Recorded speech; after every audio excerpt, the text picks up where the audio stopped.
Hello, hello, everyone. Good evening, good afternoon, whatever your time zone. How you doing? Hey, Digi. Hey, Masonic. How's everyone? How's everyone doing? Oh, well, today it's Thursday. You know what that means. It's Endwalker time. There has been an update to. Yeah, there you go. See, there's been an update to it. It seems to be working now. Um, I have disabled the abusive ones just for a little bit longer since I've had such a tough week, but you can still do the nice ones. Your birthday is in 5 days. Remind me to say happy birthday when that happens. Or if I miss it, happy birthday now.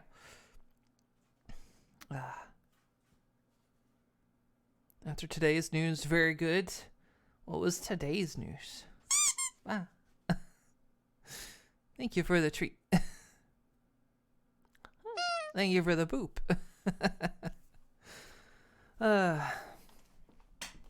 hopefully everyone's doing well. Hey, Kite. So yeah, I chilled most of the day, and of course, sitting and spoiling the heck out of Sparrow. He's doing all right. Oh, thank you. And thank you for another treat. Just Mega Man Battle Network Legacy Collection news. Oh yeah, yeah, you posted something about that on my Discord, right? So yeah, congrats. Let's see here. Taco stuck in head. Instructions unclear. I mean, having a taco stuck. I mean, my brain is like 90% taco, so. Let's see. I think there's been a bit of an update. There was a bit of an update to Final Fantasy, wasn't there? Probably should have checked before I started the stream.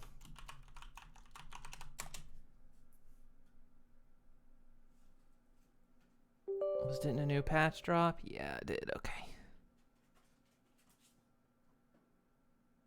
I think it's a small patch. Shouldn't take too long. Taco Bell is opening in your area soon now. Apparently the restaurant is almost complete. I'm jealous. God, I want some Taco Bell. Want some Taco Bell so bad. Hey, Sparrow. You waking up?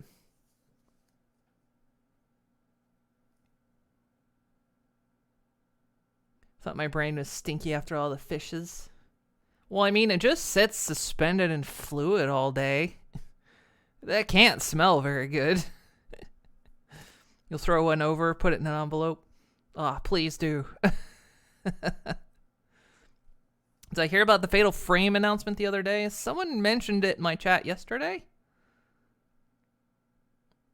About it being on the Switch. Wasn't it supposed to be on the Switch? I haven't played a Fatal Frame in years. I remember the last time I played a Fatal Frame. It's been a long time.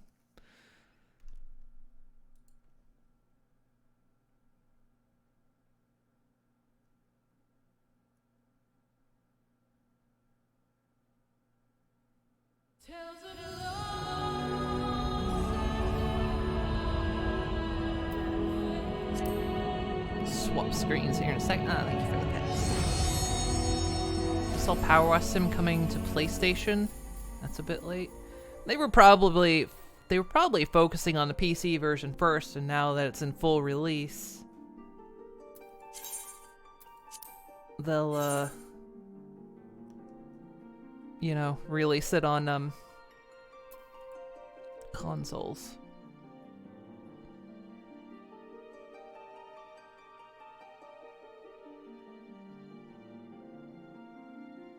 Just gonna be loving through your Fun Facts streams more than ever. That's a lot of. I'm gonna be living through my streams more than ever, but also loving.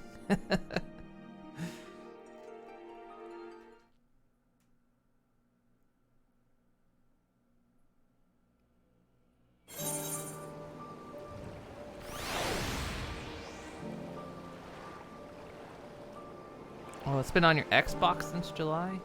PlayStation's always slow at that sort of thing. Because they have a different set of rules for publishing on them, I think.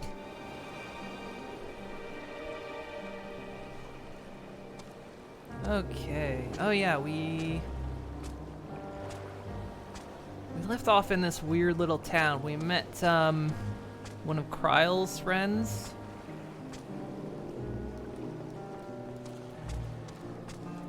That's right. Everyone had like a weird party or something. Here's my gear, by the way.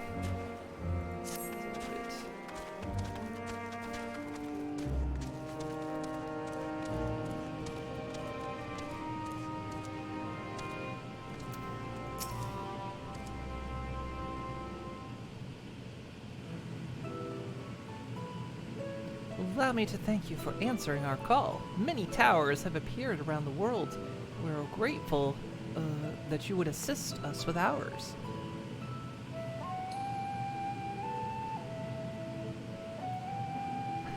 It's one that came out in Japan but never released outside. Will come out next year outside Japan. Seems to be a lot of that, like some of the Yakuzas are coming out as well that were only Japan exclusive. One of the best characters in Endwalker. What, her? Though Kryle herself is tied up with another investigation, Elysium is an eminently capable substitute, and we will spare no effort to aid you. So, if I understand correctly, you seek to make talismans that can nullify etheric emissions. Indeed we do. As you know, the tower emits vast concentrations of aether. One cannot go anywhere near it without being tempered. As such, we can only study the tower from afar, and are powerless to deal with it in any consequential way. In order to strike back, the satrap bade us alchemists create enchanted talismans. Talismans that will allow our soldiers to venture into the tower, even should they lack innate protection. Such a thing be possible? Admittedly, we are still in the midst of testing, but we are quite confident. Even prior to this, our people have long pursued countermeasures against the etheric corruption of primals. One of the methods tested to date, those utilizing dragon scales, proved the most promising. Owing to their etheric density, the scales are highly resistant to disruptive forces. The mightier the dragon, the greater the resistance. But wasn't Tiamat herself tempered? No, and I mean, she is full of dragon scales.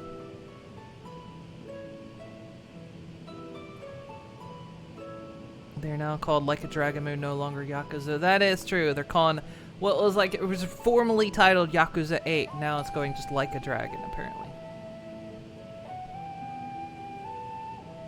Famous final title is named Fatal Frame Mask of the Lunar Eclipse. We're going to be taking more pictures of ghosties. We seek to amplify this protective property through our alchemy. Thanks to the scales provided by His Excellency, we've been able to make steady progress with the talisman. Soon we will be ready to conduct a field test, and here is where you and your blessings of light come in.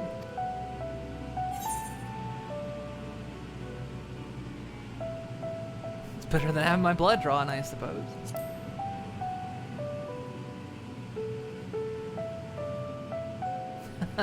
Perhaps so. And knowing my colleagues, they won't be satisfied with blood alone. But as for your task, we ask only that you serve as an escort. We'll explain in greater detail later that you will be venturing into the tower's field of influence.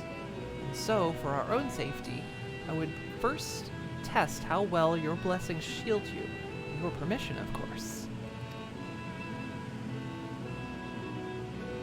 In that case, Ariane and I will find other ways to make ourselves useful. Seeing as you all work to the point of collapse, I suspect you could do with more hands. We would be grateful for any assistance you can provide.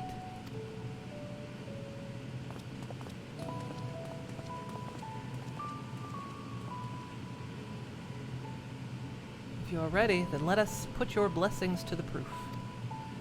If you exit the Great Work and turn south, there will be a hill to the right. We'll meet you at the top after seeing to some preparations.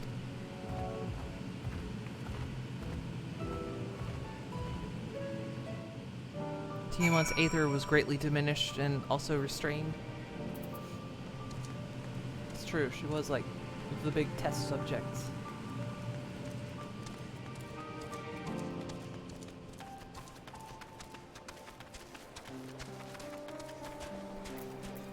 Aether currents nearby. Right, here's. Come, we travel. Does anyone ever use these anymore? The Chocobo Porters.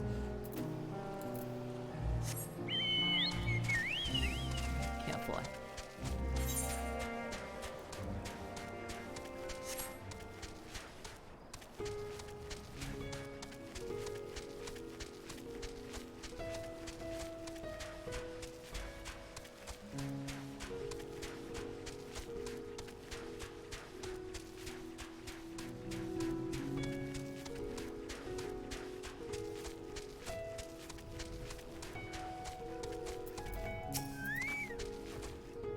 I hope you didn't have trouble finding the place or climbing the hill. Not all are accustomed to physical strain. Yeah, I struggled so much. Meanwhile, Eris over here panting like crazy. I give you the fruit of our sweat, tears, and many a sleepless night. The drunken Deepa. A Deepa is a lantern presented to the gods as an offering. Taking inspiration from the tradition, we created this device to test the talisman's efficacy. Upon activation, it will move a certain distance before emanating a powerful blast of aether. In lieu of corruption, those lacking sufficient protection will experience severe aether sickness. For your test, you will be exposed 4 times. That should be enough to ascertain your blessing's protective capability. Please begin whenever you're ready. I shall be observing from a safe distance.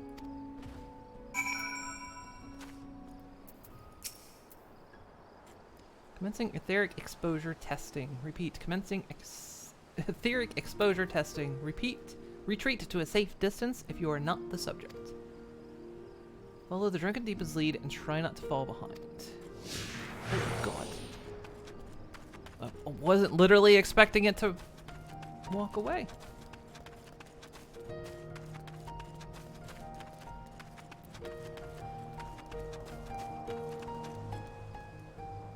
Reading Aether, please stand back.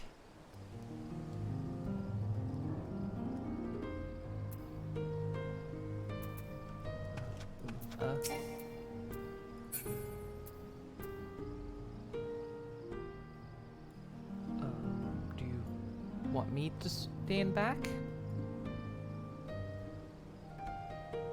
Okay.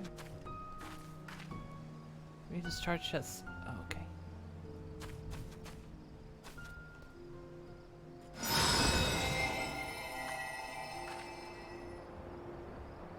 Struck by a powerful blast of aether, but suffer no ill effects. Okay. Okay so far.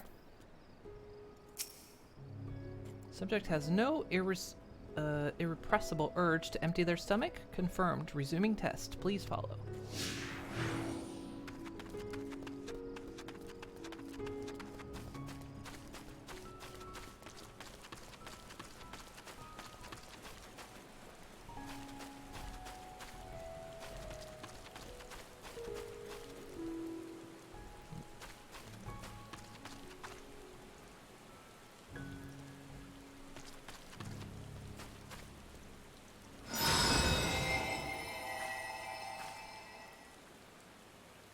You're struck by another powerful blast of aether, but suffer no ill effects. Subject's stomach and bowel integrity hold. I'm concerned about the bowel one. Confirmed. Resuming test. I was only told that I might throw up, not release my bowels. Hey, Starhammer. Hey, Cozy. This is the weirdest quest. It is kind of strange. Especially that I'm under threat of losing my bowels. Ooh, my perfectly good dancer outfit. Not that I haven't caked it in blood and viscera.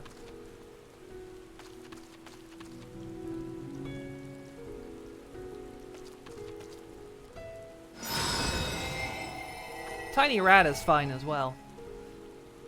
You're struck by another powerful blast of aether, but suffer no ill effects. The blessing of light appears to be keeping you safe from harm. See, Tiny Rat is also super powerful. It gets weirder, but that would be spoilers.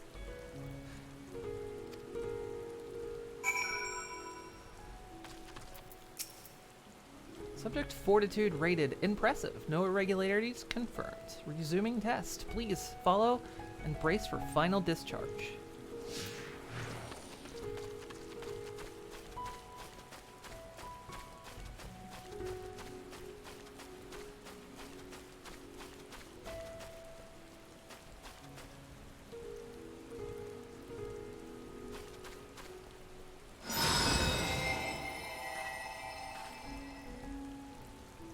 Struck by the strongest blast of aether yet, but survived completely unscathed, and Tiny Rat also fine. Etheric exposure test concluded. Please collect and deliver me to the supervising alchemist.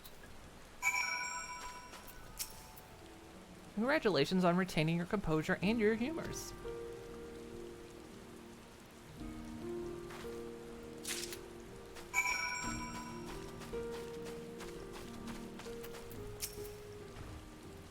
You've returned, and not on your knees. A promising sign, but come, let me take the Deepa off your hands. Thank you for the boop. Thank you. I shall replenish its aether for when we test the talisman. So, no dizziness or nausea, or anything of the sort? You are feeling perfectly fine? Then the strength of your blessing is beyond doubt. There is no risk that the tower will corrupt your aether. With this, we can request your aid for the task ahead with easy hearts. I mean, aren't I technically tempered already? But I'm tempered towards, Hydaelyn. And so I'm just kind of,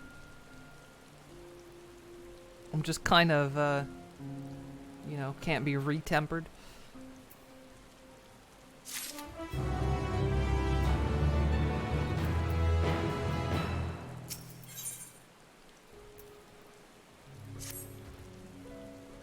You are a capable warrior too, are you not?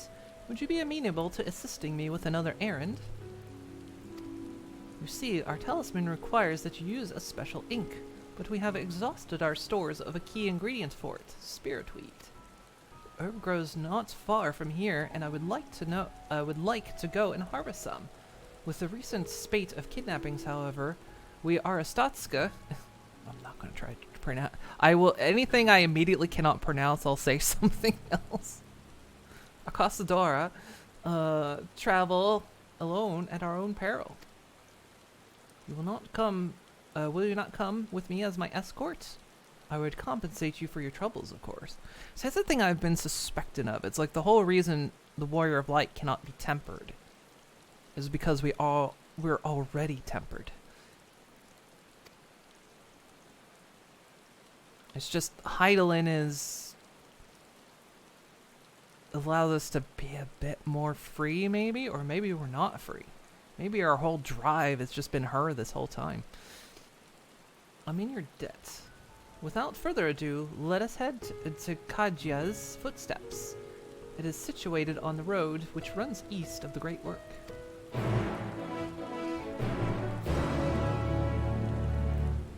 The Warrior of Light is just very stubborn to not get tempered. I mean, maybe.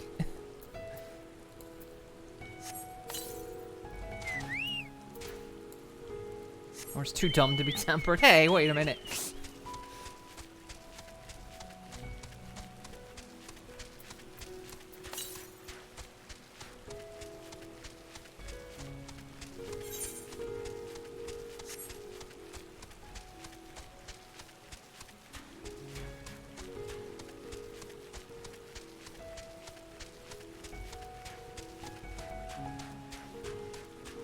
Yeah, it's dangerous for you to travel alone, but go ahead and travel alone.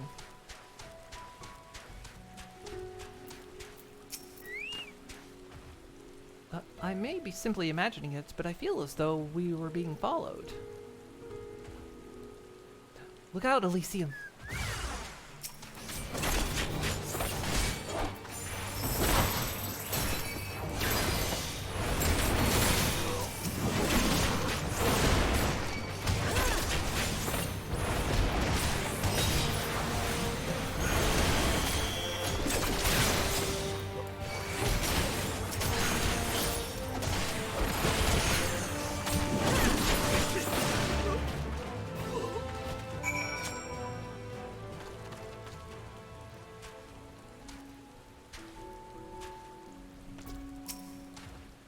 Gods, but that gave me a fright, to think that the moment I ventured outside the safety of the work.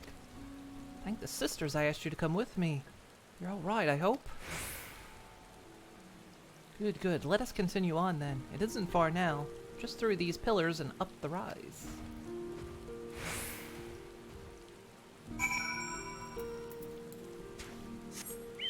If you think the item descriptions are written by the Warrior of Light, then they would be very dumb. As they keep trying to eat things that they don't know like a baby. No, Tits is not broken. It actually works now. The update works. I just disabled apples for now.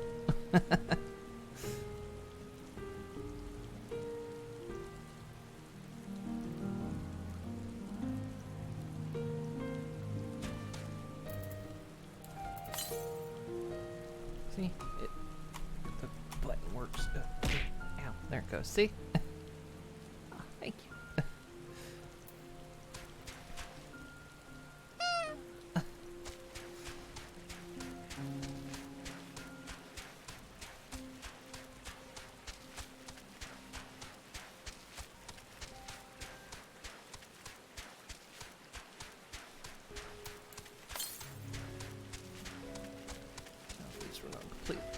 For that.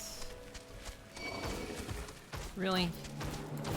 You're just committing suicide by fighting me. You understand this, right?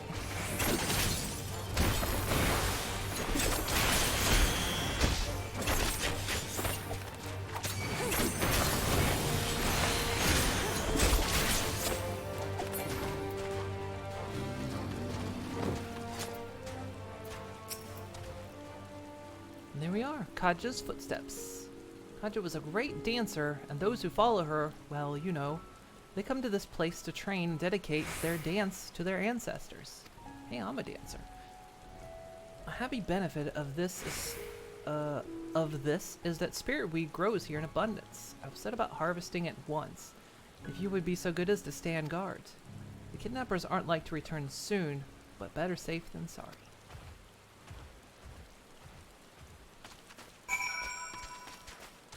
There's these assholes.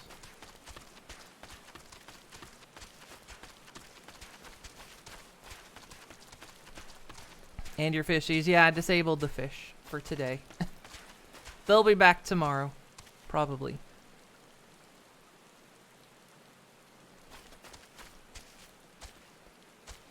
How does the emote hunting be going? What do you mean emote hunting?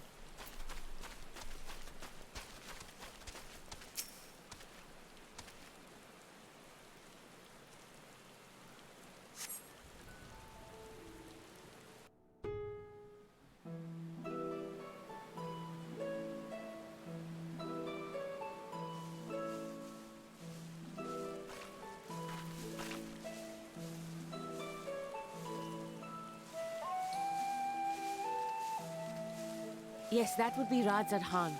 Hardly anyone has been allowed in or out since our troubles with the tower began. Oh, you mean filling them out? Yeah, the thing, of course, I basically, once everything started to settle down, I started work on my model again. Because I want it done before my birthday in November. But then, of course, things happened again, so...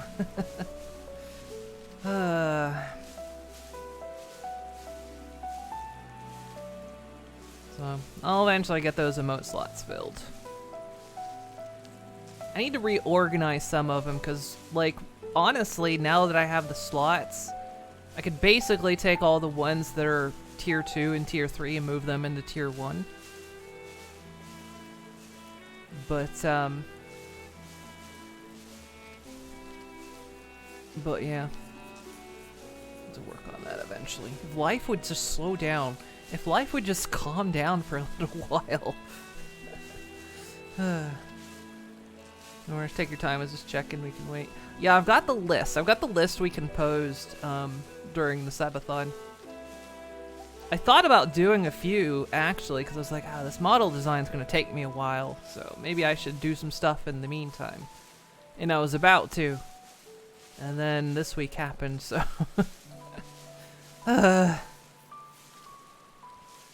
Next week, we actually, cause, let's see, Bullet's actually getting cremated today. And we go Tuesday. To go pick him up and, pick out an urn for him. We're gonna try to take Sparrow, because we ordered a little carrier backpack that hopefully will arrive tomorrow. So we'll see how he likes to travel.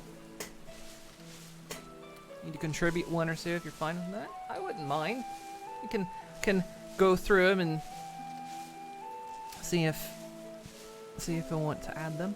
The good thing about Twitch though is you can rotate them out because you can, like, if you have too many emotes, you can you can keep a library of them. Because I want to eventually, when I get the time, also get like holiday themed ones. I won't be able to get to it really this year, but you know, say having like holiday, you know, Christmas, New Year's, Halloween, stuff like that would be nice. Life happens, then you suffer. Trust you. Know how you feel. Yeah, I know you had some unfortunates happen recently too. I can only imagine the backpack people get for their cats, where it's like an actual bag but with a plastic window that sticks out. We were looking at that one. Cause like we looked at that one and we were like, that would be kind of good because it's made of a hard material. So he'd be less likely to chew it, but the problem is the window would keep him exposed. And he needs to be able to hide away. Because I mean he is a rat and he wants to. And he may not enjoy it, so. We got a different one. It's made of poly and something else. He can definitely chew it, but we'll see how he gets on with it. Instead of a cat, it's a sparrow instead. We thought about it. We'll see. We'll see. And the one we got is kind of cheap anyway. We're like, well, we'll get this cheap one and see how well he travels, because he may just never get used to traveling. If so, then we won't force it on him. But if it turns out he can actually like traveling, then we'll get like maybe a more expensive one.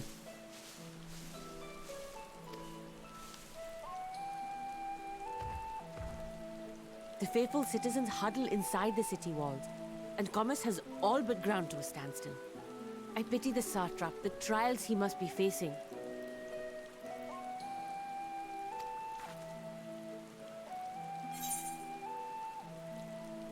Can you tell me of the satrap?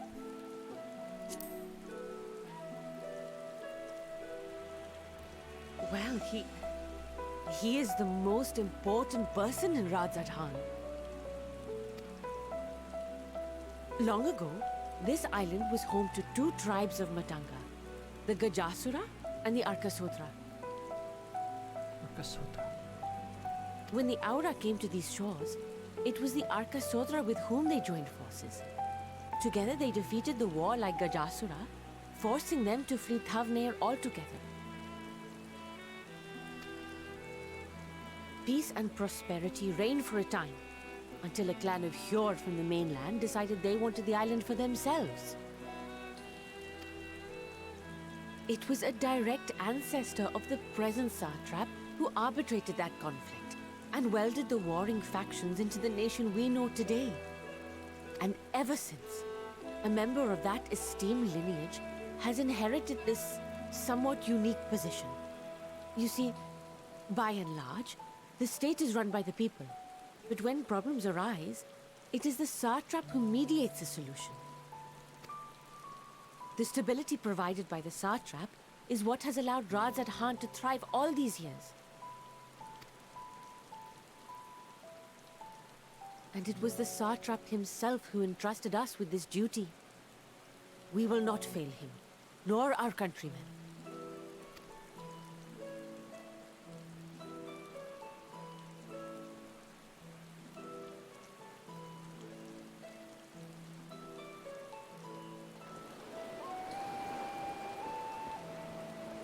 What is the delay with the vessel? I told you I need to adjust those ratios.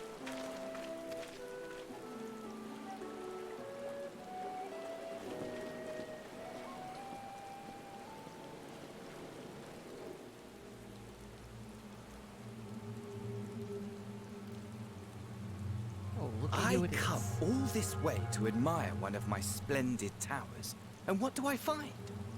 Fools attempting to ward off its tempering influence with magic trinkets.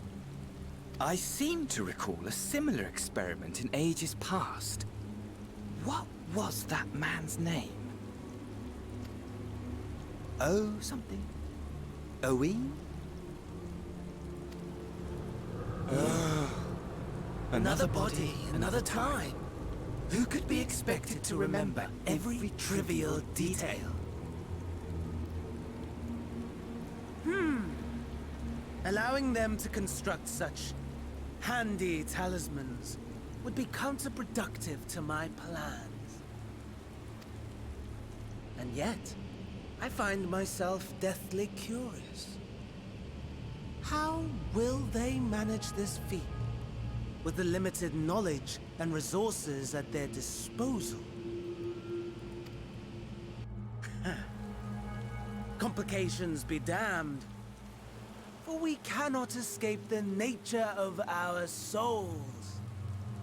And I, as ever, am my own worst enemy.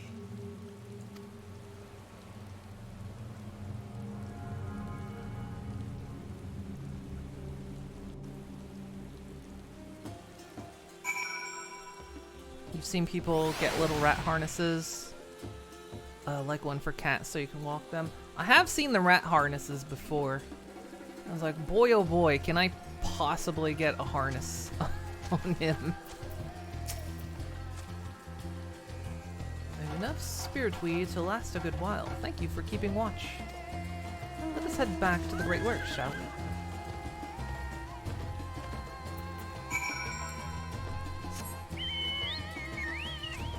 Yeah, like the other day, sometime last week, my girlfriend on a nice day like set Sparrow out in the garden, and he was kind of excited for about 2 seconds. Then he was like, "No, Mom, take me back." He was like, "Nope, nope, nope." I think once he can believe he's safe, he'll be fine. Because he is adventurous.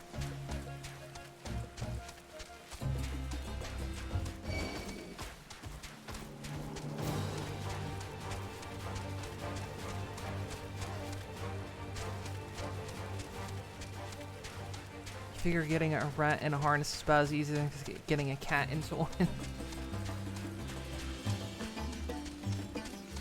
I don't know, I see people dress up their rats all the time, and it's like, how? I see them wear little capes or little dresses, and I'm like, how did you do that? I mean, rats are extremely trainable, I just don't always have the patience to do that sort of thing.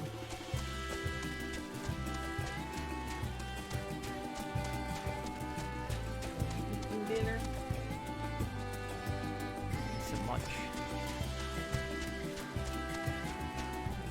It's actually in the place.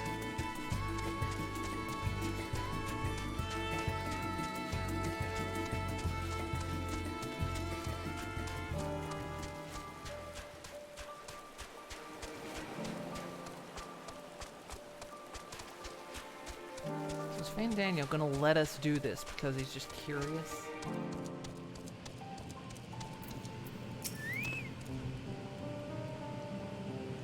Elysium, my thanks again for your assistance. With your help, we're a little bit closer to completing our talisman. This isn't much, but please accept it as a token of my gratitude.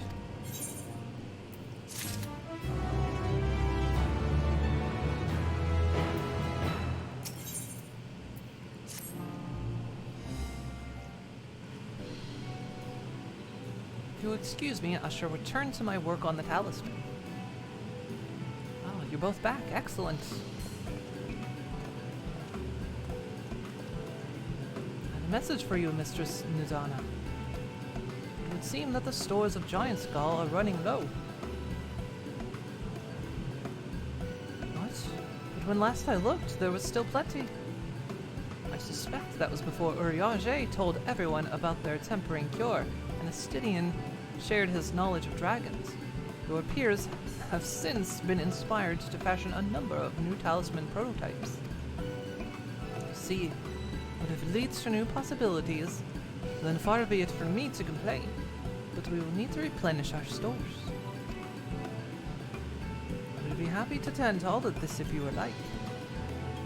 As much as I appreciate the offer, my dear boy, I can't in good conscience send you out there alone while kidnappers are in charge at the large. Elysium, loath as I am to press another task on you so soon, might I ask that you fetch the Giant Skull? In case you are not familiar, Giant Skull is a type of ore found on the islet. Owing its hardness to the etherical conductivity, it has applications in many disciplines, alchemy not least of all.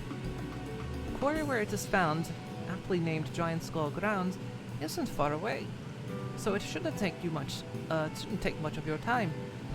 May we impose on you once more? Thank you. Upon arriving at the grounds, please seek out a man named Zainuha. He will furnish you with the ore.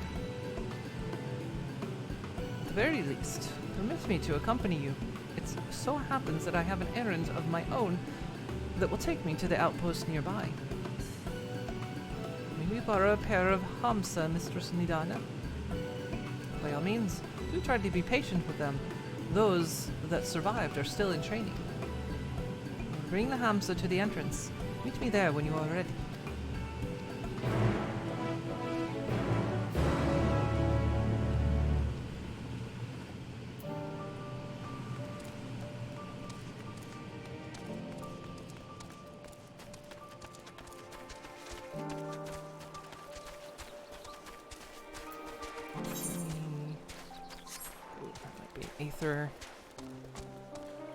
Ether current quest.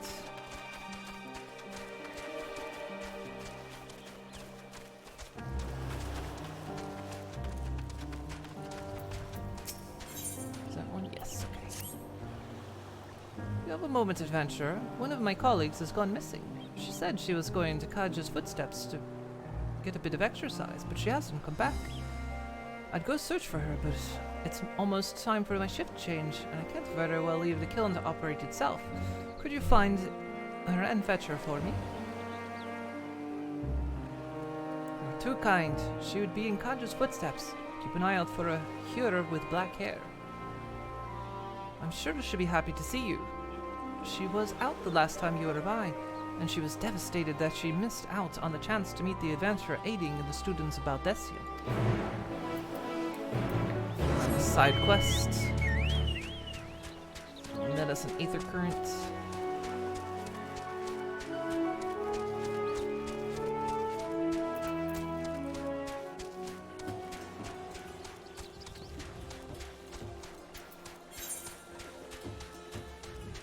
Where's our way? Oh, it's right there. Which time is on this fate? It's only 10 minutes. Got it.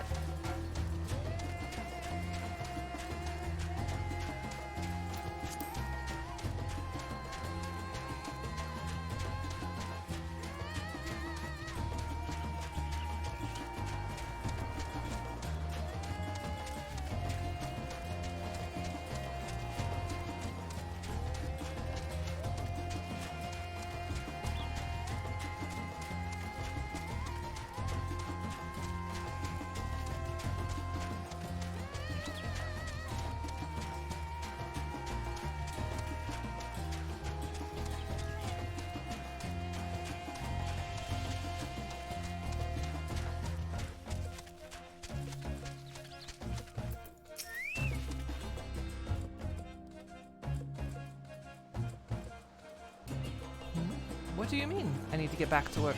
Oh, I've been out that long? I should really go. But I was hoping to get a better look at the stage before I left. I'm sure you're busy. Could you assist me for a moment? Thank you. I'll inspect the walls. So could you make sure the stage is in order? Sure.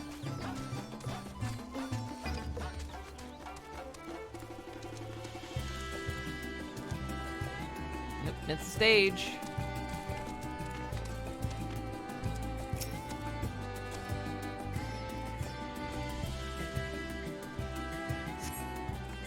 Cloth wavers exquisitely in the wind. No problems here.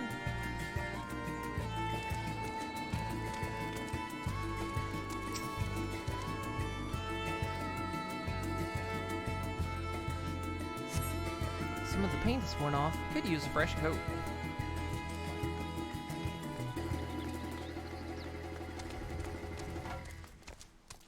What else am I looking for here?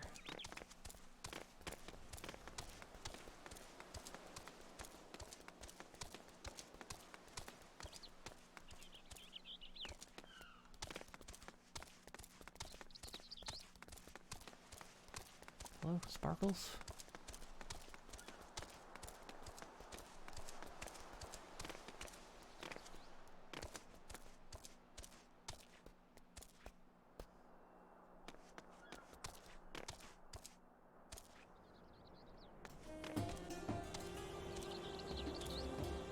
Why can't I see it? There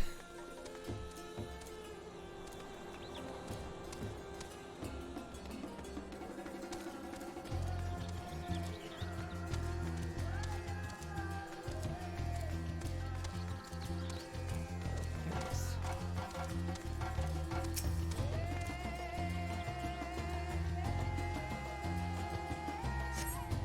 There's a small hole in the floor. That can't be good.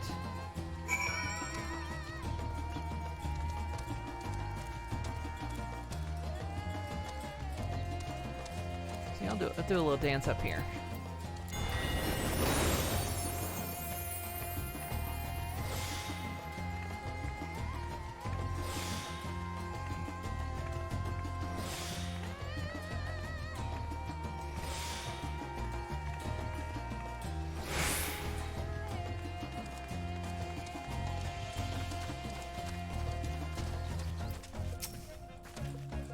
Any problems? The floor and the paint. I'll have to fix them next time I come by. Thank you for checking. You know, it seems odd that I never met you until now. You wouldn't happen to be the adventurer sent by the students of Valdesian, would you? You are? And here I was delegating you menial tasks. If I had known, I've always admired travelers like you. You see, I was studying to be a dancer under Mistress Nashmiria at one time. I wanted to see the realm as I traveled for performances. Maybe I still can, not as a dancer of course, but as an alchemist. Oh, but one should hurry back to the great work. I don't want to cause any more trouble than I already have. We're so bright, you can't see the sparkles. Things might be a little brighter than they normally would by default.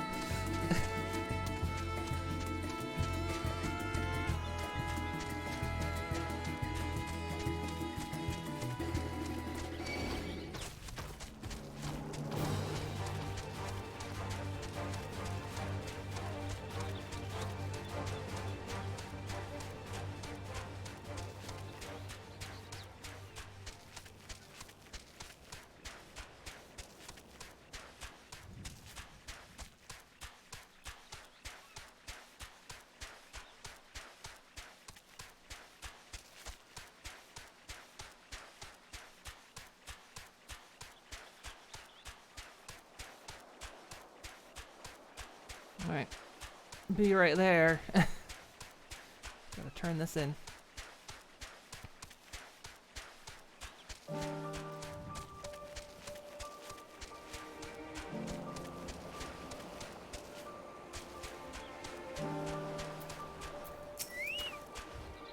Ah, there you are. I heard you had helped my colleague with her stage inspection while you were out. It's greatly appreciated. She really looks up to your kind, you know. She lost her chance to become a dancer due to an unfortunate injury, and now she is working to heal the sick and injured as an alchemist. She was so happy to meet you, as am I. Here, a token of our thanks.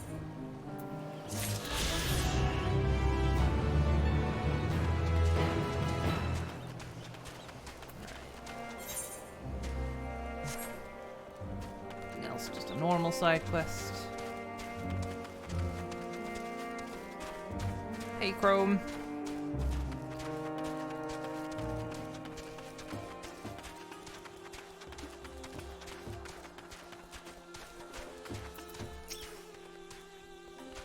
Here are our Hamsa, Elysium. If the creature looks familiar, it's because they're close kin to your Eorzean dodos. Hamsa have long been kept as livestock in Thavnir, and many a hatchery may be found here. Alas, the largest of these recently raised by monsters from the tower. On account of said hatchery being situated near the tower, the Radiant Host repurposed its remnants as an outpost. That is where my errand takes me, and your own destination is but a stone's throw away. If you have no objections, let us make for the outpost. We set forth at your word.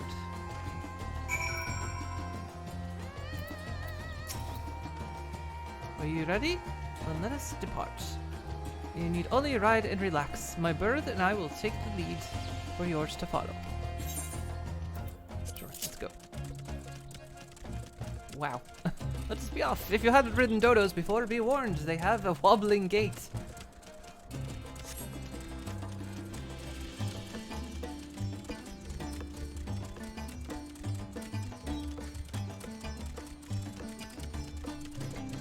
Yeah, I can control the camera.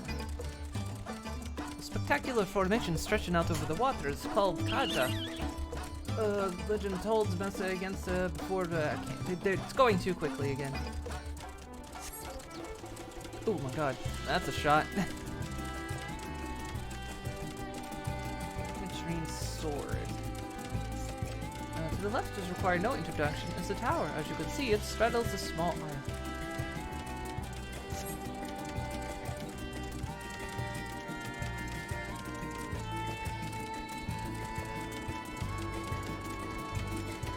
Almost there. The main part of the hatchery is atop the cliffs. The outpost itself is on the beach. I had a perfectly good chocobo.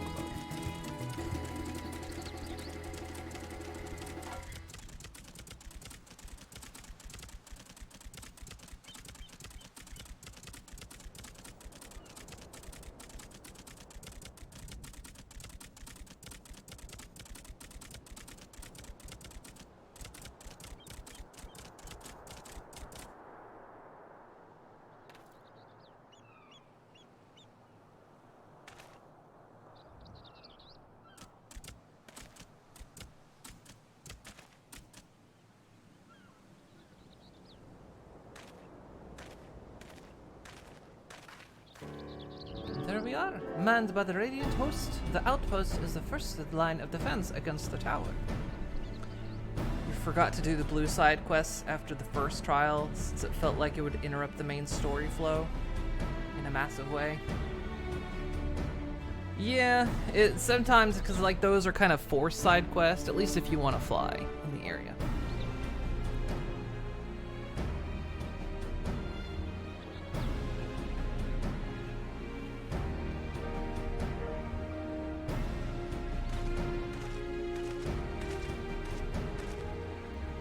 Well, who should it be but young Varshan on an errand for the satrap? I am. His Excellency bade me come to collect your report. He also wished to express his heartfelt gratitude to the brave men and women of the Radiant Host for your unflagging dedication. We simply do our duty, but we are honored to receive His Excellency's regard. Yet, for his boundless benevolence, his treatment of one so young could be regarded as callous.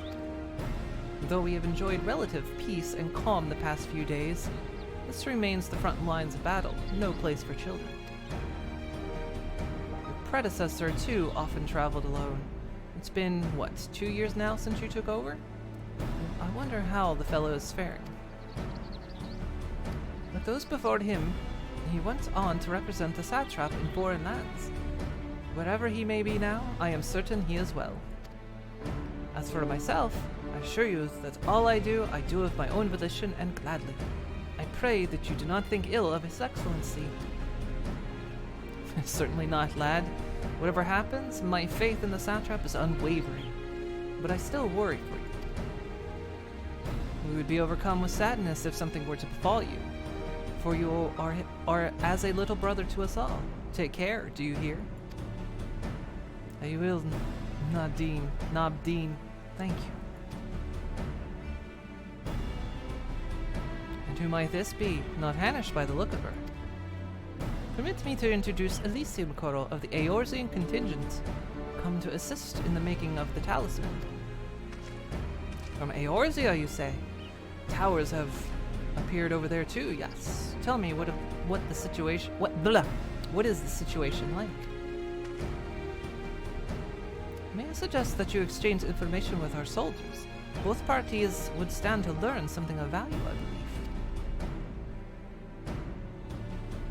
An excellent idea. Given the unprecedented nature of the threat, some of ours are understandably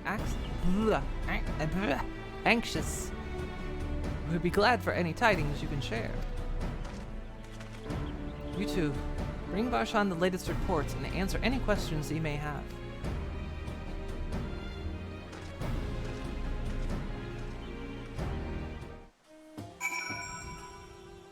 Story restarts going full speed after you hit the force zone and feels wrong doing side things. That was kind of how it was, like when I was doing Stormblood, because like for the first half, I would do like an area, then I would, swap to my secondary job and do the side quests. But after a certain point in the story, I just stopped doing the side quests because it just feels like it breaks the pace. So then I have to wait till I'm done to go back and... Did save the people of mayonnaise yet? Didn't know. ADD. No, we haven't saved them yet. Thank you for the bits. Ah, I've heard about you, the visitor from Eorzea. Is there anything you can tell us about the Telephoroi? We know that they are the ones behind the tower, and that they've declared war on the whole world. I like how it always says they, and it's only just one dude. But why are they doing this? What is it they want? This we don't understand. What? They want to die and take everyone with them? What madness is this?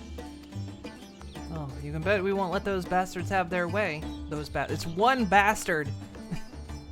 We'll fight them with everything we have, like our Eorzean and Far Eastern brothers.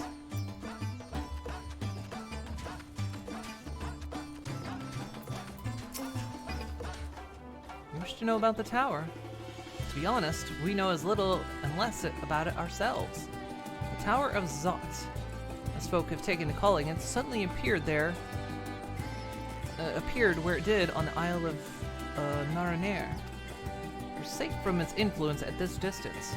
Go too far into the water and you'll expose yourself to its corrupting aether.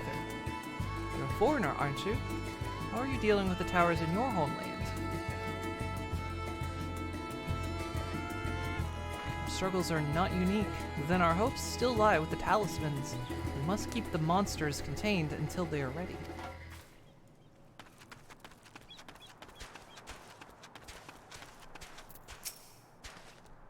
It occurs to me they have yet to properly introduce our company. We are the Radiant Host, a military order under the satrap's command. Our duty is to preserve peace in the land, be it patrolling the streets or dealing with heretofore unknown threats, such as now. We train hard and admit only capable warriors to our ranks. Even so, we struggle to contend with the fiends from the tower. Though we succeeded in striking them down on the 2 occasions they came in force, we had to pay a heavy price. What of the towers of Eorzea? Do they likewise spawn monsters? So it's much the same everywhere. With every nation struggling, we cannot expect calls for the outside aid to be answered.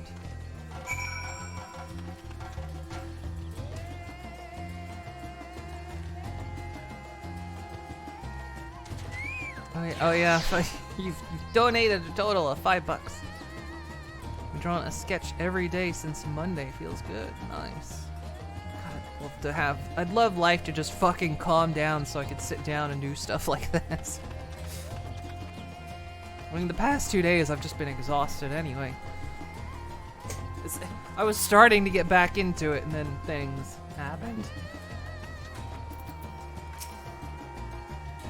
Finished speaking with the soldiers, have you? I'd hope it was enlightening for you as it was for them. As a neutral nation and trading hub both, Radzat Han ordinarily receives steady stream of news from abroad. Alas, the stream dried up when trading vessels stopped coming. Amidst the dearth of information, everyone will have been grateful for your account. But come, you had best see to your original errand, as mine will keep me here for a while longer, however. I'm afraid I cannot guide you the rest of the way. Worry not, the path is straightforward. You need but follow the road east. Upon the Hamza, you will arrive before you know it. Brief though it was, I enjoyed our time together. Till we meet again. So 73 east? Probably puts it up there. With that.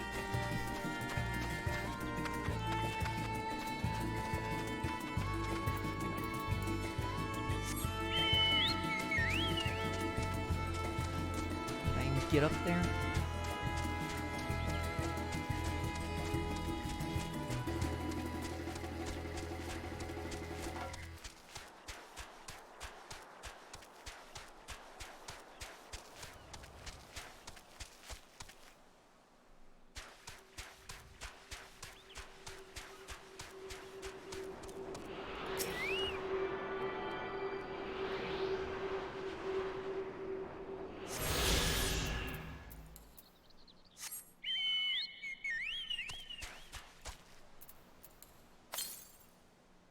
It's far away, okay. Huh.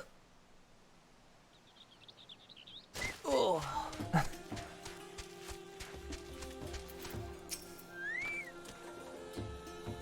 Though the Hamza appears to want to return home, it reluctantly offers you its back. Should you become separated from your steed, speak to the Radiant Beastkeeper at the Hamza hatchery to mount it again. Sorry?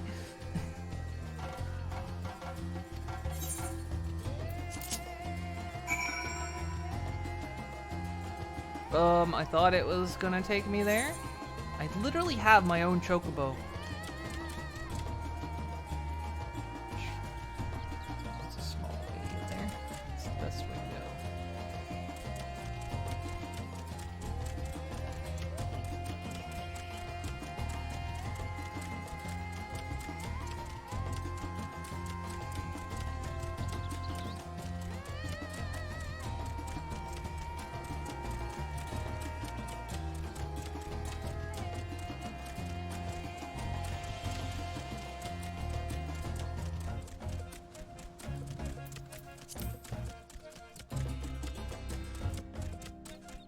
Yeah, let's ride the plump chicken. I thought my chocobo was a plump chicken.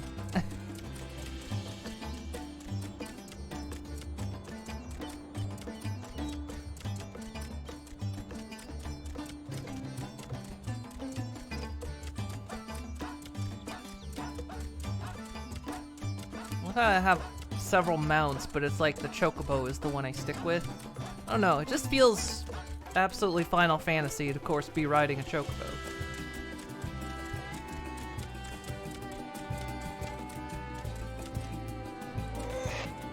No sooner you arrive at your destination that the Hamza dashes off.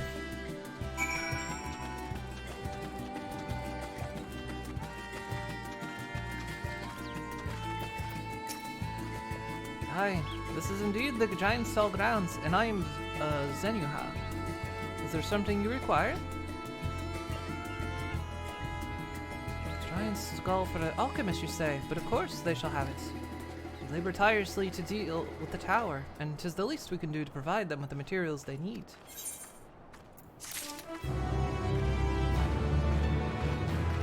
You can get a dodo mount from Heaven on High. The Hamza was late for a bonanza.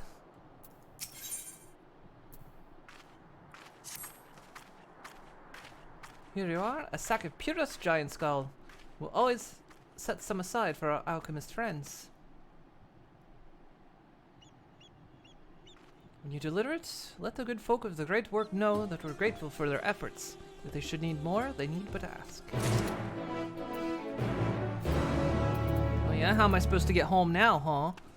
My frickin' hams have ran off. My ham sandwich ran off.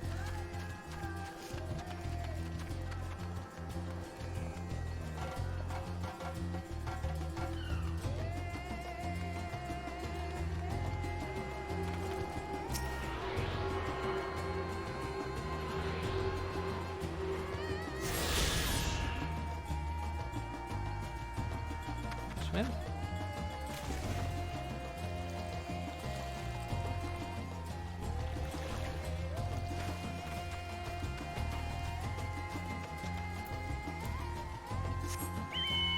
You could. Actually, when you can't fly, here's the best thing to drive. I mean, this car can fly too, but you know, for when you can't fly yet.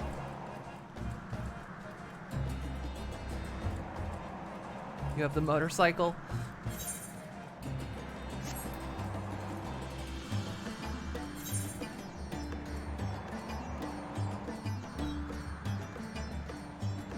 You need to post screens of your new character you've been using to relearn.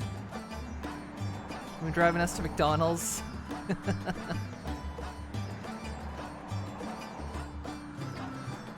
It is a four-seater.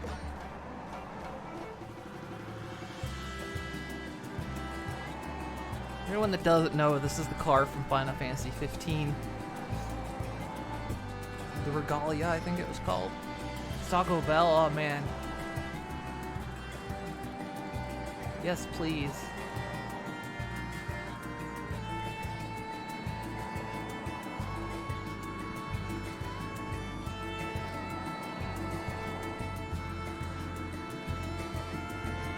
I don't even know how Lalafell drive this thing. Maybe he can't reach the pedals, you silly Lalafell. Ooh.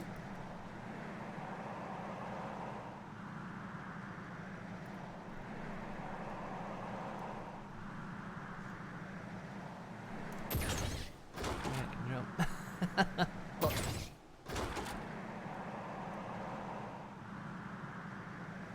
Can we all have a Baja Blast? You know, that's one thing I've never had.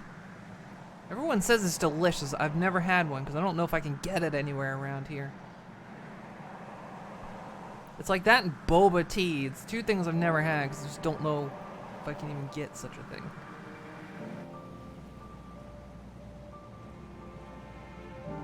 They stand up on the seat. Someone who was a very short dirt girl, you believe? Strap letter blocks to their feet.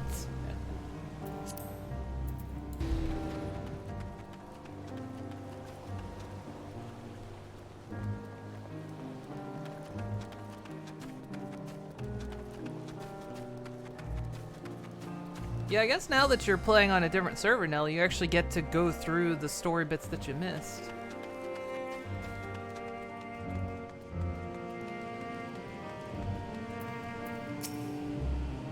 Welcome back, Elysium. Dare I hope that you have the giant... dare I hope you have the giant skull. Got a sack of something. Oh my, such fine specimens. Thank you so much for bringing these. We now have everything we need to make our next prototype. One that should be capable of passing our most rigorous tests. When it is ready, it will be time for the true test. So please, take your ease while you can.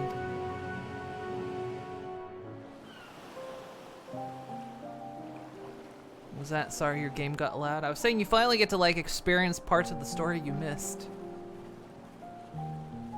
Since you made a new character.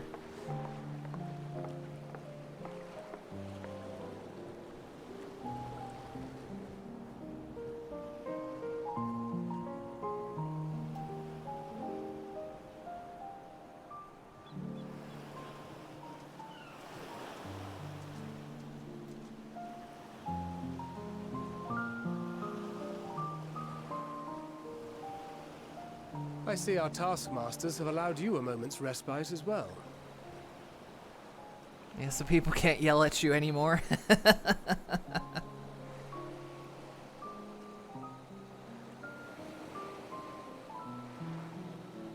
So you didn't jump potion.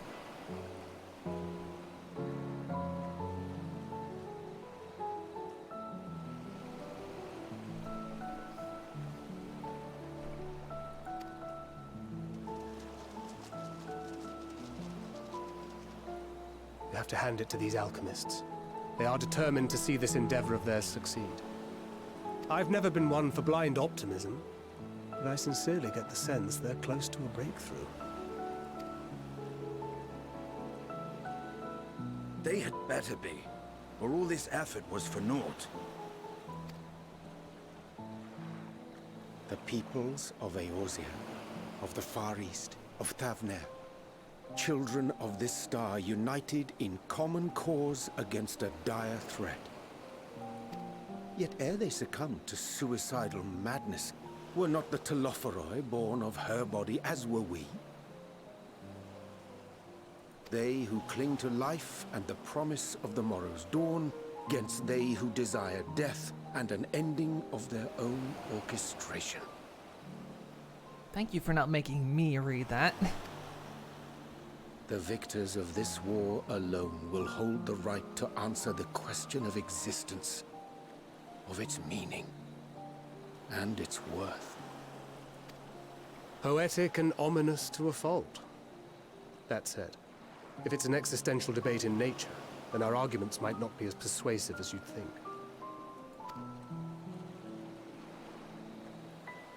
Fandaniel wants to die and take everyone with him in an orgy of pain and suffering. An utterly vile and unforgivable idea.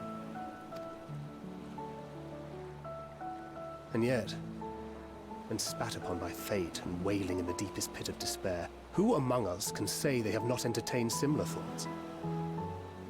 There are nights black as pitch, bereft of hope, and no words of comfort can reach you. And it's all you can do to grit your teeth and choke back the bile. Thancred, you want to talk about something? The more you see and suffer life's injustices, the more difficult they become to bear. Vengeance is nurtured in similar soil. Though your anger has a broader focus, the sentiment is much the same. A fervent desire to destroy others, to see them drown in torment, as you have. What's the Telophoroi? They're the bad people, or really just person at this point. It's just one. I think Thancred didn't have chicken nuggets. I mean, come on, guys. I've been through absolute hell. I nearly had my soul shattered. That about sums it up. The will to endure is not always as strong as the urge to burn it all down and salt the earth. Survival be damned. It's a struggle, often close and brutal. Indeed. Well, I, for one, shall pray survival proveth more appealing in the end. As will I. Besides, our chances are much improved when we've the company of others committed to the cause of life. Our vengeful dragoon here is proof of that.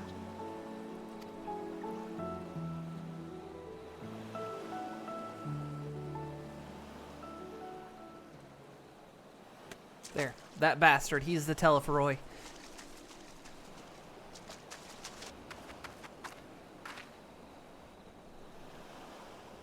What is it? What did you see?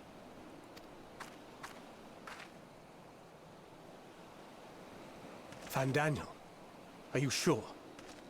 If he knows we've been working on a countermeasure. It holds. The vessel holds! This is the one! At long last!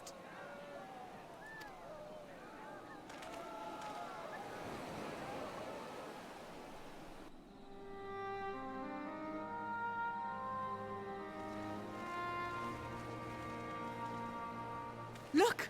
We have finally created a talisman strong enough to withstand our experiments! What is the meaning of life?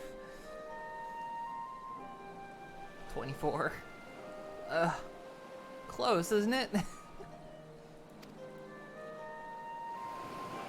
We've named it a warding scale for the time being. With this in your possession, your soul should be completely shielded from corruptive ether. Afforded such protection, any one of us may approach the towers without fear. Thou hast mine admiration.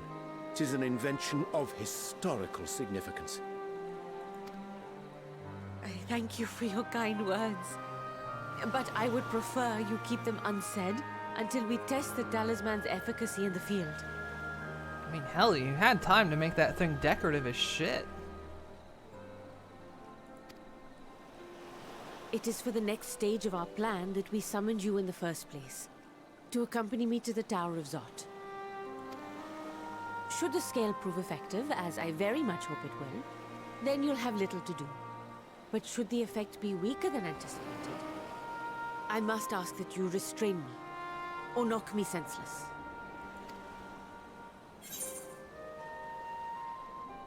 Hell, you needn't ask. Let's hope it doesn't come to that.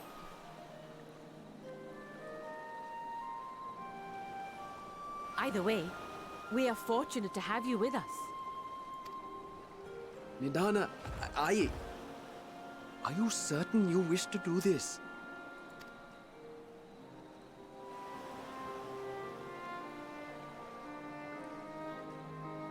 If others are to trust our creations, then we must have faith in them first.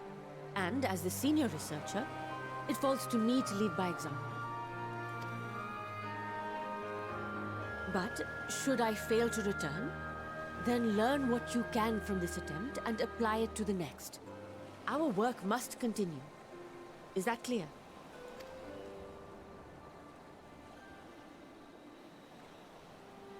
We'll keep an eye on the place while you're away. Assuming Fandaniel is lurking about, there's no telling what mischief he has in mind for us, or you.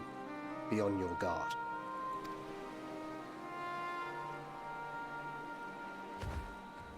Shall we be on our way? I'll have one of the soldiers at the hatchery prepare us a boat, and we can set out from the northern shore. I'll see you there. You shouldn't be walking alone, you know that.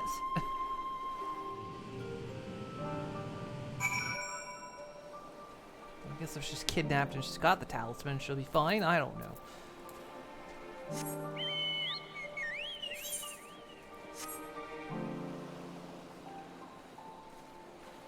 So, Moon, some scientists care for aesthetics.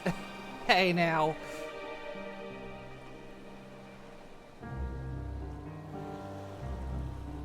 Everything on fine cell? Must have been out of interns. Yes, Moon, did you switch jobs as you went through the game? Did I switch jobs? I was a bard at first. I was a bard when I started.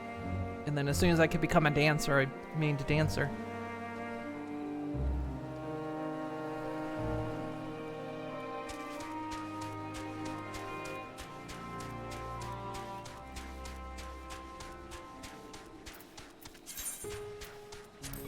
See here, 74 bard, 84 dancer.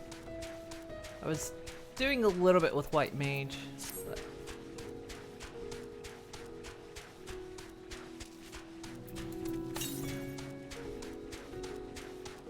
no, we gotta no, this is, hang on. Gotta drive the car, right?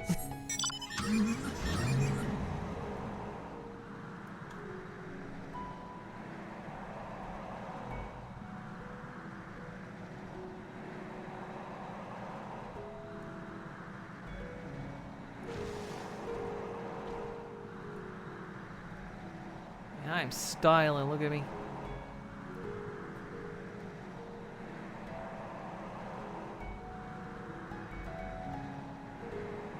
Do a drift, hang on.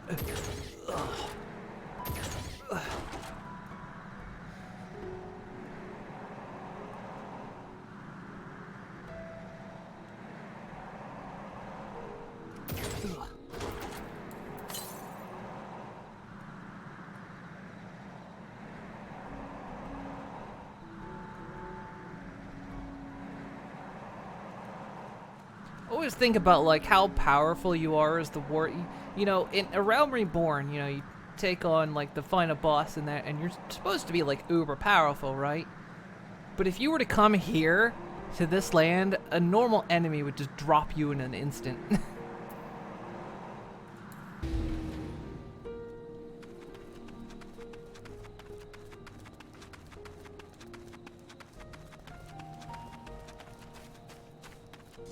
Just feels weird.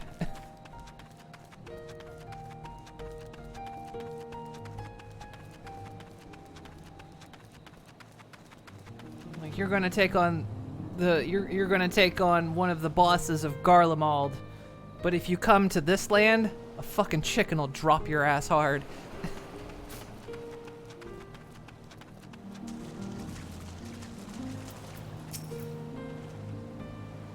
Rather a finer boat than I expected, but I won't complain. All that remains is to board and be on our way. Oh, and if I should become corrupted, do not stay your hand. Of course, I pray it does not come to that, but you must protect yourself. Other alchemists can fulfill my role, but you and your blessing are one of a kind, and perhaps our only hope for toppling this tower. For our sakes, do not hesitate to do what must be done, however that may be. Well, the longer I draw this out, the more nervous I become. Let us be off. The chickens are fucking mean. You have to be above normal, on the same level of Emmett Silk. Exactly.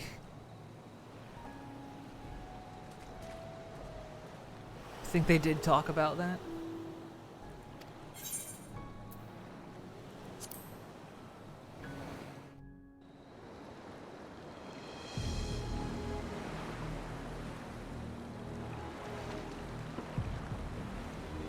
Who's driving the boat, exactly? We should soon cross the threshold of the tower's influence.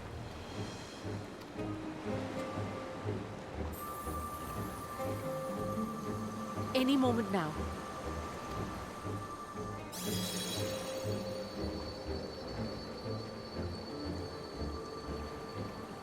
It's working! And you are still yourself? Then I'd like to see how it fares closer to the tower if we could.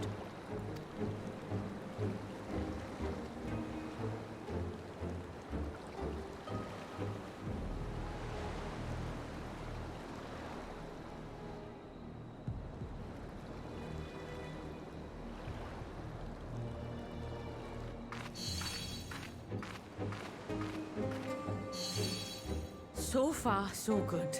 The scale's protection appears to be holding. If we can just make it to the tower's entrance.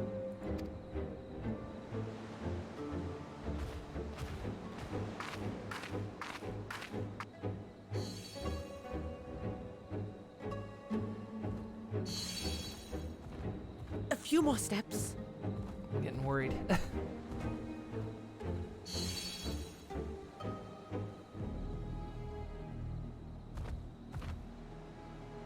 Praise be to the sisters, we made it!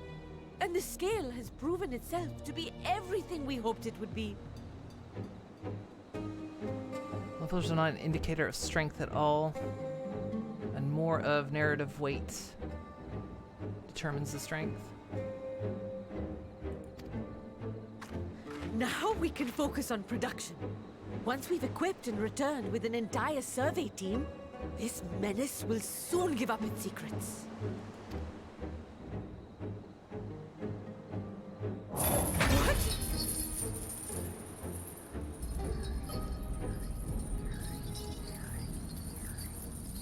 Ah!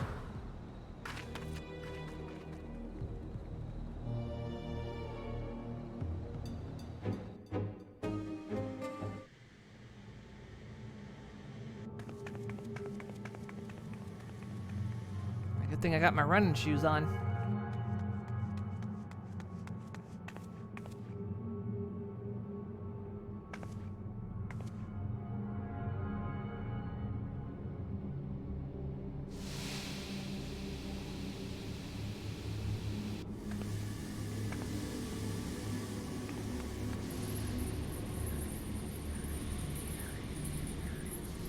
Oh, let me go!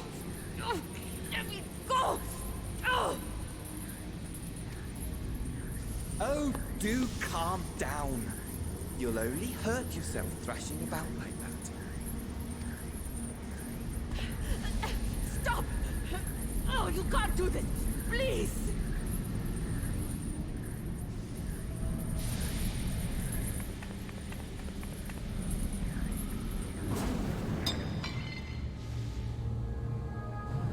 Why did she...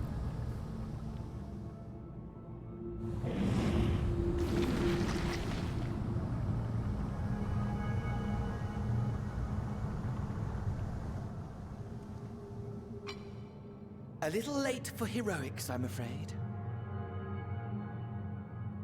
Well, no doubt she's given the talisman to us to give to someone else, I'm guessing. The similarities are striking. My!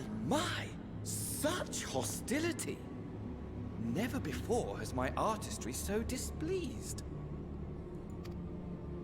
My patrons of old would have positively squealed in delight, though, between you and me, I find gushing praise exhausting.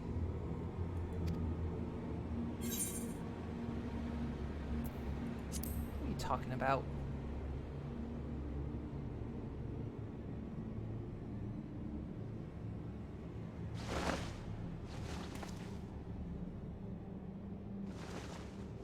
Allow me to tell you a story. Surely you've yet to hear the one about Van Daniel, the sundered Ascian. I inherited the position and the soul of the Van Daniel who sat on the convocation in the time of the final days, theoretically speaking. Practically speaking, that fact is of no consequence. I was born and lived as, well, me. Eventually, I was recruited into the Ascians and imbued with the former Van Daniel's knowledge and memories, but I never felt that they were truly a part of who I am.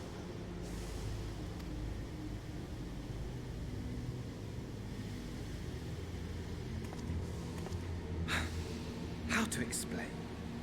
Perhaps if I told you who I was before my Ascian embrace, although that chapter too is a past I've long since discarded. I have it on good authority you've poked your nose into an Allegan ruin or two. Yes? Then I expect you've heard of me. The old me.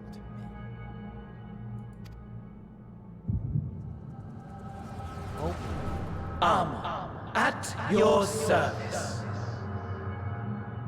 Video time. Who was Amon? Imagine Was a he the nation king? of unbridled prosperity. Every need met, day after day of unbroken, unshakable peace.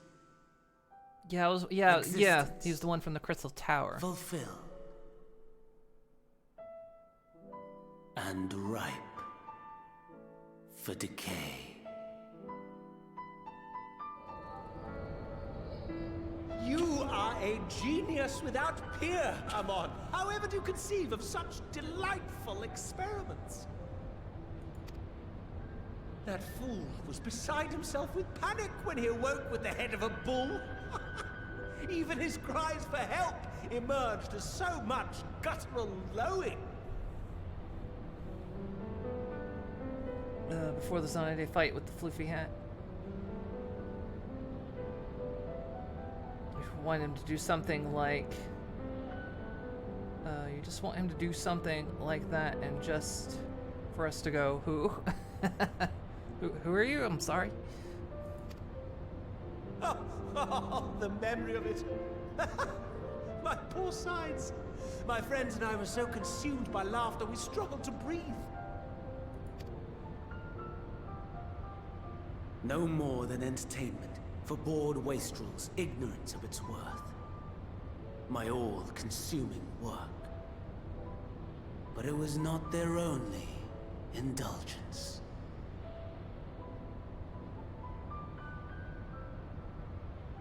For they were ever hungry for stimulation. Slaves to the slightest hint that amusement was afoot. Our nation was ailing, but I would see the poison purged. I resurrected a legend, our first and greatest emperor.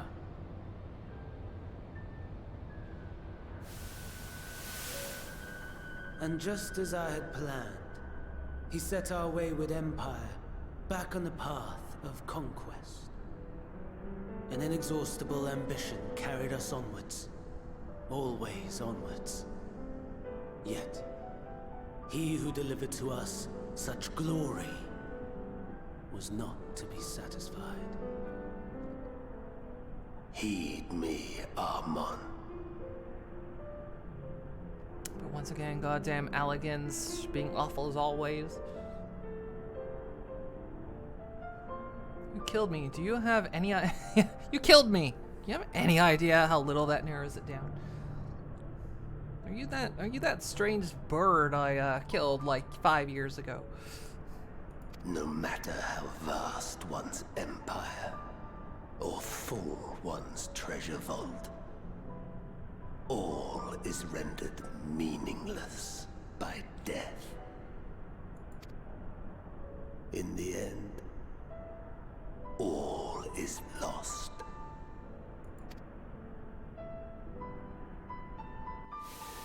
You know as well as I that the Emperor stands to lose this war. And so I have come to claim you. For while your methods leave something to be desired, we cannot deny the results of your work. And as fortune would have it, the seat of Fandaniel, your rightful seat, lies vacant and waiting. Take your place amongst your peers, rather than die a pointless death amidst the ashes of your doomed nation. Send one of your clones to the Crystal Tower that you might see for yourself. See what lies ahead.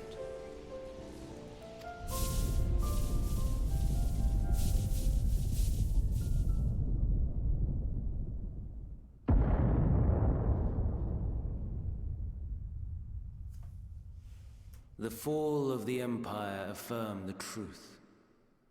Majestic and tragic, as the Emperor foresaw. Scheme as you like, build as you will, nothing endures.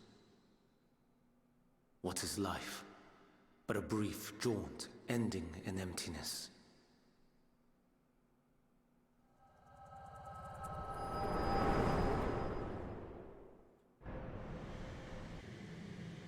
And so you narrated that. Did you just see? Did you control what I just saw?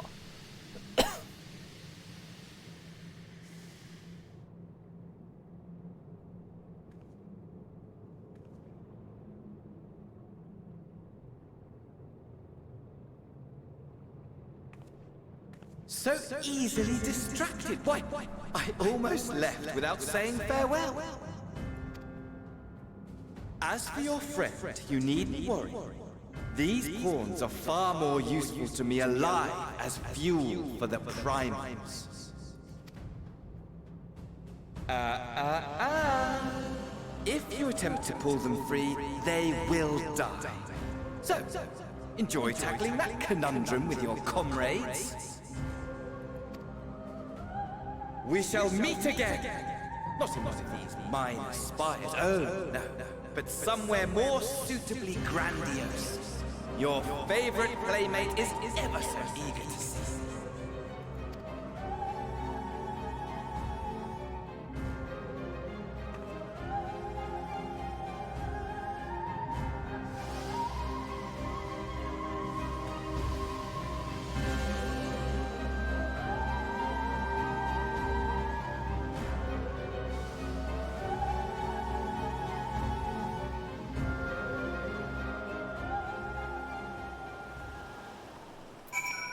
Well, shit. Ah, but you returned. But where is Mistress Nadanya?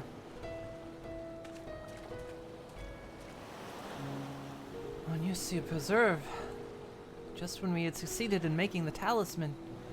I must report at once. Please return to the great work.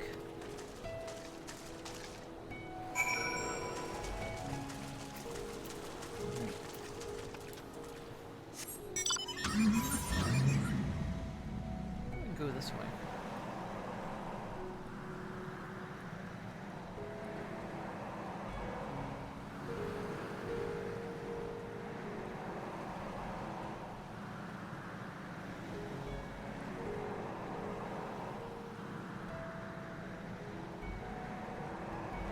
Nice little drive along the beach.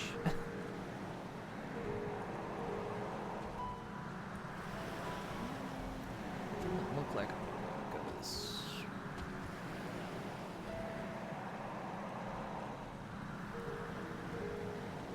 So at the risk of being set aflame again, you're not super impressed by Endwalker's story so far? Yeah, it's got a slow start. It's kind of that Final Fantasy fashion though, like they always start slow. And then at some point it just fucking jacks up the pace.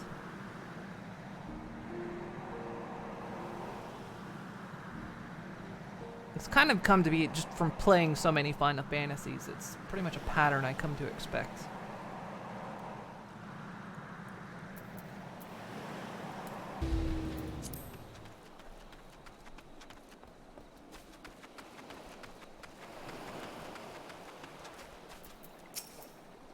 Something's gone awry, hasn't it? What happened?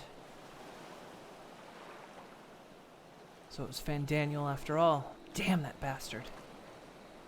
I'm sure you wanted to do more, but you were right to return here first. We must tread warily lest we endanger Nadana and the other captives.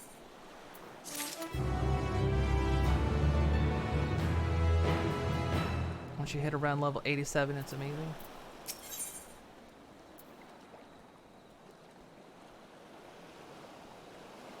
I think it's helpful how incredibly annoyed you are by the villain.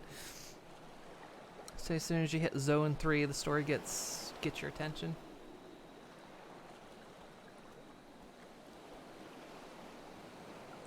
Which is like level 83. Yeah, it's always like a pacing thing. When you start out, things are a bit kind of, you know, the story is kind of basic. You're just being kind of fed very basic ideas and moving at kind of a basic pace. And then it starts to pick up a pace. And you start finding out, like, the things you thought you knew weren't what you know, and it starts revealing more things, and suddenly all these things are red herrings, and stuff like that.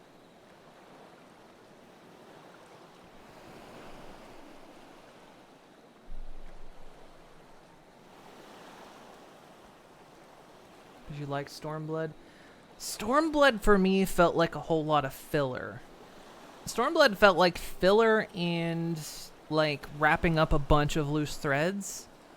Because it was like, you know, we need to move on to the next story bit, but there's like a lot of little story bits we need to wrap up. So that kind of felt like that's what Stormblood was.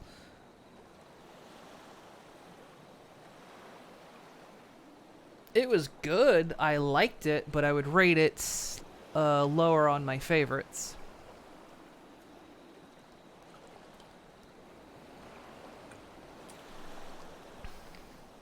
Stormblood is boring at the start, and there was some cool Doma stuff in the middle though.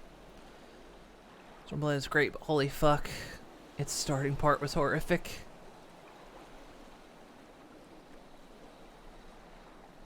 Yeah, like I say, I liked it. It's just, it's lower rated than all the others. To me personally. It was still good. Try to avoid your Final Fantasy XIV hot takes before you get erased from the timeline. I think you worry about that too much. First, we must inform everyone of the situation, and honest colleagues included. I'll call them together for the gathering, but I think it would be best if you were the one to explain.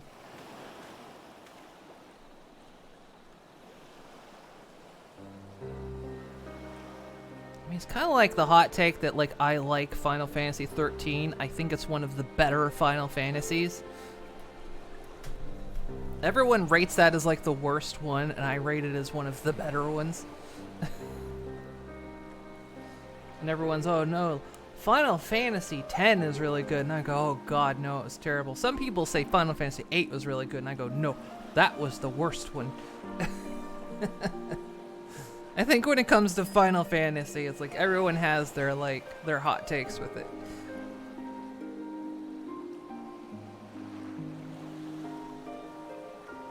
Final Fantasy XIII's problem was with gameplay. I don't know. I never found its gameplay that problematic either. I think the thing that kind of was annoying was some of the paradigms had to be very specific. It was not very forgiving on paradigms. I feel like your Final Fantasy favorites are often whichever the first one was that you played or that affected you personally. The one that had Gunbreaker is your fave. Lightning Returns gameplay was good. Lightning Returns was fun.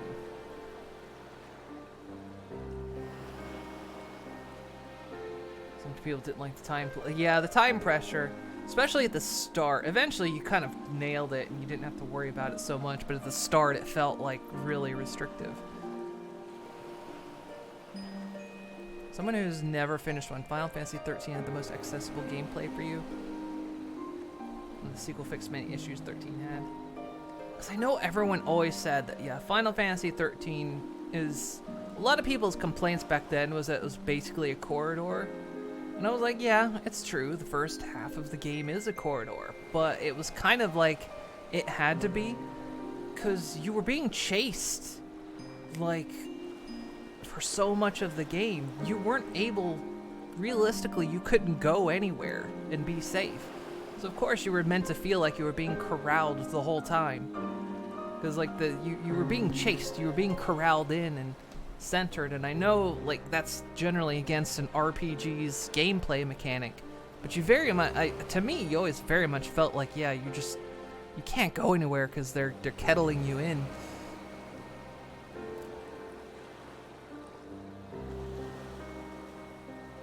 And so to me, it felt proper. It was against, you know, again, the RPG rules that you shouldn't corral people in like that, but story-wise, it felt right. Final Fantasy VIII is actually commonly seen as one of the worst ones. It's not a hot take. I know a lot of people that like it, and the story I kind of dig. The gameplay I found to be some of the worst. I hated the draw system. I found it to be absolutely insufferably aggravating. I hated it. And I fucking picked that game up the instant it was available, too. Me and a friend, we went to Walmart that night. Like, give me the game. So disappointed. Final Fantasy X-2, though. Final Fantasy XIV's glamour system, but in the game. X-2 was alright. That one was a lot better. What Final Fantasy XII because they added the job system on PS4. See, the thing about 12, I remember nothing about 12. That one was completely unremarkable to me. Like, I played it, I didn't hate it, but I have no memory of whatever it contained. To me, it felt so unremarkable. To this day, I don't even remember what it was about. I just remember the bunny girls, that's it. That's all I remember. Final Fantasy VIII's gameplay is the worst in any Final Fantasy game. I'll agree with that. The draw system was kind of clever, but it was just, oh god, it slowed gameplay down. And it made it so restrictive to want to use any magic, because of course, to get stronger, you had to equip magic spells, like to your weapons.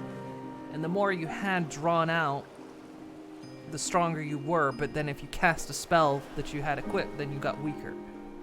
And you'd sit there and frickin' farm spells, which is just, ugh. Which one had gambits or a macro sort of strategy system? I don't remember. It took you a very long time to like Final Fantasy Tactics. The one for PS1? The one for PS1 I loved. I absolutely loved that game. The story and the gameplay was really good. I couldn't get into the ones after it. I didn't like those. I kept trying to get into them, but I just couldn't. I think there's a chronic issue 7 onwards of focusing on the wrong central character, or rather least interesting. Yeah, that's sometimes true. I found Lightning very interesting. As for a lot of the main characters, yeah, I didn't really care for Squall, I didn't really care for Titus, I didn't really care for whoever the fuck was 12.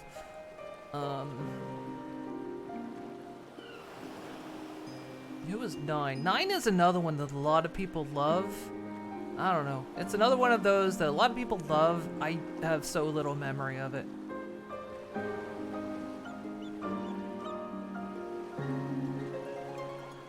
Like, it's definitely one I just don't remember. And everyone says they love it, and I go, eh.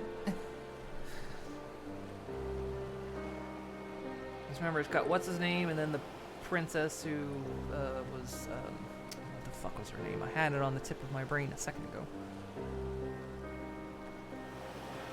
Final Fantasy Tactics was amazing. 8 took you a long time. Okay. I remember I got through 8 a second time because I had a Game Shark. I enjoyed it a lot better then.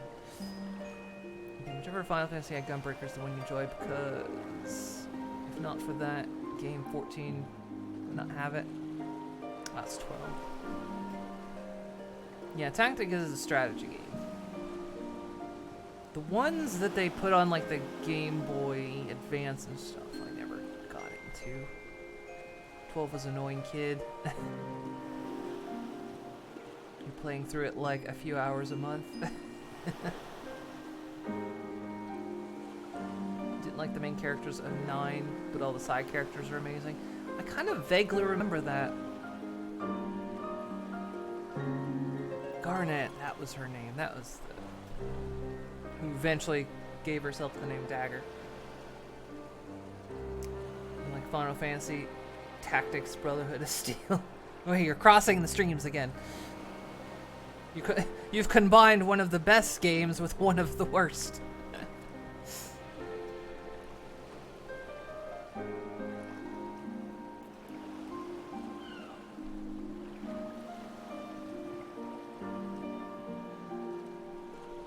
I need to... Oh, I'm getting a headache today. Hang on. Hopefully this is the right one.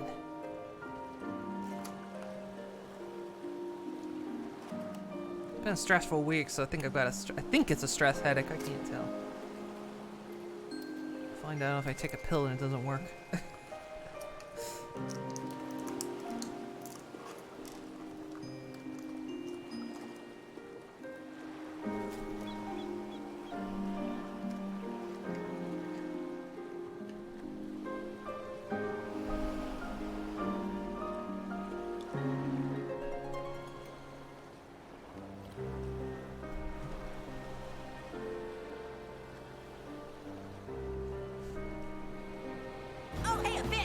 Really?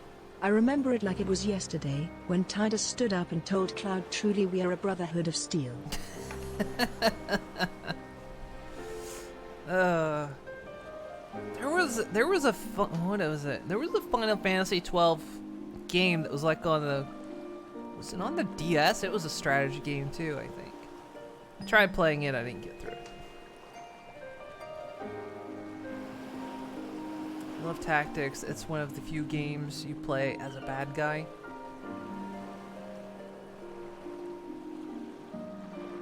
What was the other game? There was another game that wasn't Final Fantasy. It was made by Squaresoft, back when it was Squaresoft. Was it Vagrant Story? Really liked Vagrant Story as well.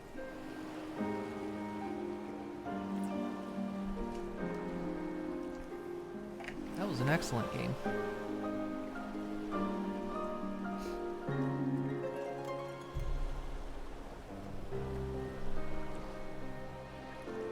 Had a very interesting combat system.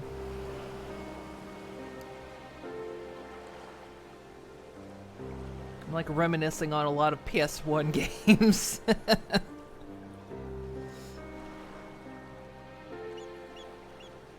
I didn't even actually get into Final Fantasy until kind of late in the game, and I think the first one I played was Final Fantasy. What would have been 6 at the time? Well, would have been 3 at the time, but of course it's actually Final Fantasy 6.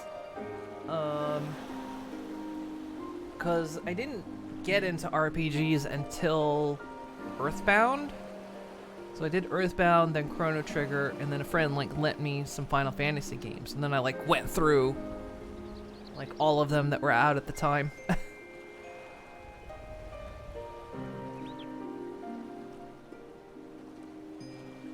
Did I play the original Final Fantasy VII? Yes, I have.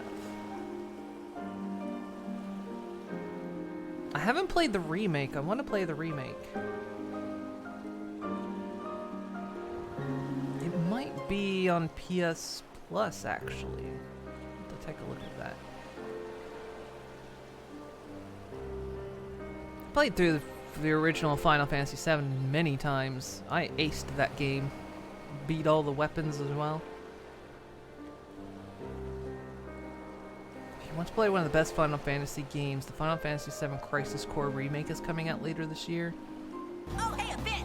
Oh, I forgot the part when Kefka stood up in his power armor and told Sora Kingdom Hearts war never changes. Funnily enough, you could actually see that happening in Kingdom Hearts.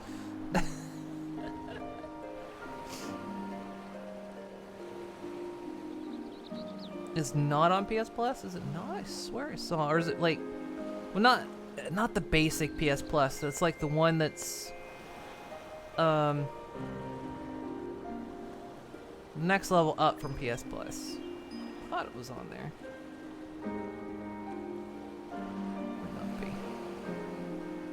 Might have just been in the library. It's essential. The essential. I think that's what we have.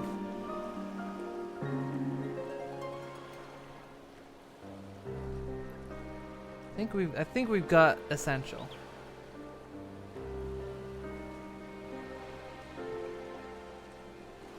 So my girlfriend has it because I have a US PlayStation account, and I can't freaking get it because of freaking region differences. It's annoying.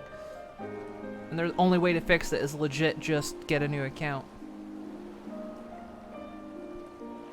I wanted to play Crisis Core when it came out, but of course, what was that on? The Vita or whatever? It was the PlayStation Portable. Okay, 10 more bits just to have Moon's TTS say haha John Master Chief Halo suit jerks him off haha. Also, why are the bits not dropping? Or are they dropping? Am I missing the bits dropping?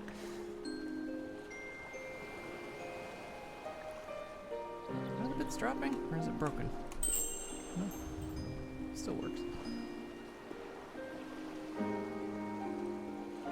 Can I not VPN it?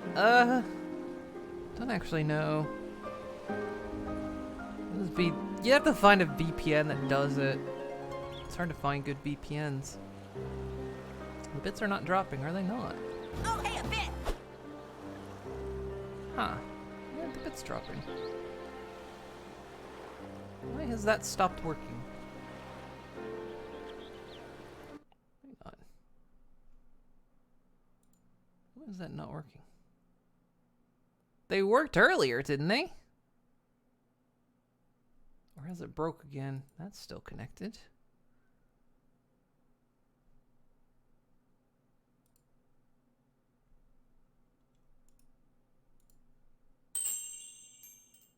Yeah, they're supposed to.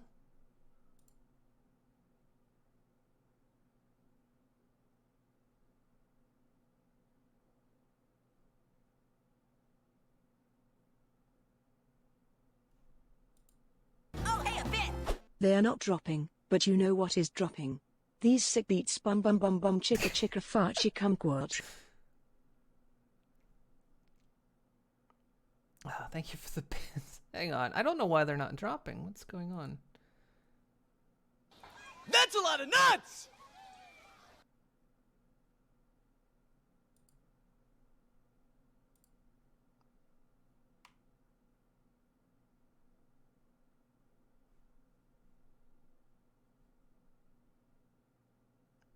Someone want to give me a treat just to see if the whole thing's working at all?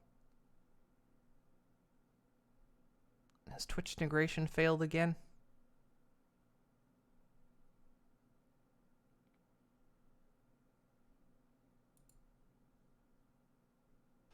No, that works. The bit's dropping. Thank you.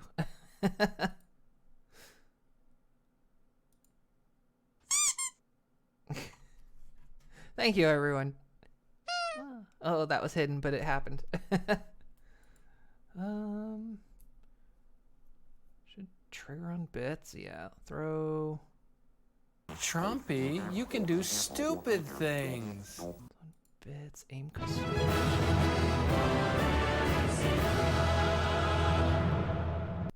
Yeah, I got a treat attack.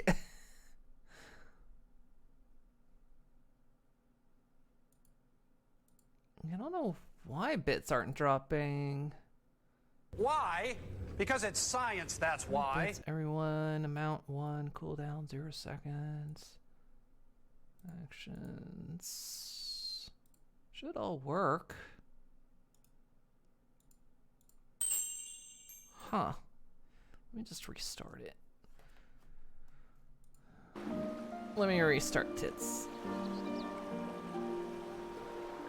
The connection might still be a bit buggy because I know the dev is like because there was an issue with it and the dev's kind of working out the kinks a little bit. No, you don't go over there. Go over here.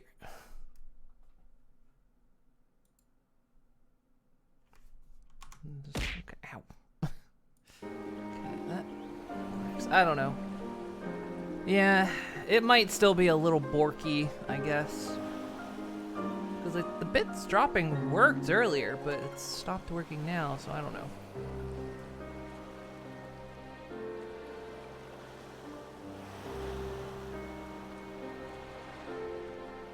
Coming from the right direction? They should be. It looked like it was, when I tested, it's coming from the right direction.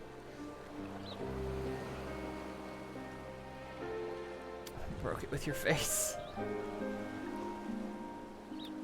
Yeah. Because apparently something happened with Twitch's API, and the dev has worked on fixing it, but it's not perfect yet, apparently. I don't know. The API could still be bugging out. Alright. Let's continue. Can you answer me this? When Adana is strapped in the tower, she's still alive, yes? Then we must make warding scales, as many as we can. The prototype works perfectly. This, Nadani proved at peril to herself. So let us make more scales. She, all those who were taken, might be saved. Aye, as alchemists, this is how we will help win the fight.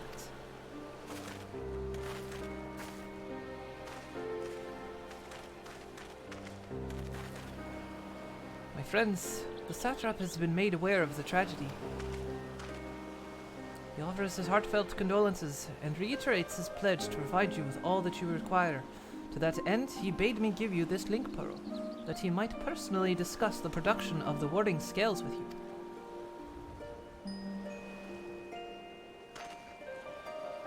And for our Eorzean visitors, I bear an invitation.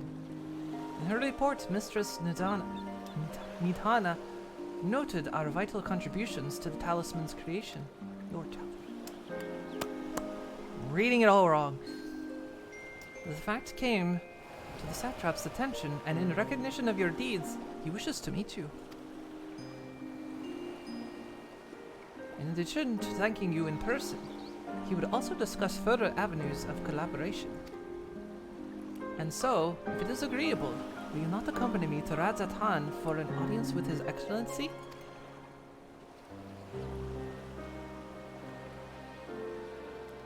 We should be honored, of course. Closer cooperation between our lands can only be to the benefit of all.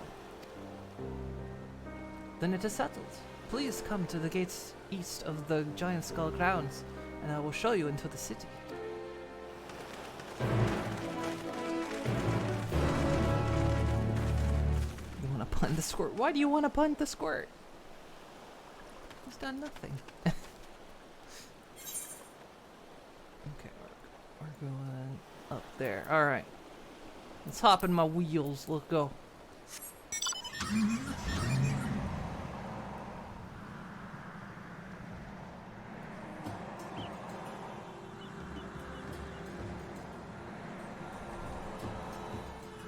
This thing needs a bass boosted radio. Just blasting the bass out the window as I go. And the awful sounding bass too, where it's just vibrating the car so badly that you can't even hear the music at all. All you're hearing is that's just all you hear. Yep, that's probably a good speaker system, I guess.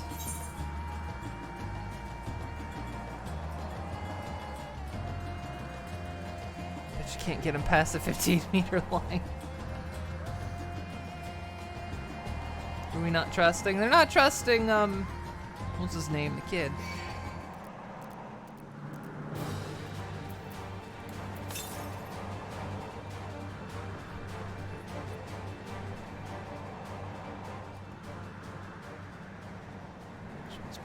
There somewhere. We can take this thing off-road.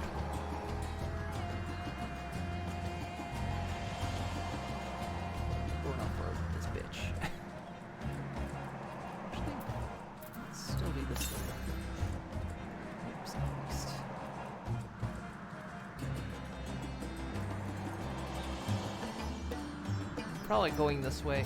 Going to end up going this way. Anyway.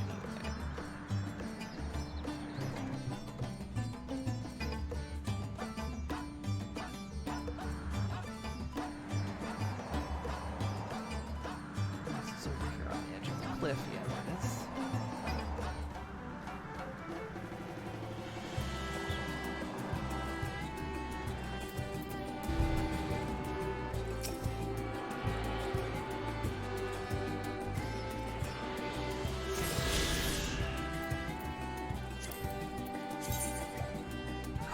So many. We're not gonna be flying for a while.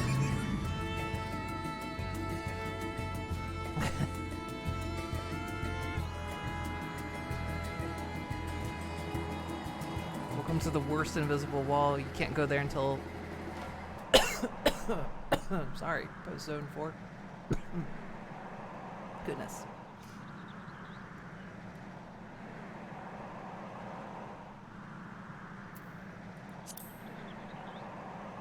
To say yard, but you're having a brain fart.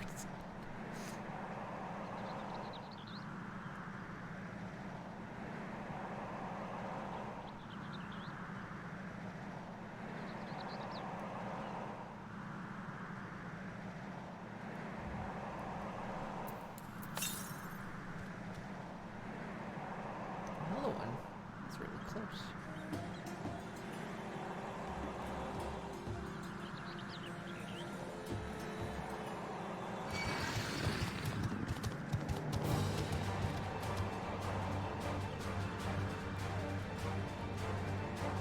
I'm gonna pull up in here.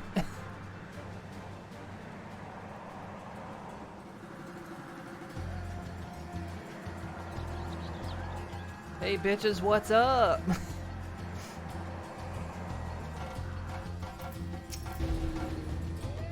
All present? Then let us proceed. Owing to the threat of the tower, the city is currently in a state of high alert, and strict restrictions are in place for entry. Though you have been granted special permission, I ask that you remain close to me at all times.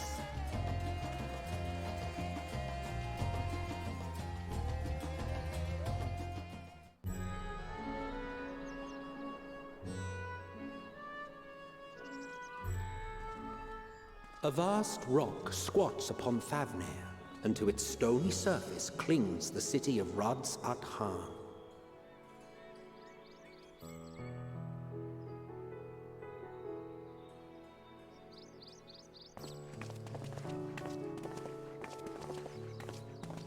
Ye who enter here are subject to the scrutiny of gods, the gate's most watchful eye. The orb which beholdeth the truth of all things.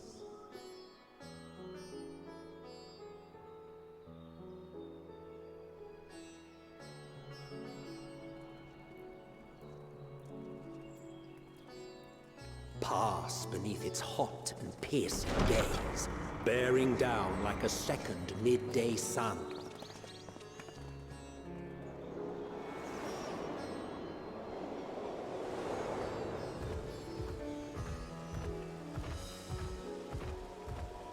The fragrant haze, a mixture of sweet incense and acrid smoke. The cries of merchants mingled here with lively melodies accented by dancers' feet. Travelers seduced by vivid sound and colors were once swallowed up by patchwork streets.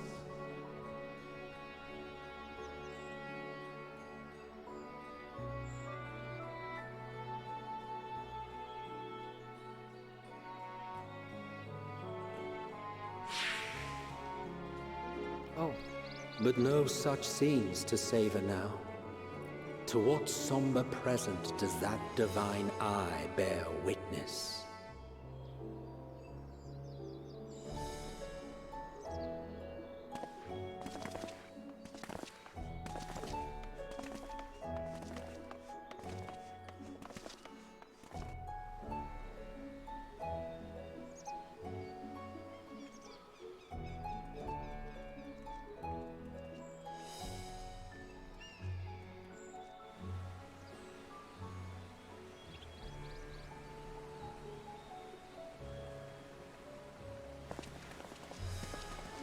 Here we are.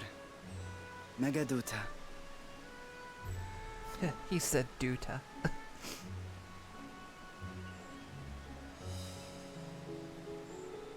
Distracted by boob physics. I saw a tweet by somebody that said they played this game like for so long, and only realized now that the game actually does have boob physics. It's just very subtle. Are you staring at my booba? This walking pace is like when you try to keep the same pace as your parents.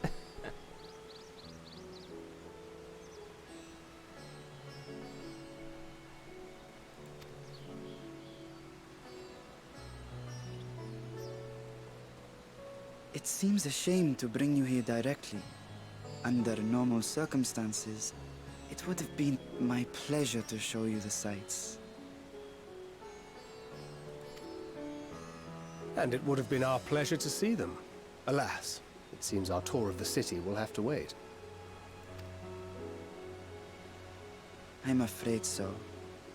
Come, we should head inside.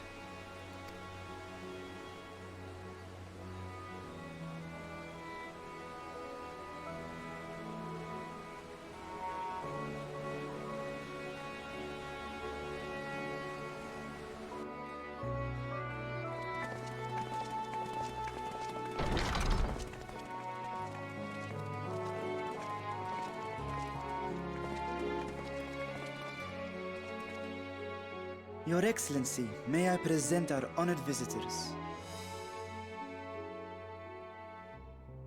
Ah, splendid. Most splendid. Allow me to introduce myself. I am Ahawan, satrap of Radzatan. Creepy kid is so evil, calling it now. 50-yard line, go. Thank you for that treat. Our alchemists tell me your assistance was invaluable in the creation of the warding scale. It's just that it looks high all the time, right? Such deeds ought to be recognized in person. Thus did I have young Varshan convey you here forthwith. On behalf of my people, may I express to you our sincere gratitude.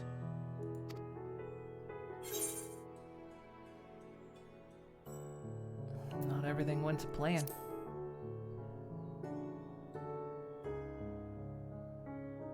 I assume you speak of Nidana. A regrettable incident indeed. Her colleagues insist that we honor her wishes and trust in the talisman, that it will be instrumental in saving Nidana and the others. I am eager to hear your opinion on the matter, so let us not stand on ceremony. Come, sit. I think not. Oh.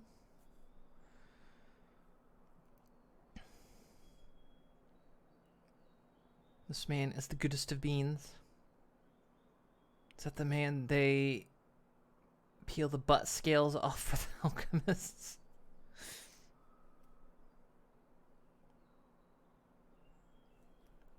This charade has gone on long enough. Show yourself. Forgive me, but were you expecting musicians, perhaps?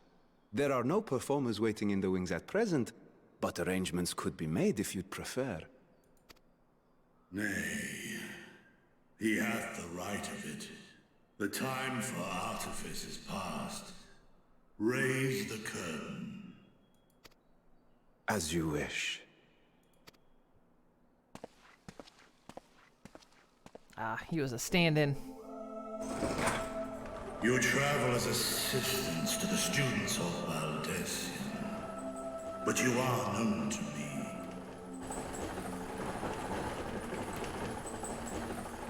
Even here have we heard of the scions of the Seventh Dawn.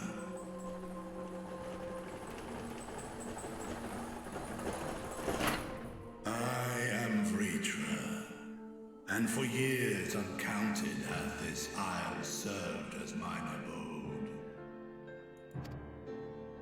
Vritra, of the first brood, sibling to Hraesvelga and Nidhogg. Aye, mine elder brothers, of Midgard Sorma's spawn. I was last to hatch.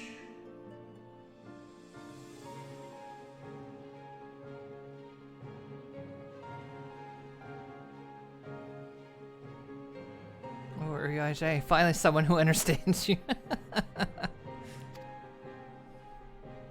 Well, isn't this a surprise?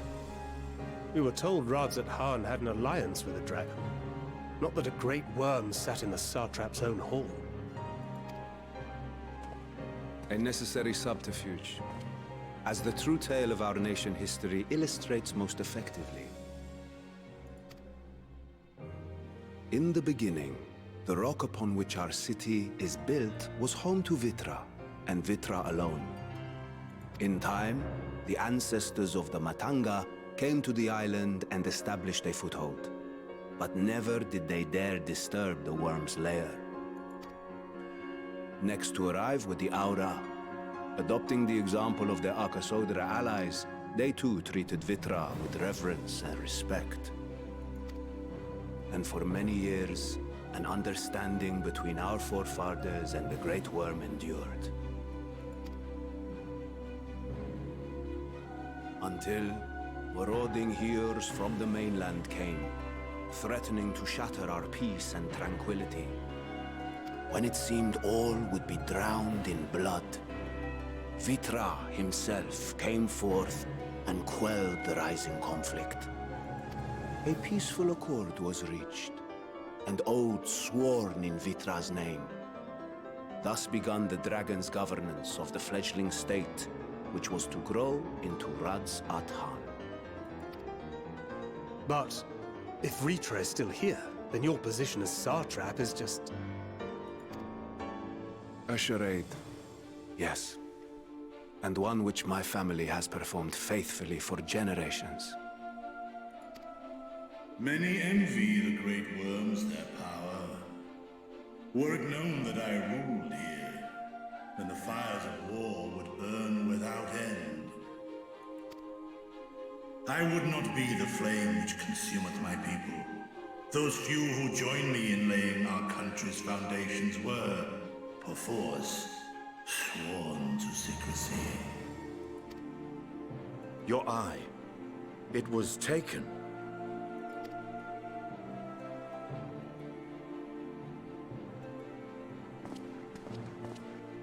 "'Tis here, buried within the semblance of flesh. The body before thee is but a simulacrum, constructed by the finest artisans of Razatan. With mine eye nestled within, it doth serve as an inconspicuous vessel for my will." Oh. Someone get you a dictionary so you can understand this. It takes us that long to grow these weird scale mustaches. That would explain why I felt the presence of a dragon upon our first meeting. I am woven with words fashioned to deceive such arcane senses. Though 'twas short-lived, it seemeth thy fusion with my brother hath left thee much altered, Estinian warmblood.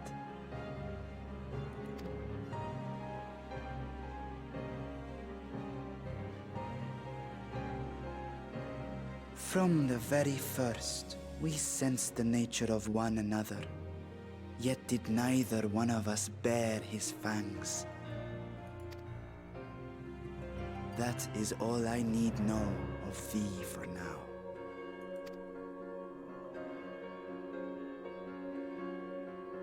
With my secret thus revealed, I have for you a proposal. Not as a worm of the first brood, but as the ruler of Radz Athan. With all haste must we take in hand the finished talismans and breach this foul spire. Thence, should it lay within our power, dispel its wicked influence. Man, what do you do with all the poop? Like, where how are you sneaking the poop out of here? You couldn't trust the kitty as a robot. Kid's literally a puppet. Hey, Solaris. Dragons don't poop. They're like ladies. They don't poop and pee. The door's behind them. But yeah, what are you gonna do with it? It's useless fertilizer. Yet even with the assurance of the warding scales, the narrow confines of the tower doth limit the size of our force. And thus denied strength in numbers, thou must choose thy soldiers with care. Quick question. You don't want him to be rude.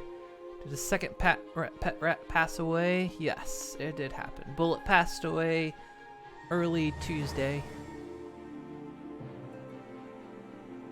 He had a bit of a cage accident, which something was underlying that might have also been happening. But his cage accident, we think, actually accelerated it quickly.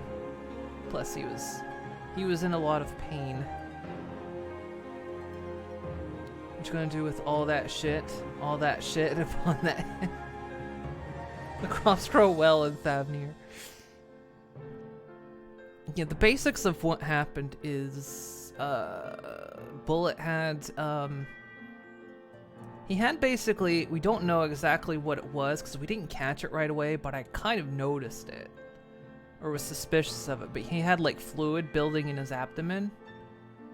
We thought he was just gaining weight because he had been sick and he'd gotten better, so we thought he was putting his weight back on. But I kind of noticed it was a little bit hard, plus he wasn't gaining it on his haunches. But anyway, Monday night after I was done streaming, he was climbing to the top of the cage like he normally does. And I wasn't quite watching when it happened, but I did see him fall. He slipped and fell only 3 feet, which is fine for a red, actually. They can fall up to 6 feet and be perfectly fine. But he must have landed wrong because he essentially cracked his pelvis. And so he was in immense pain. He didn't, well, I'd say he didn't show it, but he was in immense pain. And when we took him to the vet that morning, they're like, yeah, he's got fluid building up in his abdomen. Trumpy, he might can do stupid things. He might be bleeding internally, and if that's the case, plus if his pelvis was broken, they're like, you're just gonna have to put him down. But they're like, also, if he's internally bleeding, you're just gonna have to. But they're like, they took an x-ray and they're like, well, okay, his pelvis is just cracked. It's possible for that to be okay, but we need to know what the, what this fluid buildup is in his abdomen. And so they kind of gave us an option. They're like, well, we're going to give him a big old shot of morphine, essentially. And he can stay here, and he might pass while he's here at the vet office, or you can take him home. And then if he's doing all right, bring him back like at 4 o'clock. So we did bring him home, and not long after he passed away. So we were actually sitting next to him when it happened. So yeah, he passed away, but at least it was at home and hopefully comfy because he was high as shit on morphine. So, oh, thank you for the gift sub. Nelagan gifted a tier 1 sub to Chrome Warrior. Oh, thank you so much for the gift sub for Little Bullet. So yeah, it was all so sudden, and like after he had fallen, I knew he wasn't okay. And I woke my girlfriend up because it was like 4 in the morning. And we're like, we gotta get him to the vet in the morning as soon as they're open. But yeah, so. It could have been the reason he fell. It might have been maybe related to the buildup in his abdomen. Because he occasionally would zone out. But we just thought he was doing that because his brother would bully him. He would bite his ear, and we always thought, oh, Bullet's just going to his happy place. But it could have been any number of things, to be honest. So it's basically... Hang on, my ear itches. So yeah, that's basically what happened. He passed away Tuesday morning after a cage accident that night. So now we're down to one little boy. He's doing okay. Of course, one thing you have to do when you have rats is they're very aware of their cage mates. And if one of them leaves the cage, they will look for them until they come back or find out otherwise. So you have to give them closure. So we brought Sparrow into the room because we had him in a cage on the bed. So we brought him in. We let him inspect Bullet for himself. And the first thing he does is go straight for the mouth to check for breath, because that's what they do. They somehow know. They seem to have a concept of death. And so the first thing he did was checked Bullet for breath. He went straight to his mouth, saw that he didn't have breath, and let me tell you, the look Sparrow gave me, I have never seen him make such an expression before. But have you ever had a moment where all language barriers are dropped? The look he gave me, I knew exactly what it meant. It was both a knowing look. He looked me right in the eye and just made this expression. and it was like a look of knowing and a look of sadness, of course. So you felt that with pets before. Yeah, it was like that moment where you just know 100% what is being expressed. You have no question of it. And yeah, I'd never seen him make that expression before, and he just looked me dead in the eye. And I was like, yep, your brother has passed away. And I'm sorry. So yeah, and he did his, of course, little extra inspections after that, but he pretty much knew. Because normally what they'll do is they'll check for breath, and then they'll like try to like nudge them or nip at them to try to get a reaction. But he knew. Because of course he'd seen that Bullet had been injured. So I think he was pretty much aware at that point of what was going to happen. So he pretty much, the first thing he did, because we'd offered Bullet some baby food not long before, actually. And so he went into the cage, ate the baby food, ate the mealworms we'd given him. And then he was kind of like, yep, this is it. So, and for the most part, Sparrow's been okay. I mean, rats are social, they need companions.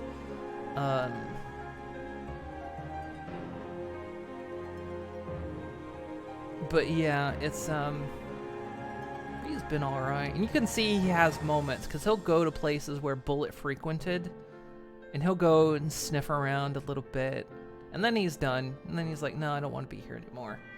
You know, he'll go to the top of the cage, because of course that's where Bullet liked to be, but he'll only stay up there for like a minute or two. Or he'll go to like the hammock that Bullet stayed in, because we haven't washed everything yet. We kind of want to give him time to get through it himself as well, of course. And so yeah, we'll be getting another boy. We're not done with rats, but considering we've lost 2 in such a short amount of time, we kind of don't want to. But we're kind of caught in this conundrum of you shouldn't let rats be alone because they're very social and they need other rats. Like, no matter how much you play with them, they kind of need other rats. Some rats will do fine on their own. Some rats will do fine on their own, but we don't know about Sparrow. So, but we're also not sure if he could get along with others. That's the other thing, because as much as he bullied Jack, his own brother, and fought with him, we're not sure if he could get along with the new Mischief or not. So we're kind of, it's a bit like, yeah, it's too soon for us, because I mean, these two were just over a year old. And I mean, rats only live to be 2 or 3, but the fact that these two went so quickly. So yeah, we're not sure about it yet. We're not done with rats for sure, but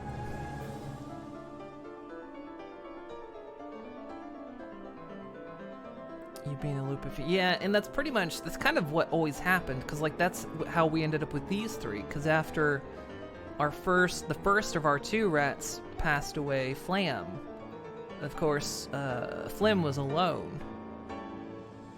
So we're like, well, we're not gonna force him to be alone, so we got these 3, but he didn't get along with them.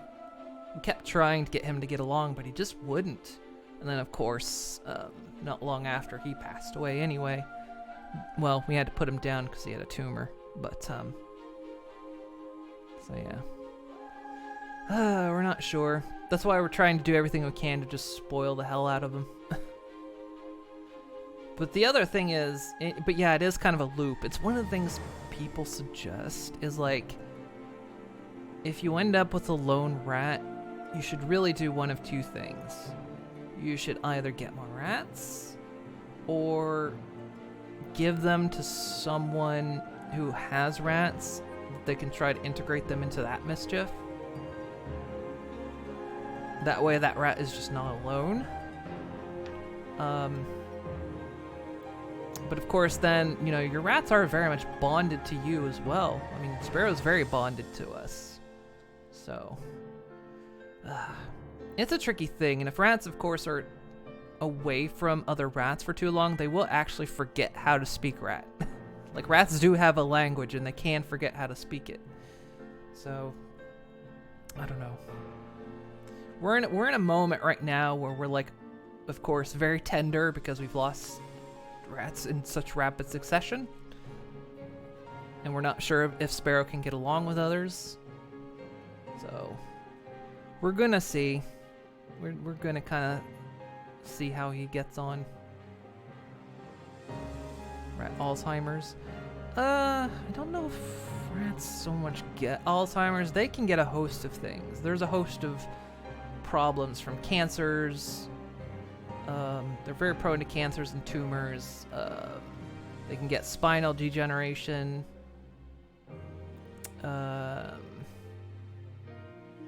They can get diabetes if you're not careful with their diet.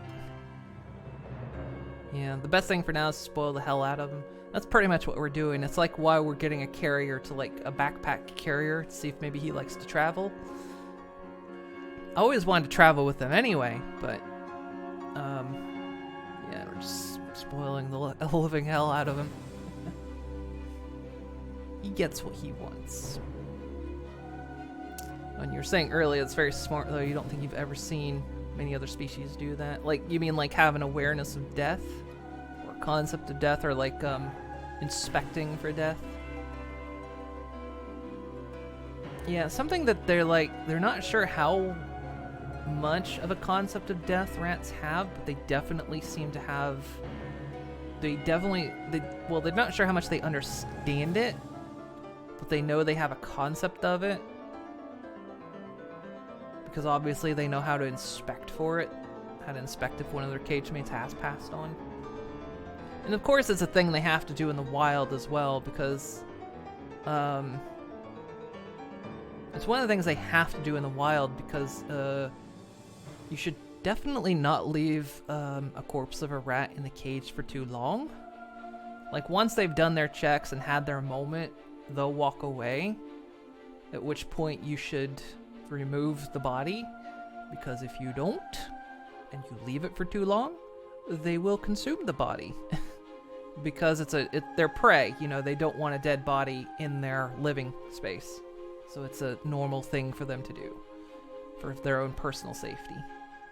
But concept of death, or at least checking for breathing as the first thing to check. That was one of the things that did astound me, like, most of all, and I've seen them all do it when we've done this before.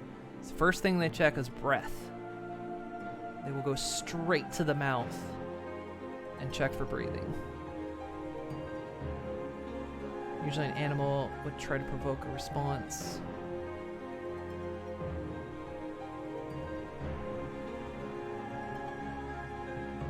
Yeah, that's pretty much what they'll do. They'll check for breath first, and then they'll try to provoke a response. They might nip the ear, you know, nudge the belly, step on them.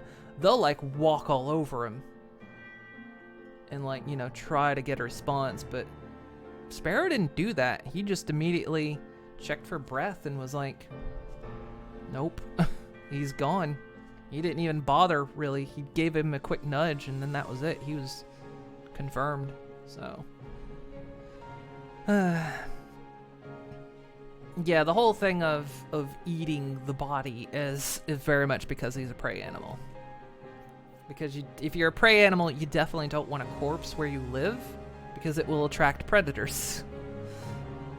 So, if the body cannot be removed, they will remove it to the best of their ability.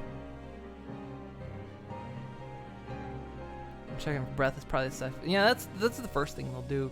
I mean, it's a funny thing. It'll scare, if you've ever had rats, it'll scare the hell out of you. But sometimes your rats will just sleep funny. Like, they will sleep funny. I've seen them sleep on their back, sleep on their side, like looking stiff as hell, but they're just sleeping. But you don't know it when you first look at them. And apparently it scares their brothers too, because sometimes they'll just immediately run up to their brother and be like, hey, are you alive? Check for breath, and they'll be like, oh, okay, yeah, you're alive. kind of funny, if not scaring the hell out of their owner sometimes.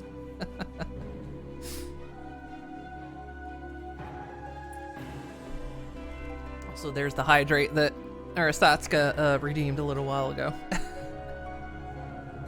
Anyway, I know. Sorry for anyone that came to join and watched really Final Fantasy, and I started talking about rat death and psychology. But it's one of the things. If you're going to be a rat owner or a rat parent, it's something you have to accept. It's just something you have to know. You have to know it, and you have to accept it. I will advocate for rats every day as a good pet, but they're also kind of expensive, or they can be. And you have to know how to take care of them. Good moon hugs. Oh, thank you. So yeah, it's but yeah, we're definitely not done with rats either, because the cage that Sparrow lives in right now is an expensive cage. That's a 400 € cage he's living in. Plus we have the other cage, the secondary cage, and then we have the hamster cage, which is the timeout / get along cage. Then we have the small carrier. That's the for the whole like forcing them to get along. And then we have the cat carrier, which is usually what we take them to the vet in. We have a lot of things for rats. We're too invested already. Despite that, you think once you move and get your own place, you'll get a little rat pack of your own. Yeah. And make sure you, I will say, because of their health issues, they will cost you money. Like, that's just one of the things. Like, getting a rat might be cheap. Well, it's like pretty much this. One, don't get just one rat. Get two minimum, because they need companions. And two, because they have health issues. They can have health issues. Our first two rats, aside from Bumblefoot, which is just like an irritation of the heels, our two boys had like no health issues, except kind of near the end with some respiratory issues. Respiratory is most common. Tumors and cancers are also very common. So make sure you've got money set aside to take them to the vet, because they can get expensive. If landlord permits it anyway. Yeah. We still say that Jack is our most expensive rat. And I'm looking at Sparrow going, don't you dare. Don't you dare try to beat him on being the most expensive rat. Because even with Bullet, of course, all three of them, no, Jack never got neutered. Bullet's had a couple respiratory issues. He got neutered, and he had a tumor removed on his back. He's still not more expensive than Jack was in the end. Yeah, you're prepared with that, which is why you're gonna wait till you're financially secure. Yeah, rats are lovely. They will bond with you. You will officially, if they bond with you, you are officially part of their mischief. And they will rank you as well. Because rats have hierarchy, you will be ranked. And apparently, I rank above my girlfriend. Apparently, I rank above my girlfriend. Because they all, like, have absolute respect for me. And they have respect for her, too, but not as much, and you can tell. You can tell the difference between how they treat me and how they treat her. So apparently I'm the alpha of the mischief. Because also my girlfriend's been bitten a few times. I've never been bit. The only time I've ever been bit was once when we were trying to get Flim to merge with the 3. And of course a fight broke out, but I had a gardening glove on, and thank goodness I did. Because he bit hard, and even through the garden glove, I still drew a little blood. And I have been bit through a garden glove, but of course that's intentional, you know, to break up a fight. than that, I've never been just randomly bit. So, probably because you're near to them in general due to... Yeah, I think that's the thing too, because I'm here all the time. I work from home. I'm here in the same office they're in. I'm constantly around, so it's probably why I rank so high amongst the mischief. And they'll kind of respect me a bit more in terms of how things work out.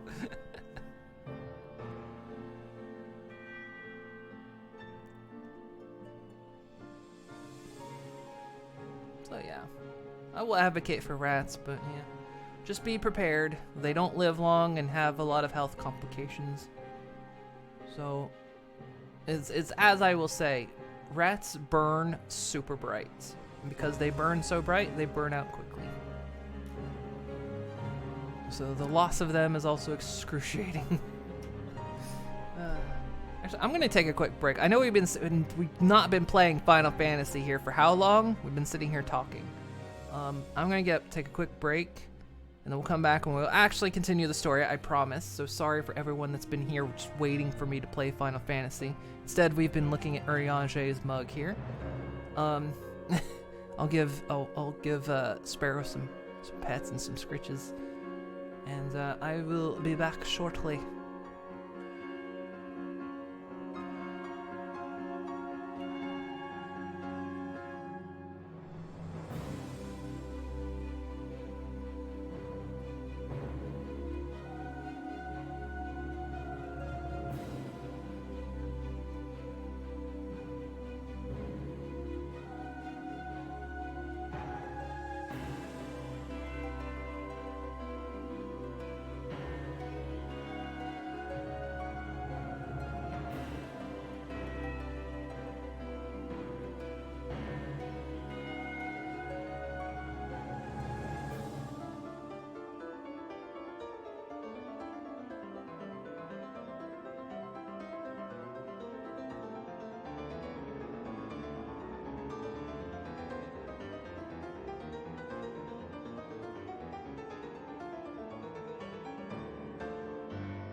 Sorry you had to ask. No, don't worry about it, Twilight. It's one of those things that, like, I'm sure everyone was curious what happened. And everyone was just kind of afraid to ask on the subject. And to be fair, I kind of did want to talk about it, but I was like, I don't want to bring the mood down. Talk about, like, you know, one of my pets passed away. But I'm also, I mean, come on, obviously. Obviously, anyone who's ever known me in a stream, you get me talking about rats, I won't fucking stop.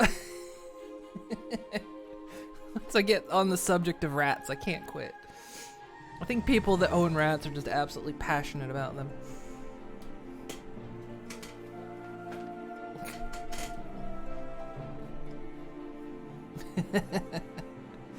I need one of those shirts that just says, ask me about my rats.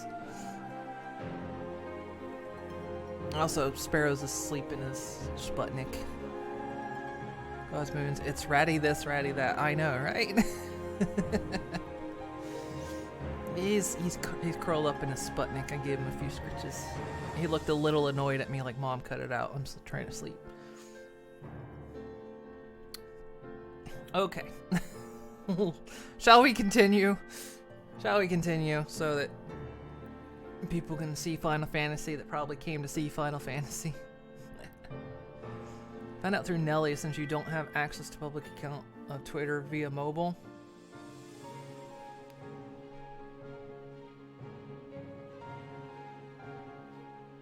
Don't have access to your public account on Twitter via mobile. Oh, when you found out about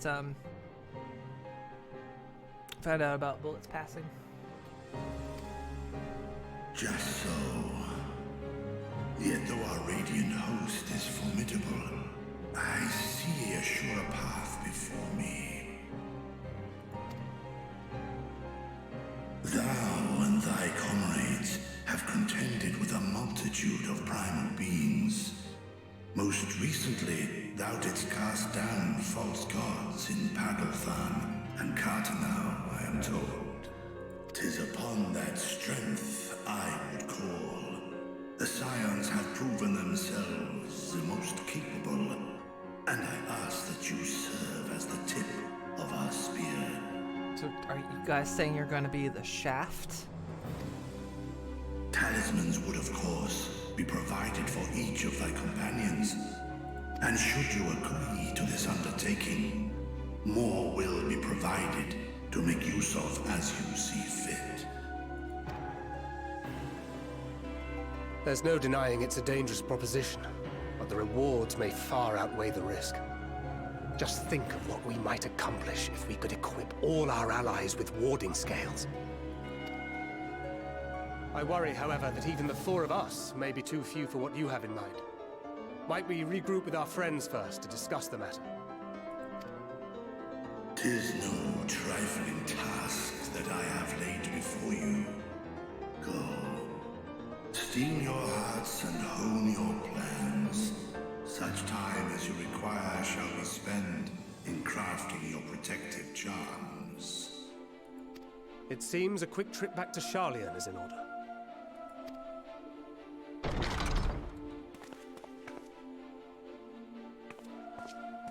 Well, he's just gone. Wilt thou not lend thine aid?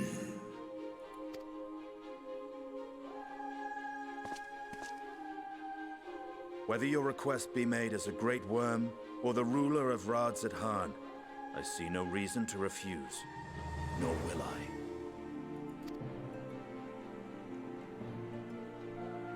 I am in thy debt. Does he gotta go to the bathroom or something?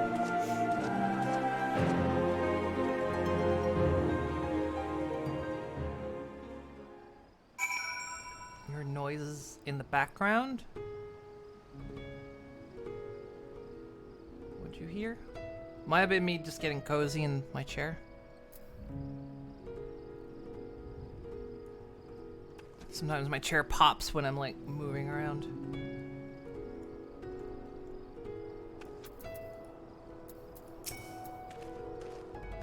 That meeting took a rather unexpected turn, but we now have a clear objective ahead of us. Let us rejoin our comrades in Charlian and muster a suitable crew to foray into the Tower of Zot. Oh, and if you haven't already done so, be sure to attune to the Aetheryte here before departing. Unless, of course, you enjoy a violent nausea. Well, I was going to, but why did you port me right back out here, you dorks? Oh. Wait, how? Oh, do you mean just the one here in general and not the one in there? Okay, fine.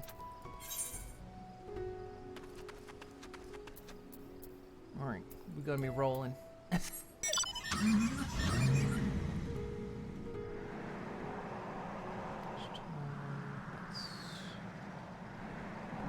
Fates.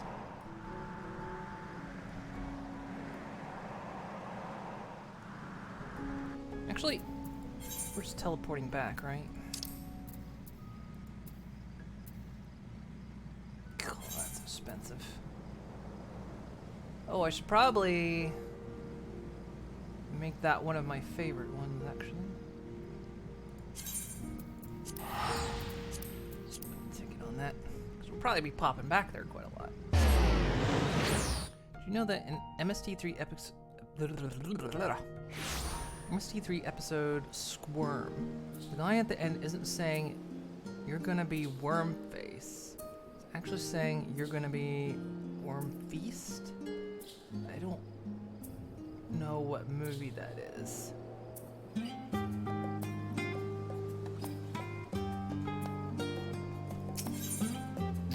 Just your favorite destination. Just your free destination. No. Wait.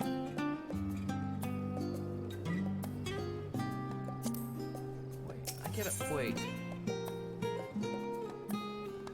Home is where I teleport to. Free destination?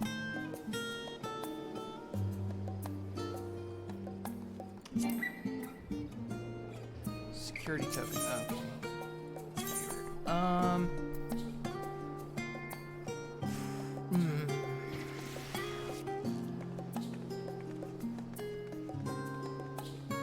Honestly, Foundation's not that far away.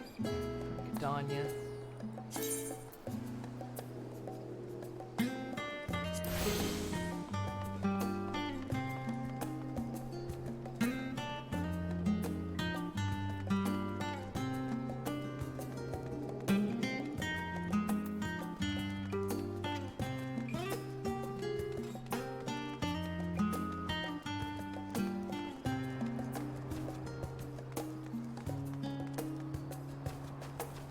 Home Aetheryte set for Danya.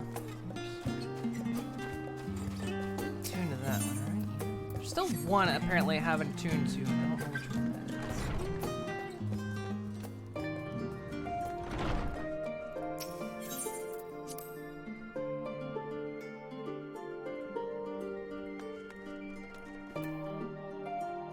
is. Squirm sounds like a horror film. Just as I was getting used to the balmy Thavnair, we're back in chilly Charlian. Take care not to catch your death, eh? I need you for the battles to come. Now then, everyone appears to be here, so let us take stock of the developments and discoveries.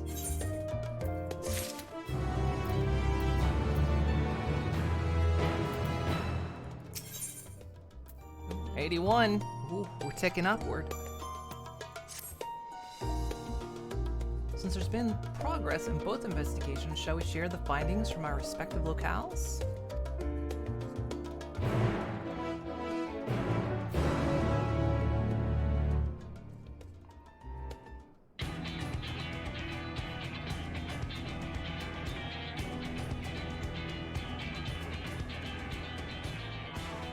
Your time in Thavnair has certainly been eventful.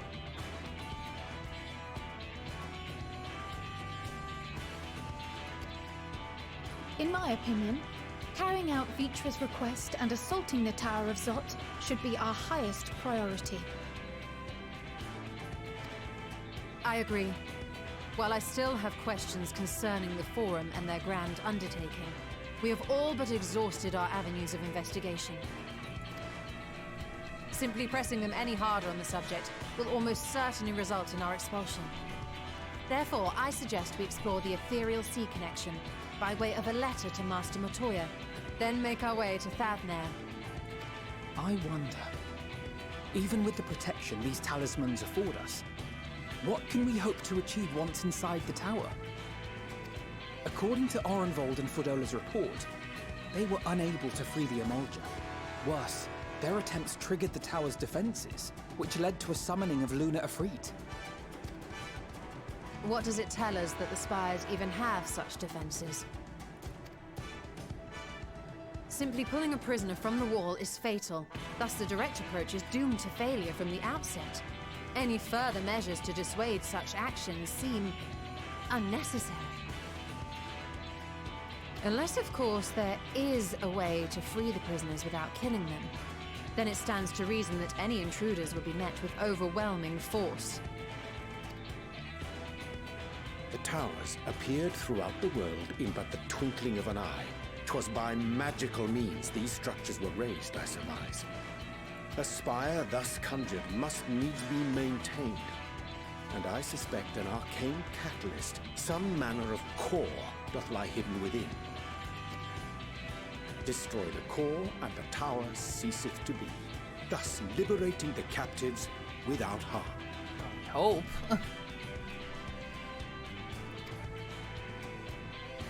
So we can hope. And I would prefer to enter the tower with a working theory than with no plan at all.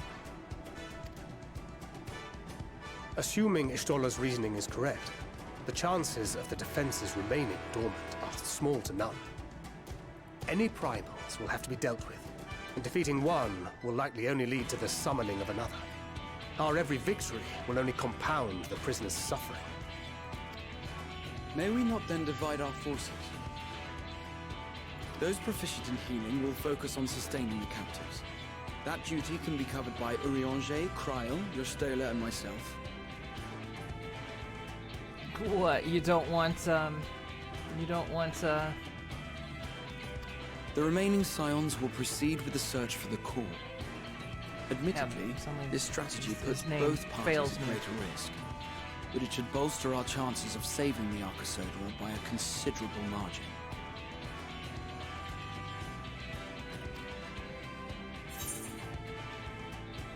Sure, Alphanon is in the... Yeah, see, that's what I was about to say. Is Alphanon in the right group?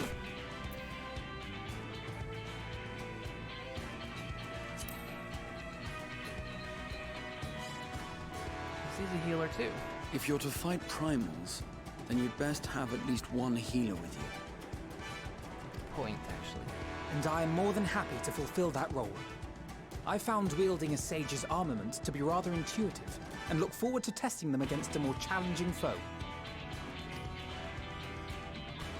It seems we have a plan. All that remains is to carry it out. I will inform Radzit-Han of our movements, so let us make our preparations and regroup near the tower. The military post in what's left of the Hamsa hatchery should serve as a convenient staging. That sounds perfect. And remember, the experimental aetherite at the confluence is there for those who need it, so there's no excuse for being late.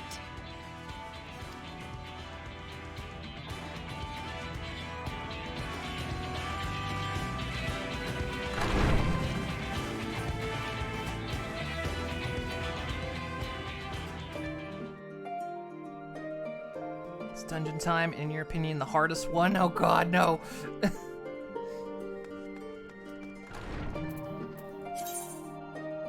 You've seen how well I do with dungeons I'm not familiar with.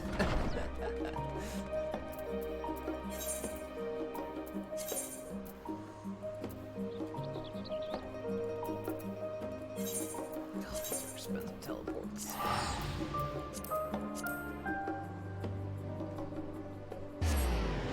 Have fun.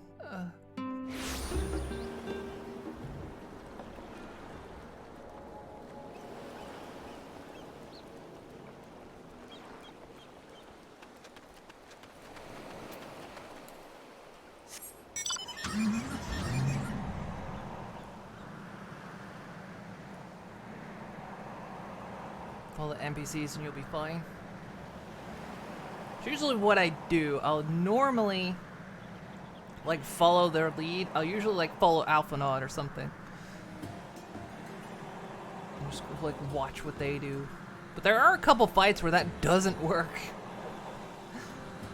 Especially because they'll like have some mechanic where it's like it pins me exactly and no one else. Like, oh shit. Or like that one fight where the AI didn't actually do anything. I had to enact the next part. We were making the Mama Piggy.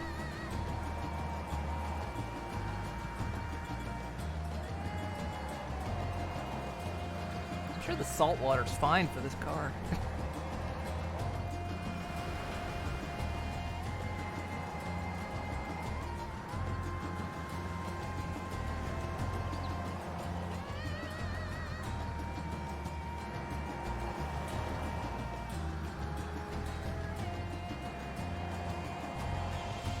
At least back before the AI was a thing, I would always watch videos on the dungeons. That way I knew what to do.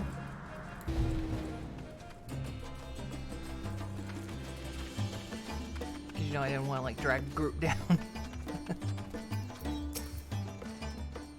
Ah, our friend of Eorzea. We've been expecting you. You and yours will lead the mission into the tower, I'm told. Boarding scales will be delivered soon. Till then, please stand by. The boat we've readied. Yeah, I gotta go into Raw now. Like everyone else who first does this. When your fellows arrive, I will direct them to join you. We pray for your safety and success. So that's the thing. That's gonna be like the weird thing though. Is eventually when I beat Endwalker and catch up in MSQ, I'm gonna be like everyone else. And like have to do things raw like that. Considering at no point in my entire playing of Final Fantasy XIV have I ever been caught up.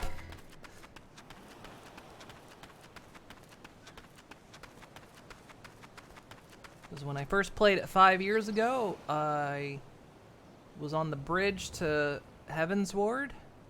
And then I stopped playing for 4 years, and then I came back, and here we are. I came back just before Endwalker dropped.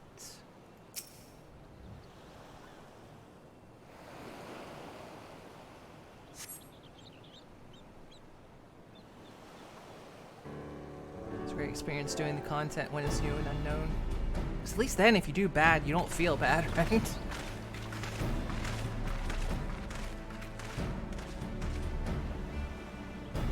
If this is the future of Aetheryte travel, I think I'll stick to boats. Dang. Aye, no warning, however emphatic, could have prepared me for that. On account of which we are a little late, but fighting fit, mostly. Don't say mostly, be fighting fit.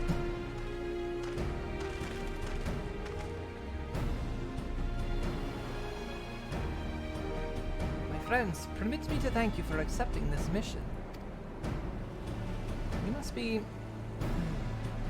should still call you Varshan, I suppose? Indeed. It would not do to confuse our soldiers. Very well then. For our part, we are humbled that you see fit to entrust us with your warding scales. Please convey as much to His Excellency. Cryo... What the fuck? We just... What do you mean convey to... I know you're trying to keep up the charade, but we're the only ones here. He is His Excellency.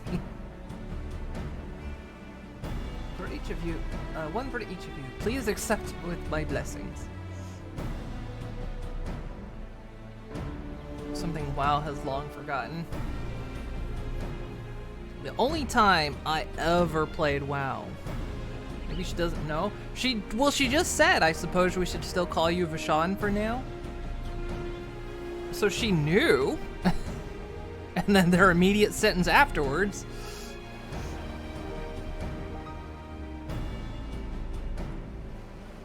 The only time I ever played WoW was on one of those like freebie hack servers. Because I'd never really played an MMO that wasn't one of those. Back in the day, remember back in the day, I mean they still exist, but like back in the day when there was all those freemium MMOs that were grindy as fuck and had no story of interest. And so I actually tried WoW, and I was like, that's alright. Miss WoW days. I remember when it came out, and like, one of my friends at the time was like super into it. Of course, that was after, man, remember EverQuest? I never played EverQuest either, but I knew people who were absolutely addicted to that game. My girlfriend's roommate at the time was super addicted to it. SBC, which one is that one? Days were gold.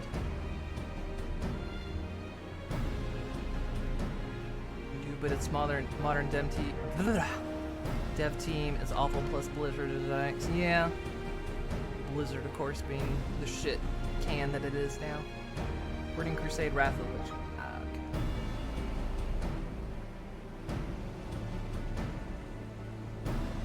I mean, I definitely got the appeal of MMOs. I mean, obviously I'm playing one right now. Like I played some Ragnarok Online. God damn, you want to talk about a grindy as hell game. Oh my god. 2005, 2008. I was in college when World of Warcraft dropped.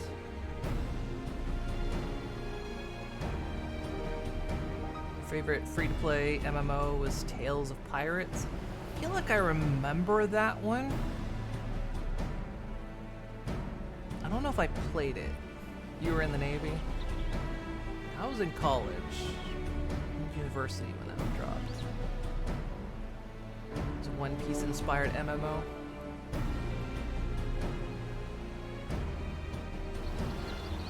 There's one I still get emails for every once in a while, which just surprises the hell. I can't remember what it's called, but still surprises the shit out of me it still exists. I can't remember the name of it, but I still get an email every once in a while.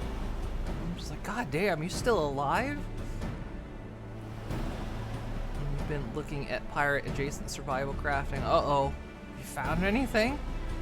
I don't know of any. Aside from that one that the ARC team made that apparently wasn't very good. Your Babylon's Fall is closing? Was that the one... Was that one of Square Enix's that apparently was struggling to get double-digit players?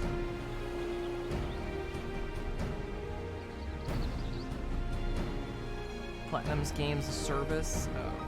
There was one I heard that Square Enix had that was like so bad that it was like it almost never had double digits. Oh, it is a Square Enix. Okay. Shutting down 5 days before it would have reached 1 year. I hadn't even heard of its existence, which ought to tell you probably why it wasn't doing very well. Square Enix has a problem with advertising its games.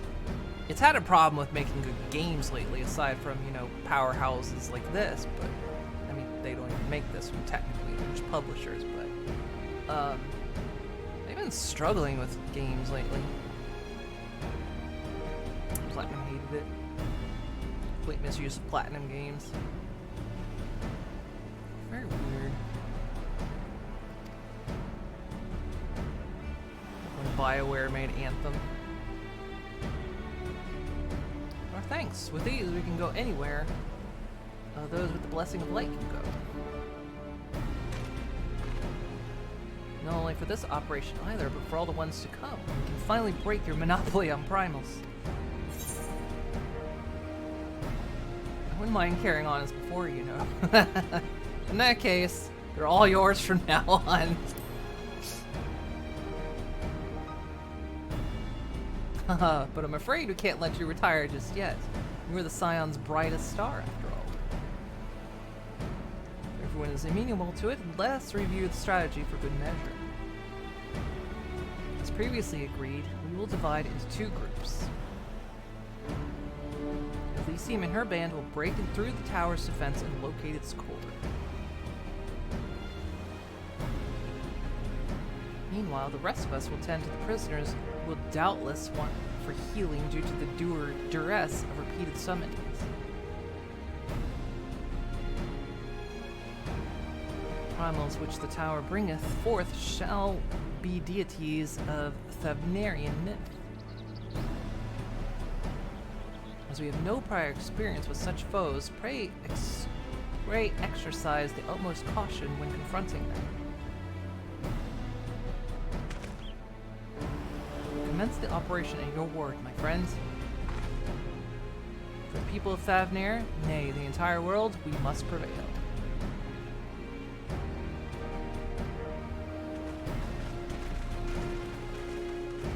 The issue with Anthem was throwing its Studio Who's Tower of Zoltz. Studios whose experience with single-player games, not multiplayer games. Yeah, there was loads of issues with that. Alright, who do we want to bring with us? Who's coming along? Oops.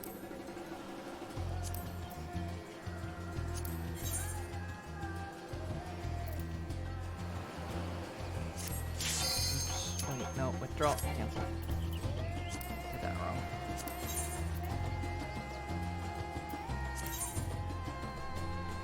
Do we want to replace? I guess we can only replace Alize.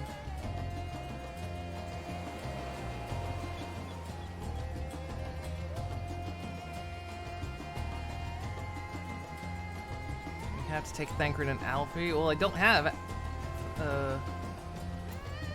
Oh yeah, sorry. For some reason I was thinking. Okay, so yeah, they have to. Oh, all right. Let's go to Thancred. Okay.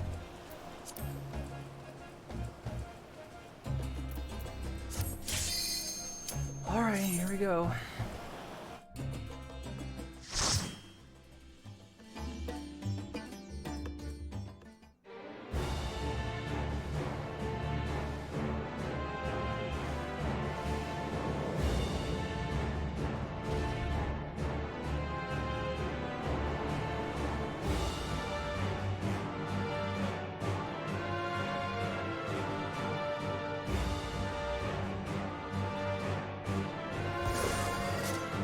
Towers displacing the ground because they seem to go very deep.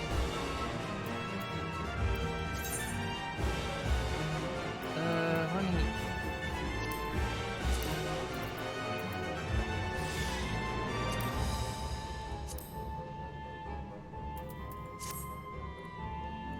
Alize. Dance partner. Alright. Let's go.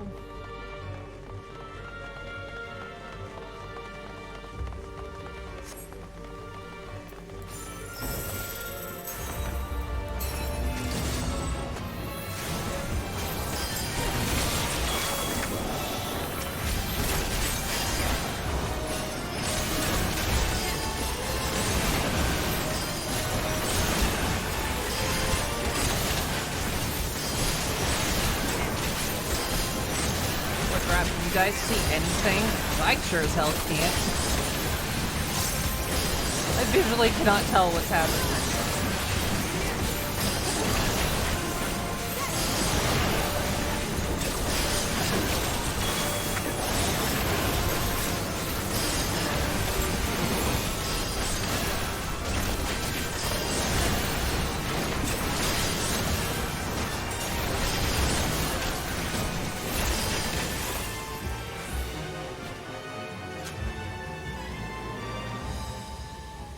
Inside is 100% bigger than the outside, and it makes no sense. If effects turned on for others, turned it off ages ago. I didn't even realize you could actually turn that off. But I did notice on one video I watched how like the effects were seriously turned down.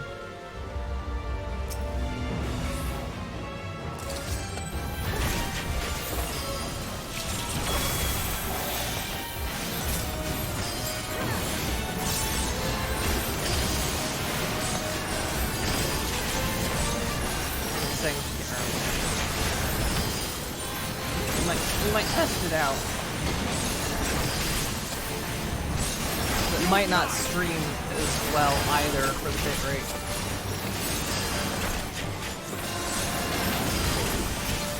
Bitrate might be screaming.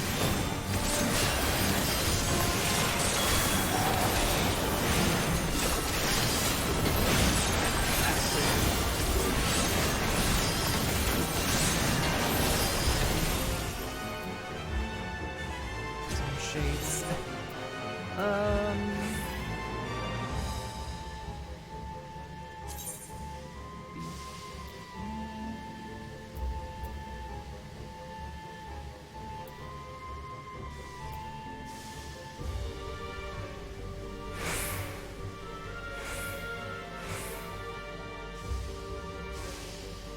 It's character set.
Why do I have that icon now?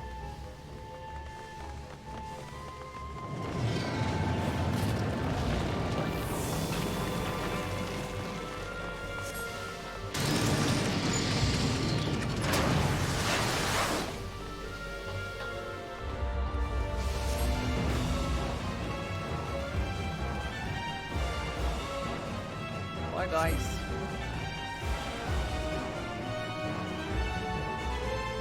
Play a Final Fantasy 4 or 14 again.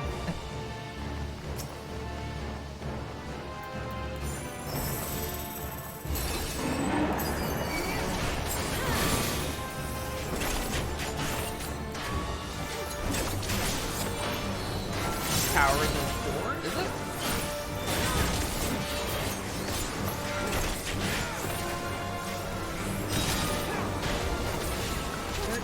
It's been so long since I played the older Final Fantasies that I like remember so little. Because I mean, for me, it's been decades since I've played a lot of these.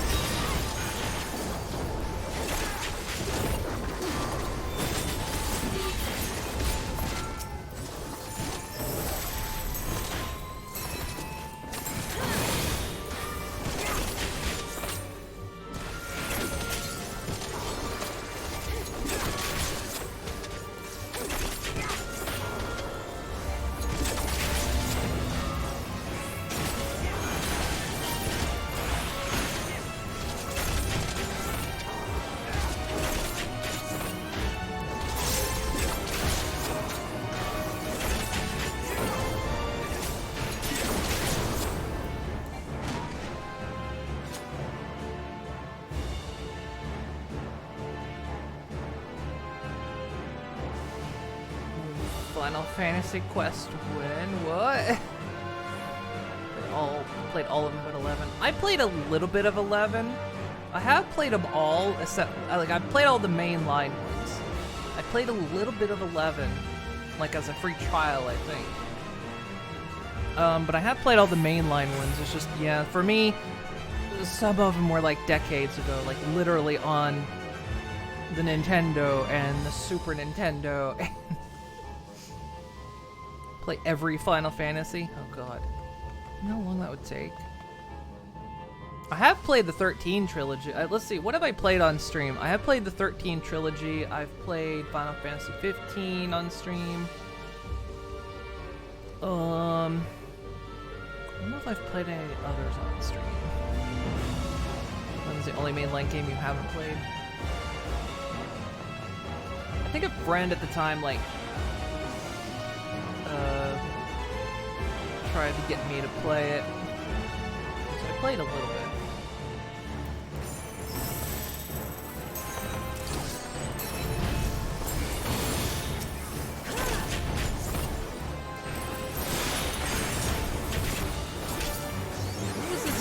What was the story to Final Fantasy IV?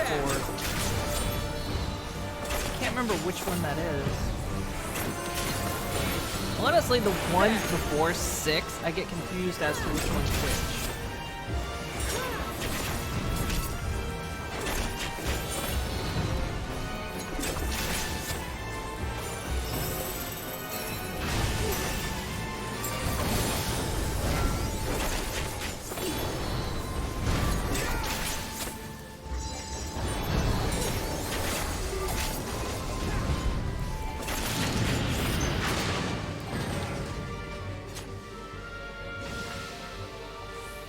Story to 4 was. To be honest, you don't count them. Yeah, I won't. I generally don't actually count them as mainline, but. So the one with Cecil. Is that the one where he actually went to the moon? I thought that was 2. No, wait.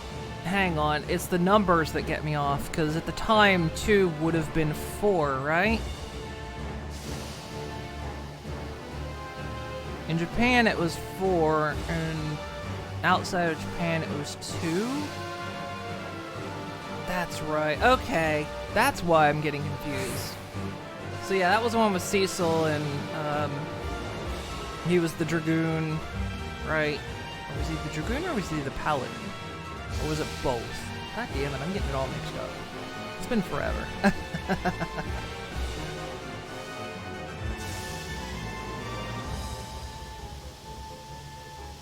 There's an official statement that Yoshi P is extremely tired of people writing off both 11 and 14 due to the MMOs. I can understand why, like, people wouldn't consider it mainline because they're investments. Because, I mean, generally, your mainline would be one-time purchases, right? But this one's a constant ongoing investment, same with 11. So I can understand why you wouldn't quite count them as mainline. Yeah, just like Nelly says. Black Knight Paladin, that's right.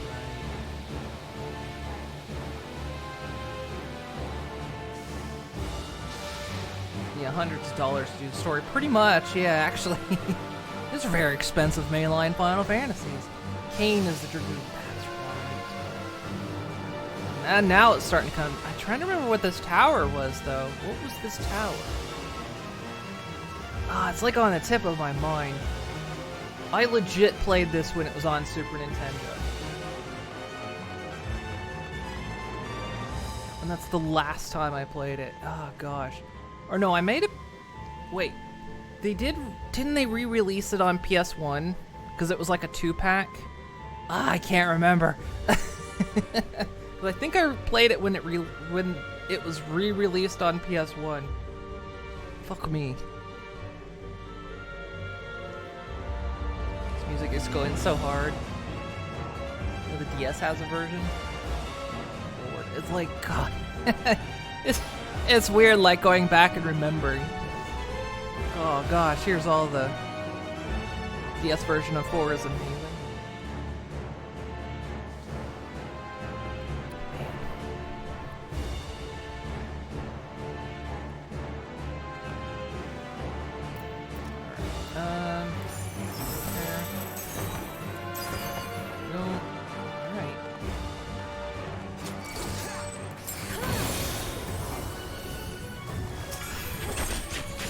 Following you, Alpha.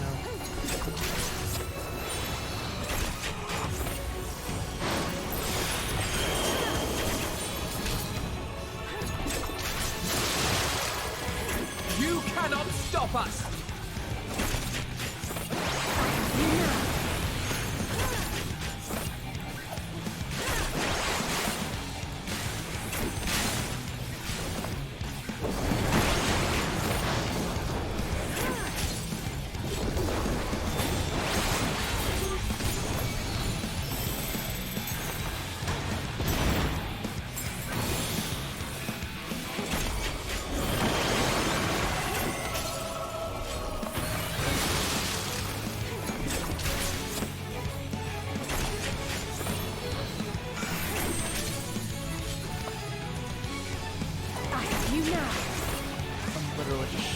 for now.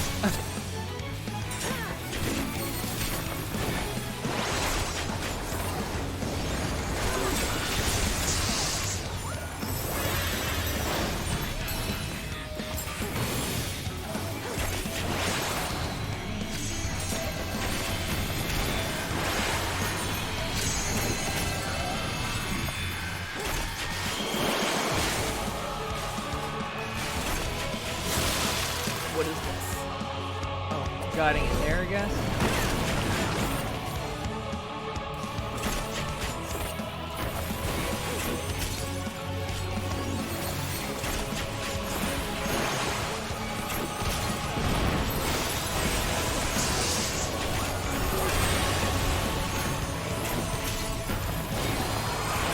I gotta get changed.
Rogue. Let's see. Wow, I lost chat there for a while. Say that you're getting overdrawn. So we're about to fight the Magi Sisters from 4. Stream. I think Steam has all those. I think so too. Yeah. I thought before Endwalker's release we're gonna have big roles. We're gonna have big roles since Yoshi P and people kept talking about them.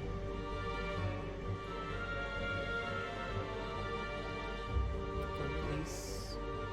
Let the small horse have power over the arcane and all-powerful magic. Bound to happen. I've got my here I get my magic back. Imagine playing to a healing class in Alfie. Oh, I can't wait to heal, and your white mage butt goes, yeah, thanks, but no thanks. With Pixel Remax for Final Fantasy 1-6. Anxiety watching Final Fantasy 14 dungeons, really? Just do some Final Fantasy 14 rating, but your anxiety got so bad you barely even do roulette. I get anxiety for roulette because I don't have a good memory. So I worry I'm going to get into a dungeon that has a special mechanic that I cannot remember what the mechanic is.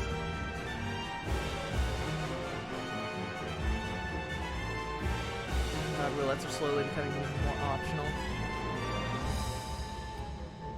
Do I ever think about streaming Code Vein? Not really.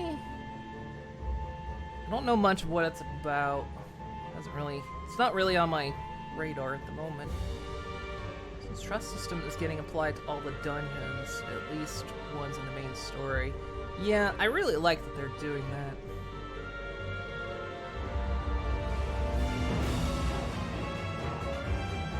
It's not even the social side, it's just the scenario stuff. Dancing and stuff. And then music a bit, it's going too hard. Oh, is it? Sorry. I think I accidentally adjusted things on my computer, so... I think when I messed with some volumes, I accidentally messed with volumes. Oh, I think yeah, it happened when I was doing the VR stuff. VR stuff.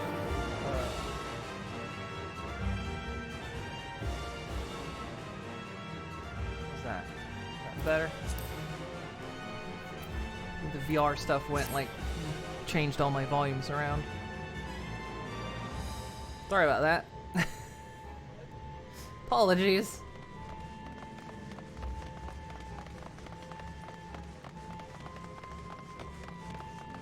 Also, what did I get? Can't use.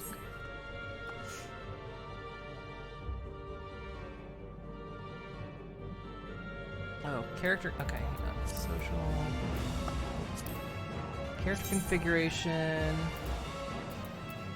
control settings, character tab. I don't think that would be there.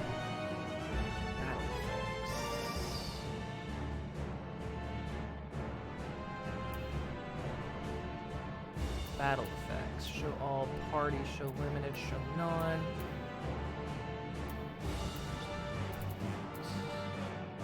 Let's try limited.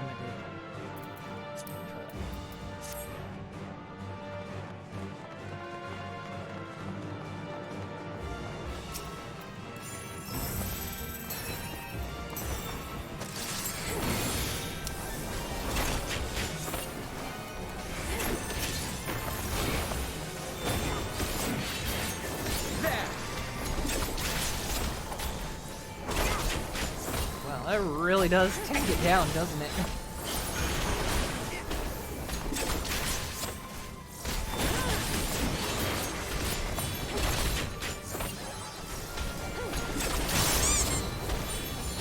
And give her the treat.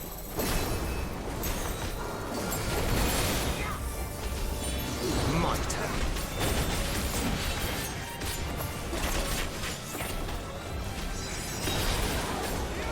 You underestimate me!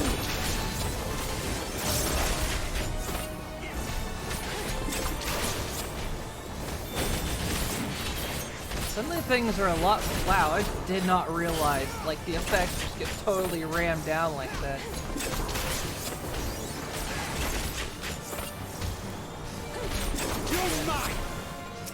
I mean, I normally just got used to, like, just looking at bars anyway. I wasn't really looking at the screen. I wasn't really looking at the fight itself. I was always just looking at bars, but... the fact that visually it takes it down that much.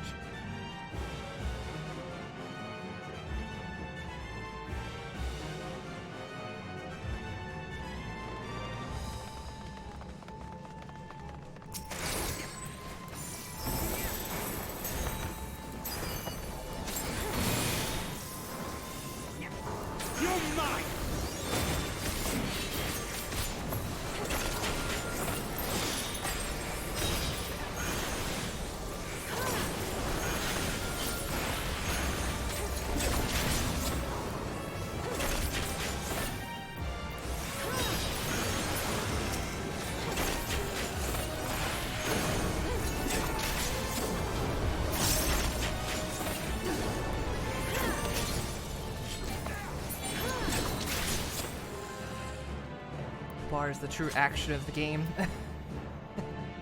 I mean, they're kind of the most important things you have to look at anyway. Everything else is just like a visual novel at that point.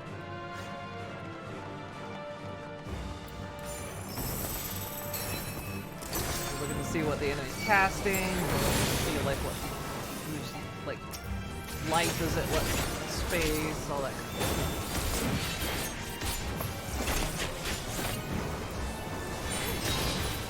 It does help actually a lot when I have to get in there and do AoE stuff.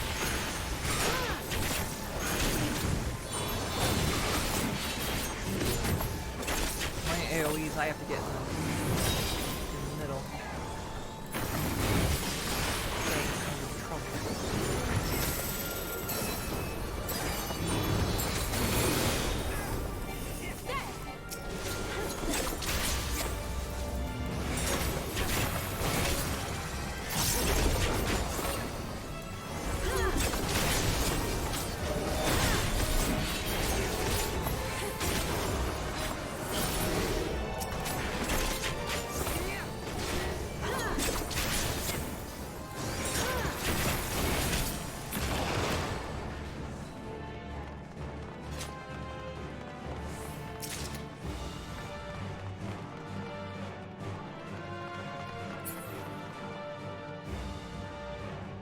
So what Thancred is positioning...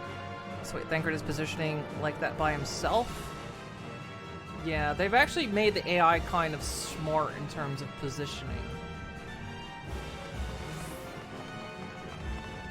Which is excellent, actually.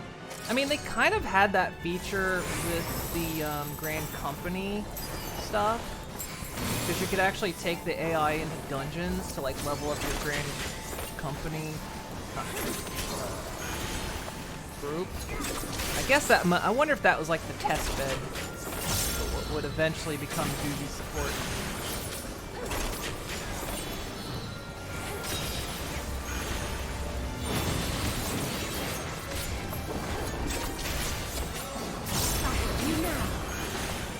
My turn.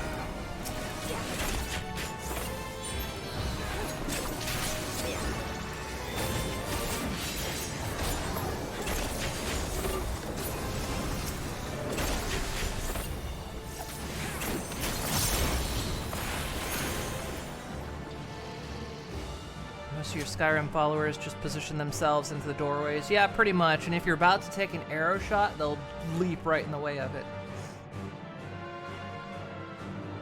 They need to replace the Grand Company AI with the Trust AI. Yeah, they really do, because the Grand Company AI is awful.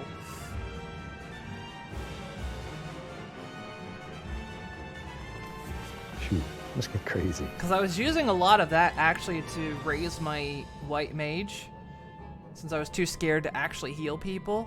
And good lord, that's not easy on some dungeons. The AI is not quite smart enough. I mean, I guess that's kind of the point, right? You're taking them in to train them, so they're not, like, battle-hardened dudes. So I guess there's, like, a canon reason why they're not as... why the AI is...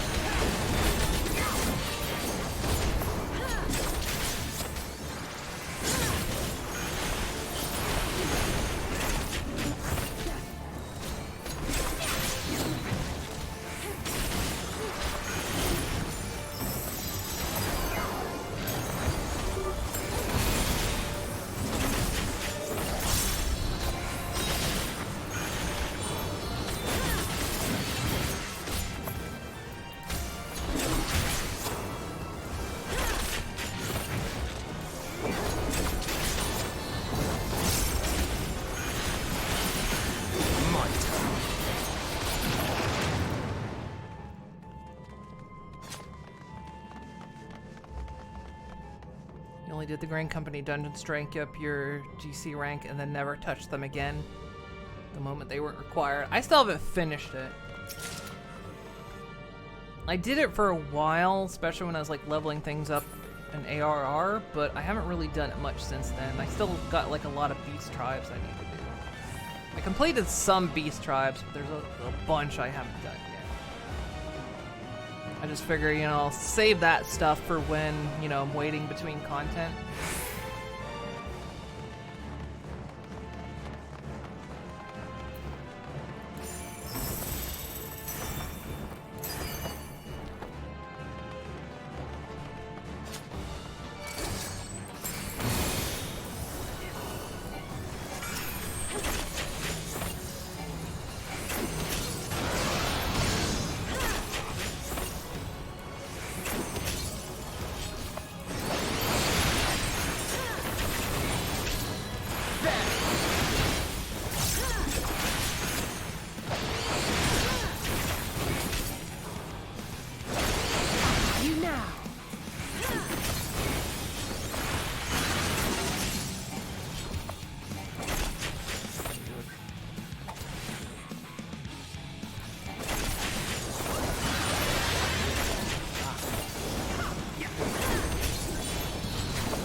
Shit, why am I stuck?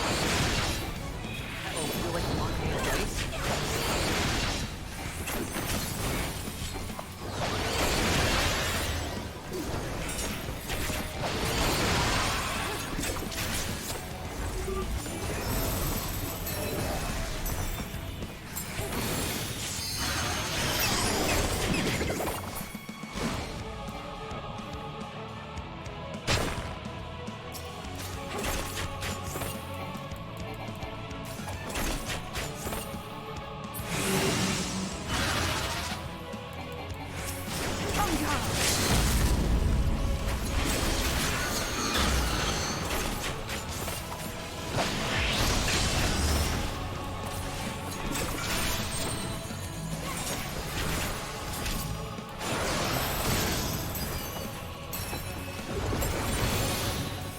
You underestimate me!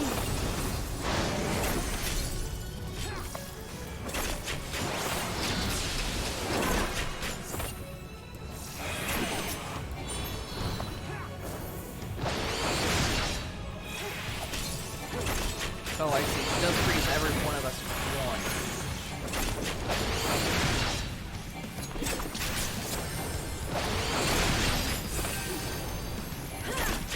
That was they went down.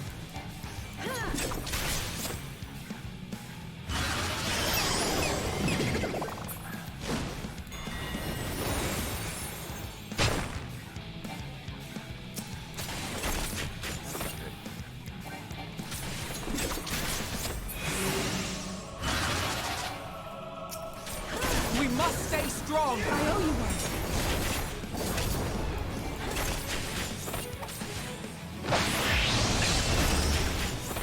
My turn.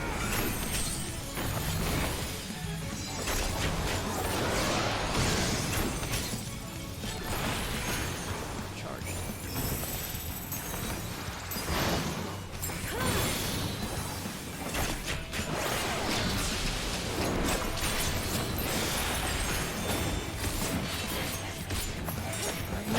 Stack up like that when pulling the freeze.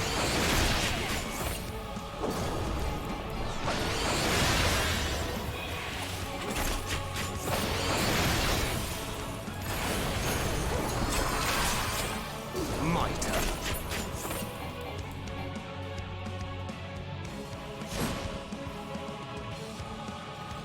We're gonna be finding them together, aren't we?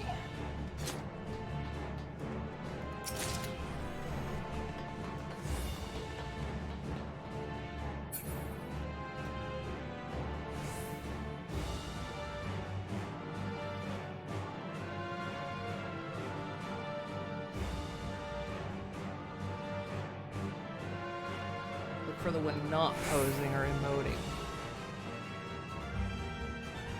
It's a heal check. Okay.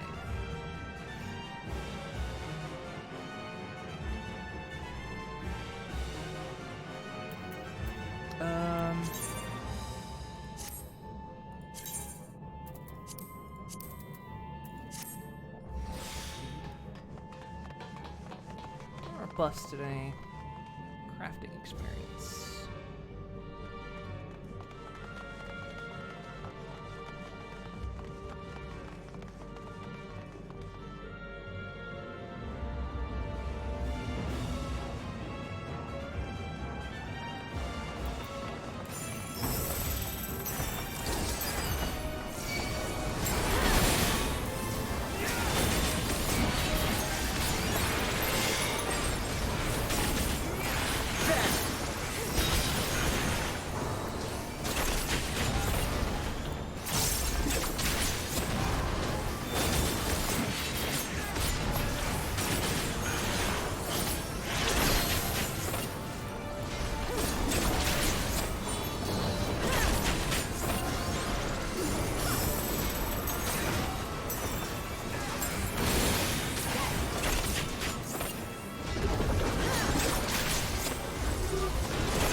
You might!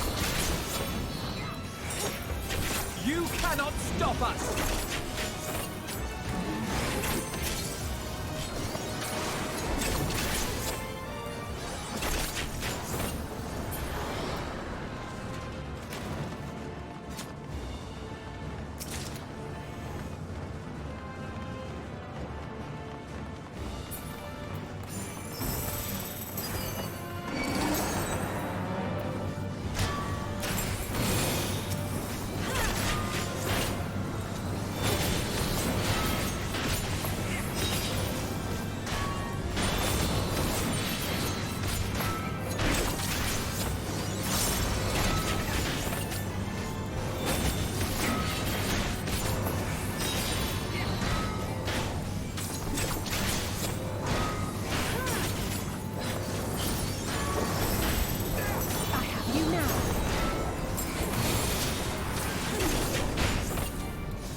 Prepare yourself!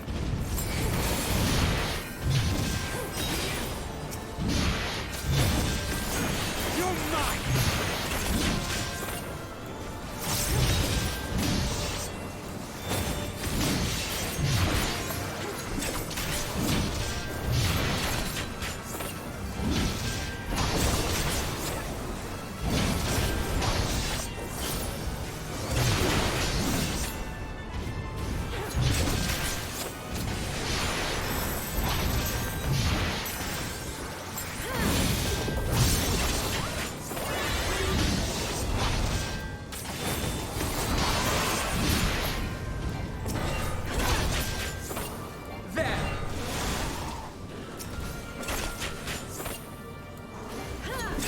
Definitely a Final Fantasy IV enemy, isn't it? That one's familiar.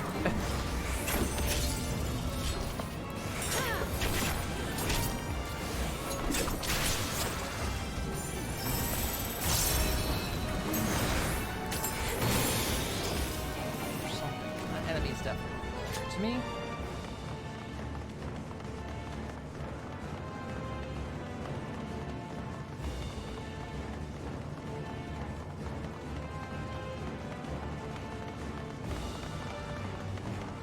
Is that the thing from Final Fantasy VIII? Armored weapon.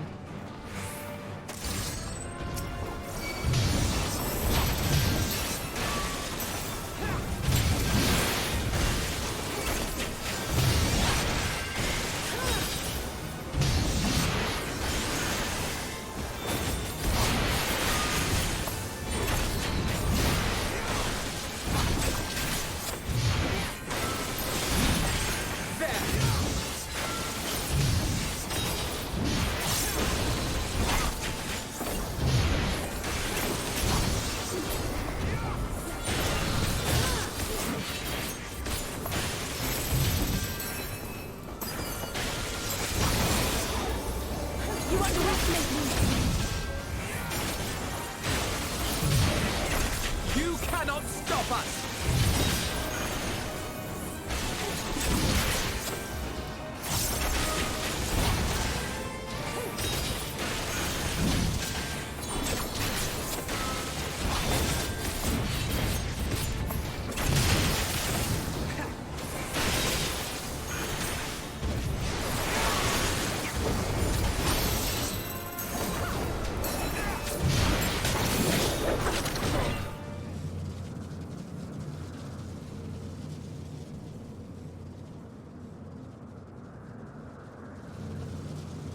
No matter the cost, we must protect the tower.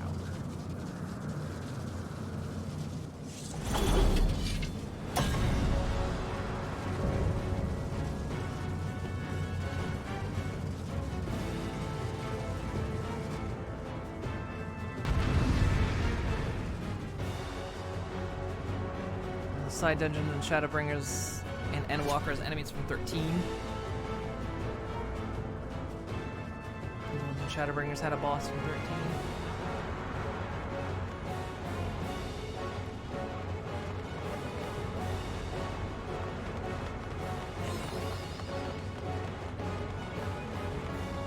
Any special mechanics I need to know about?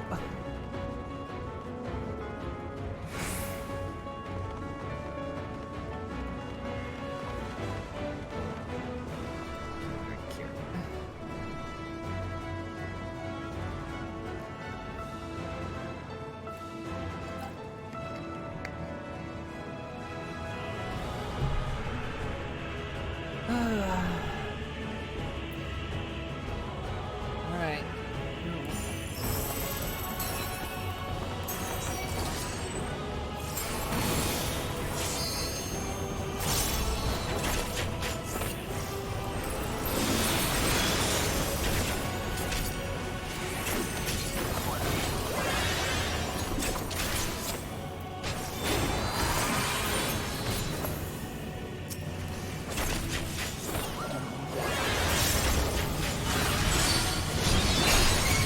Picking one, what are we doing?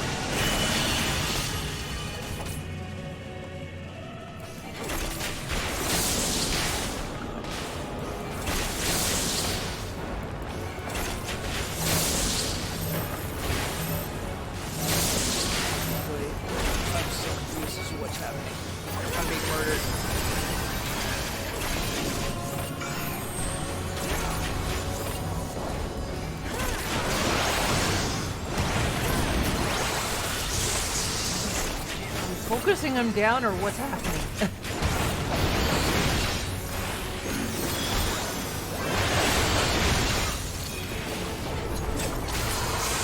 DPS check.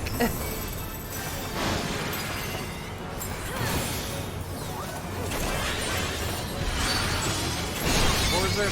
Oh, wait, is there a specific one I'm supposed to be going after?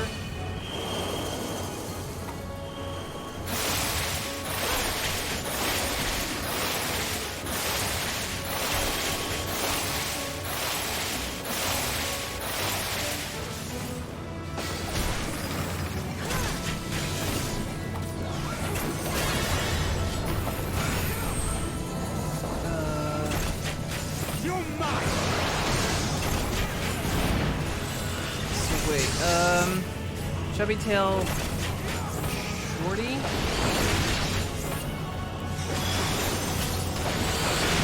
Okay, so keep focusing on the one we're on.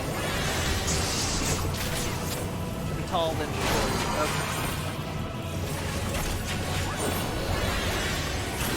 Okay.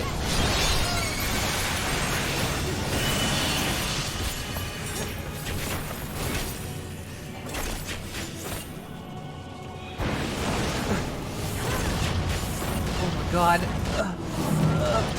Oh God, how are we gonna...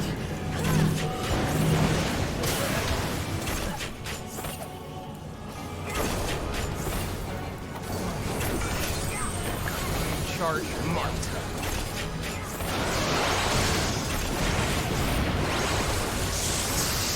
You underestimate me!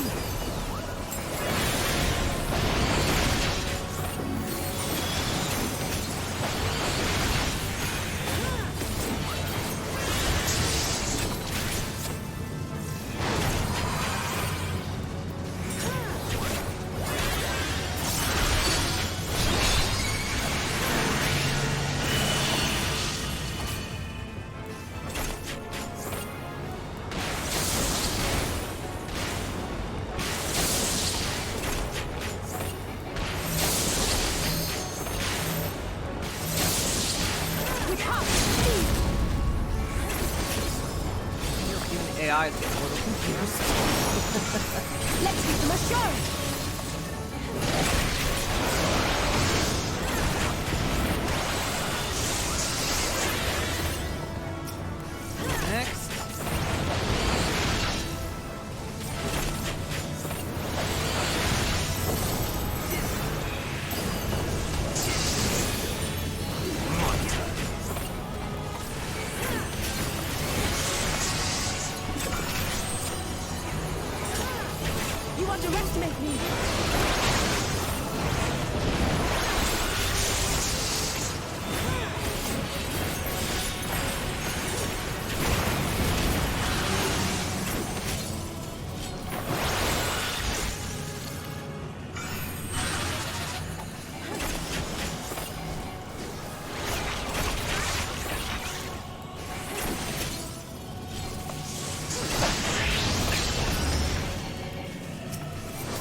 Oh God.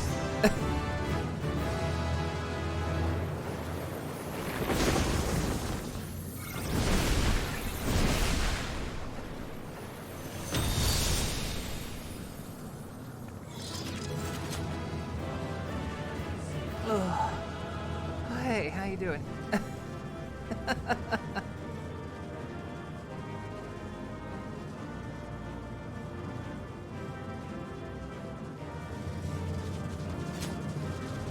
Oh, holy shit. Anyway, what did I miss?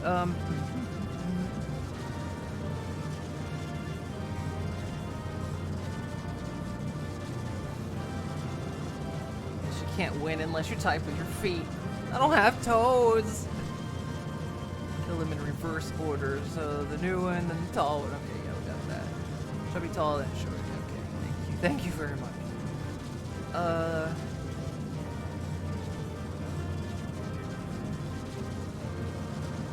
Transform was a pain. Oh, Derp, hey Derpster. It's not your time yet, Derpster.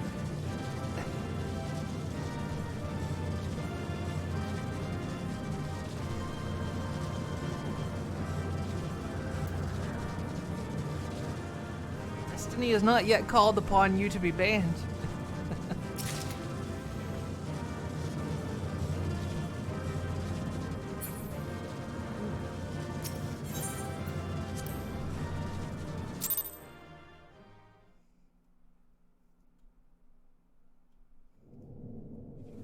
If I can't die in Marsh's cult, then cannot be banned. Is everyone all right? We fortified the captives with what magics we could. Have the defenses been disabled? All appears quiet for the moment. The lower floors were disturbing enough, but this place feels wrong. The ether is heavy and thick, like wading through a quagmire. A what? Wading through a what? A quagmire? I'm sorry, Cryo. You're gonna have to get punted over the edge for that.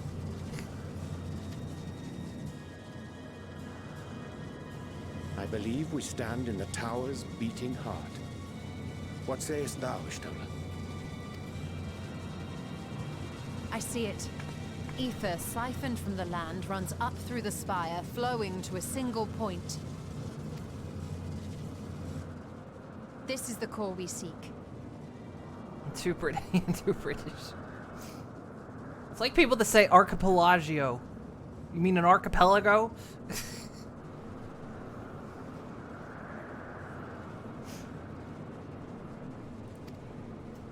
Yet something is off.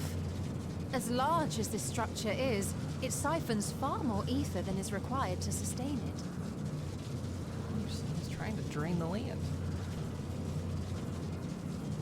Beating heart at the very top. Wonder what will happen if it gets destroyed. 'Tis as if the core is feeding on the energy, consuming it. I need to take a closer look.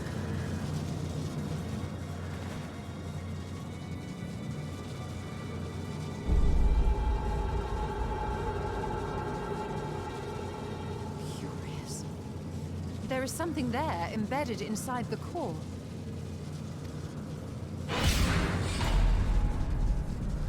A man's limb.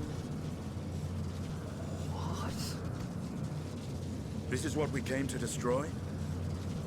Yes, if you would be so kind.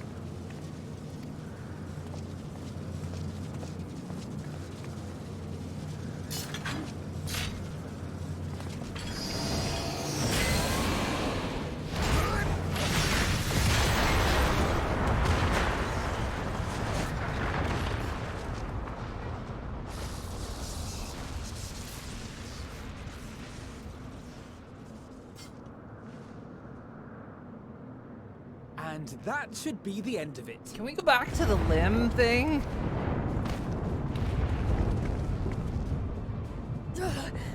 What now? The tower's gonna disappear. What do you think? My theory that the tower might come crashing down following the core's destruction doth appear to be correct. Bully for you! And how are we supposed to survive the fall? Feather spell? Does anyone have one of those? What of the prisoners below? The floor beneath our very feet dissolves. Brace yourselves! I pray I'm not too late.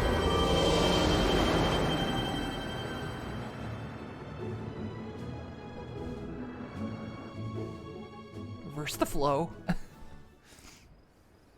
Blah. This is fine.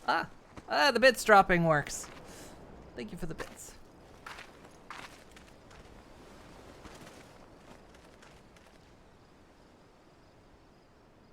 I mean, what limb? There was a man's limb. There was a man's limb inside that thing. What happened? Where are we?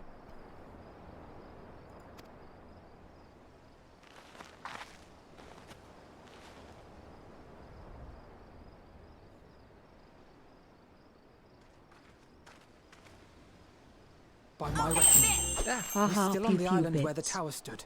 But 'tis as if it never existed. Don't worry about. What do you mean? Don't worry about? Don't worry about that. Hey, look, I'm standing over there. do you mean don't worry about the limb? The limb. Why was there a man's limb in the tower core? Why are there blue elephants? It's probably flipping me off. Yeah, I'm kind of concerned about that. What if it's, you know what? It's probably it's Selk's hand in there just fucking flipping me off. Little asshole. Had nothing to do with the tower. It was just there. Blue elephants raining from the sky. Why are you guys questioning why the tower? It was made of aether. It was going to disappear. Why is everyone asking stupid questions right now? Is this an Exodia situation?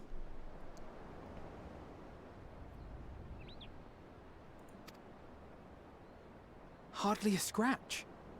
But how?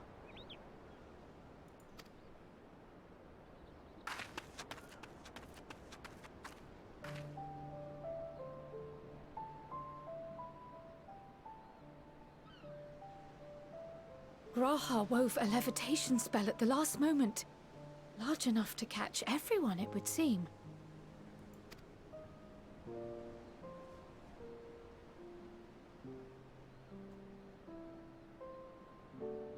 That explains the lack of obvious injuries. Alright, inflatable castles next time under the... expenditure of so much ether has taken its toll. He will need plenty of rest, but should otherwise be none the worse for wear. Yeah, so bouncy castles under all the towers before you get rid of them.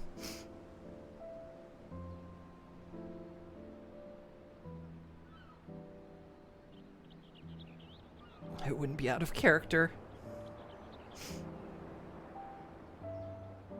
You got Yamshid.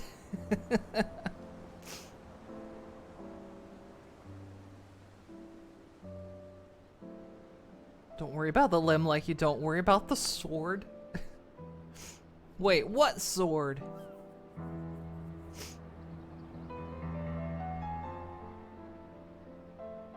It's like the giant sword in what? Oh, the giant sword in WoW.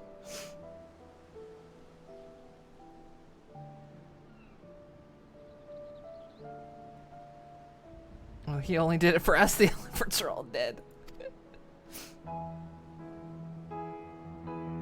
I mean, just looks like a big Then tide the came problem in. is what to do with our new friends here.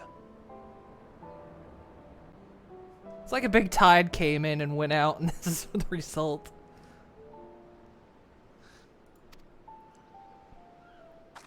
They'll be much changed for their time in the tower. Even if their bodies are intact, I doubt we could say the same for their minds.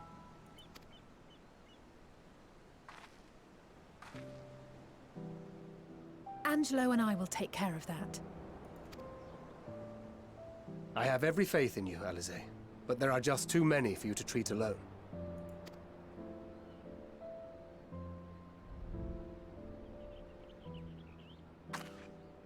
We'll send at once to Eorzea for more Porksies, and call on the local mages to lend a hand. Hail, Scions! We were watching the tower when it simply disappeared. What happened here? The threat is banished, and thy people delivered. They are, however, in need of treatment, and we of a secure locale and helping hands to assist us in its provision. Time he throws his helmets back into the ocean. Straight up, the writers, when questioned about the giant sword sticking out of the planet in WoW, said, "What sword?"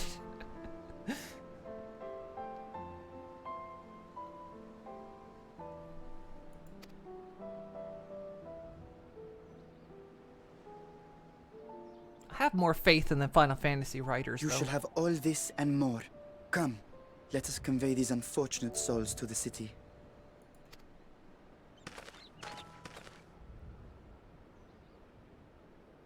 We'll get the fishing net.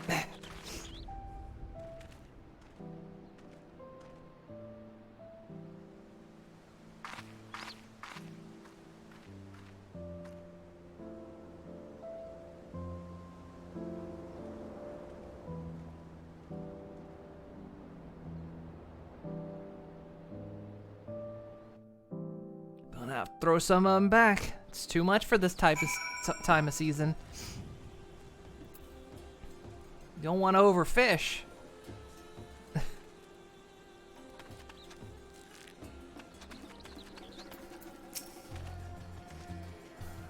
liberated prisoners are being transported to Radzatan for treatment. Alize and Stola will oversee the administration of the tempering treatment, with support from those who know the healing spell or two. We'll go and join them in the city once you've had a moment to catch your breath.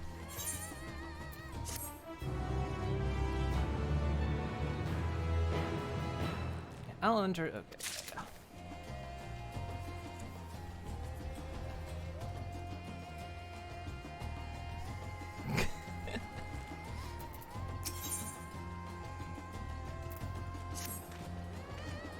Had enough rest, have you? Yes.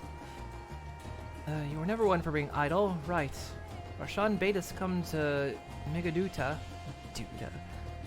at our earliest convenience. Others will join us once they've finished tending to the prisoners. Wait a second. On second thought, you and Estinian should go on ahead. We need to make a quick detour by the Great Work. We left Graha in the alchemist's care, you see? Let's fetch him before he's crammed into a specimen jar. Just you and me then. The guardsman at the gate should wave us through. Or you could just leap over.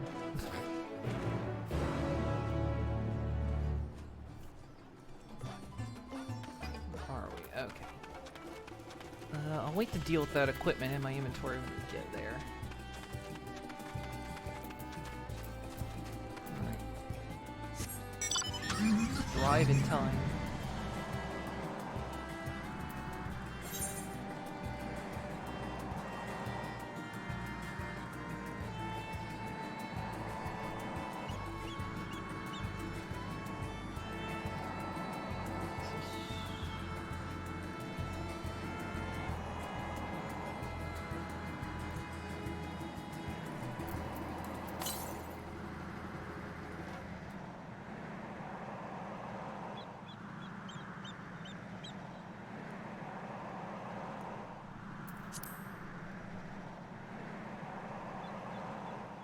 Okay, what about the arm in that thing? Well, not specifically an arm, a limb.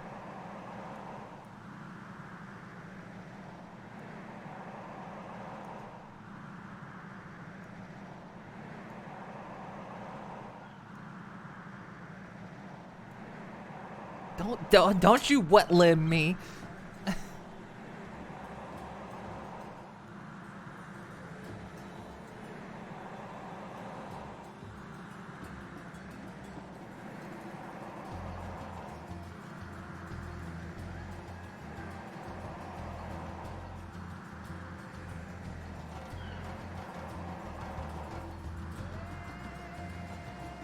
It's one of the pieces to Exodia.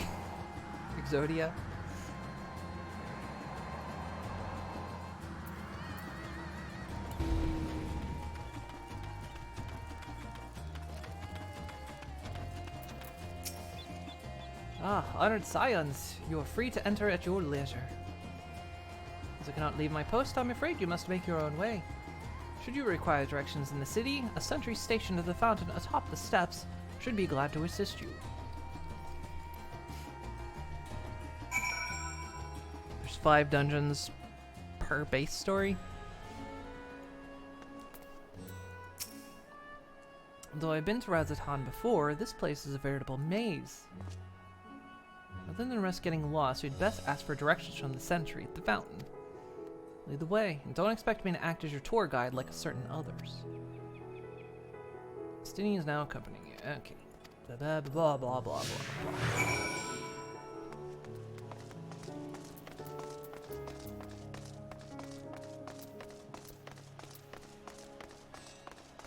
That means you get the other 4 limbs of Exodia from the rest of the dungeon.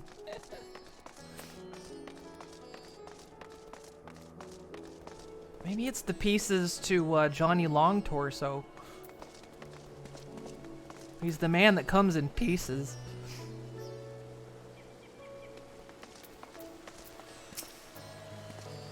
Ah, Mr. Sidlisium, I presume. I understand that you are here for an audience with the satrap.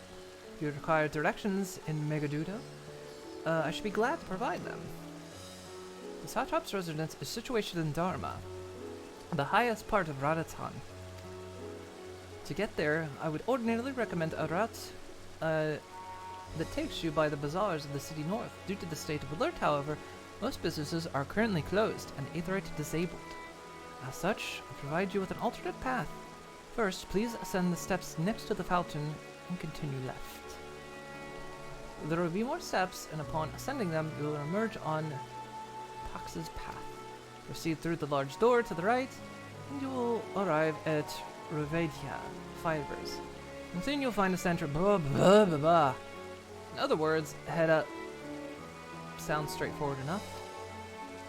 Oh, God. Why didn't I just say that? There's definitely something over here, though.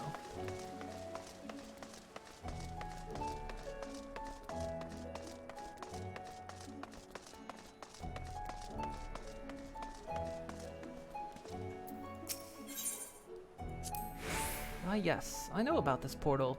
It leads to the nearby isle, the treasure vault of the Radatan's wealthiest families. They took the god of luck for their guardian, on account of which they occasionally open up a section of their vaults for aspiring treasure hunters to try their own luck, or so they say. There are also coffers hidden across the land that act as portals. Find one and you gain access to the vault. Something to bear in mind in case you exhaust your funds while on the road. It is a troublesome experience, as I can personally attest.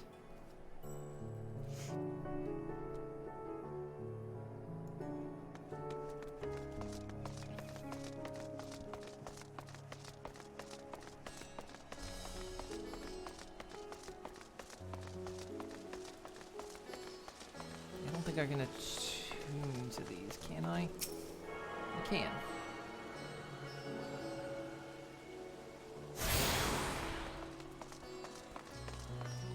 I don't think I can transport here until since the main Aetherite's disabled. We'll just follow the directions.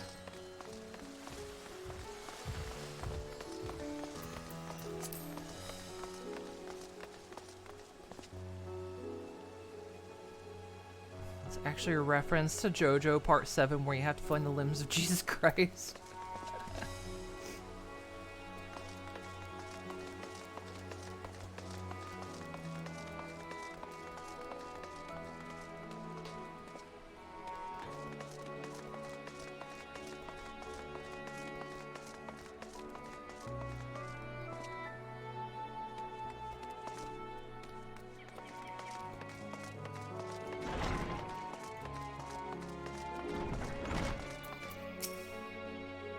Heading to Megaduda, are you?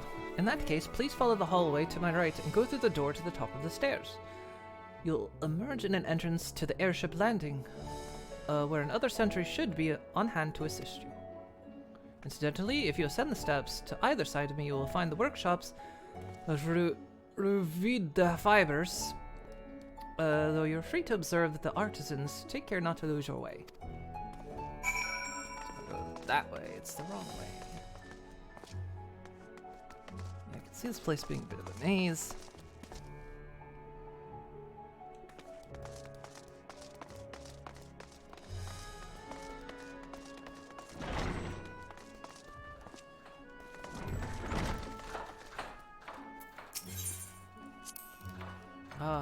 The Sevnerian weave. Hard to imagine more vibrant stuff. I dare say Emmerich would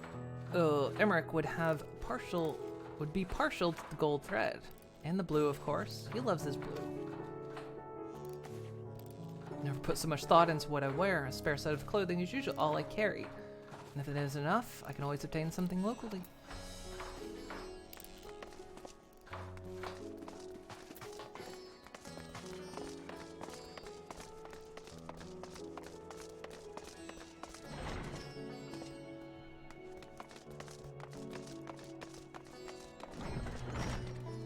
Board this place.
If you are here for an airship, I'm afraid all flights have been suspended until further notice.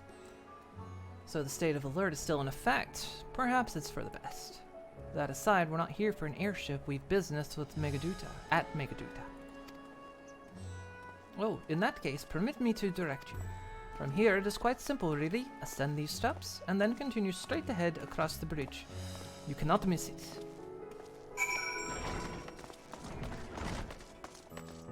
Close to being done with Zone 3 Part 1.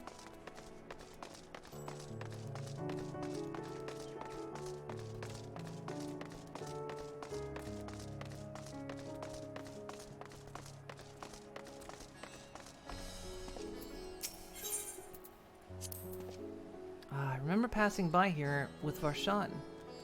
The situation being as it was, he regretted not being able to show us the sights. Life is yet to return to normal here, but when it does, you ought to pay another visit. Though the city is confusing, the food is quite good. I'm partial to Hamza myself. The meat's surprisingly tender and flavorful.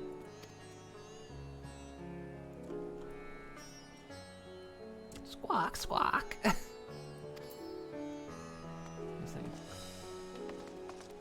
Kind of interesting. Because if these are meant to be more like Asian and Hindu, they wouldn't generally eat meat?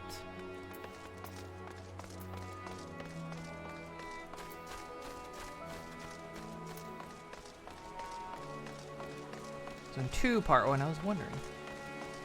Part 2 is after Zone 4.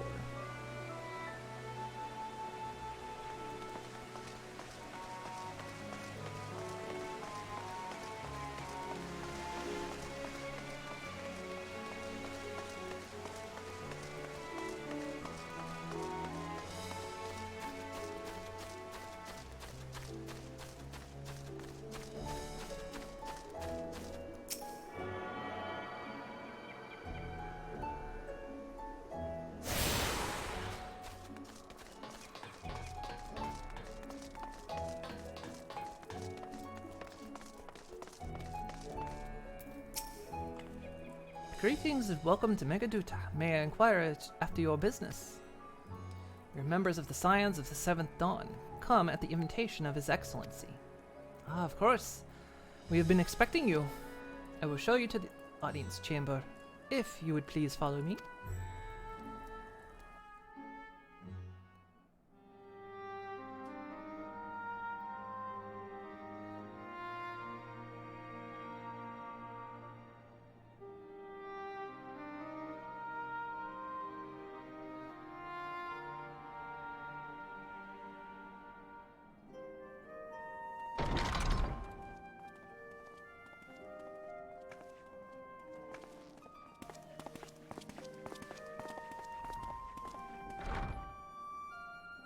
Are we the last to arrive? I hope we've not kept you waiting. Not at all. Your comrade is feeling better, I trust. Much better, thank you. Harness remedies are certainly potent, in more ways than one. Oh my. If it lasts more than 4 hours, he should call a doctor. One becomes accustomed to the taste, although I hope you never have cause to do so. Pray, take your ease.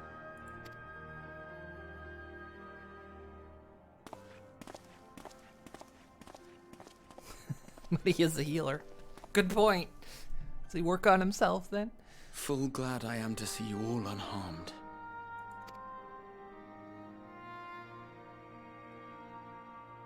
He's talking to me specifically. Valiant scions, for your heroism, you have my boundless gratitude.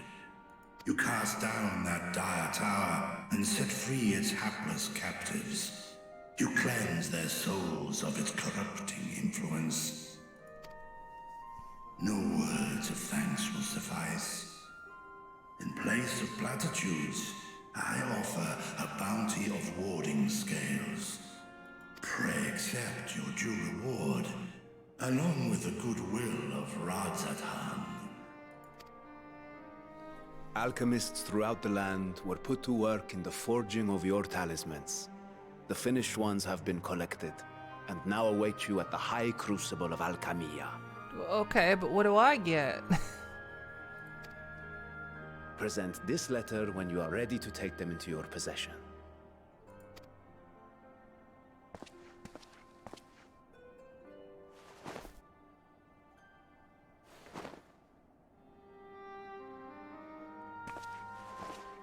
We are humbled by your generosity. Know that the inventive wisdom of Radzat Han will be vital in restoring serenity to our star. Every single one of those scales came from you, didn't they? You must still be in such pain. Oof. 'Tis of no moment.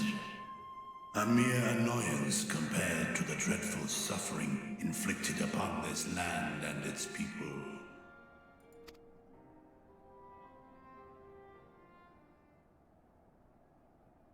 Albeit brief, my involvement in the Dragonsong War afforded me a glimpse of the myriad sorrows which consumed both dragon and man.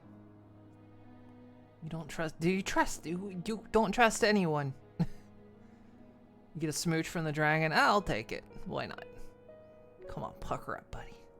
Though you were half a world away, such tragedies as befell your kin must have affected you deeply.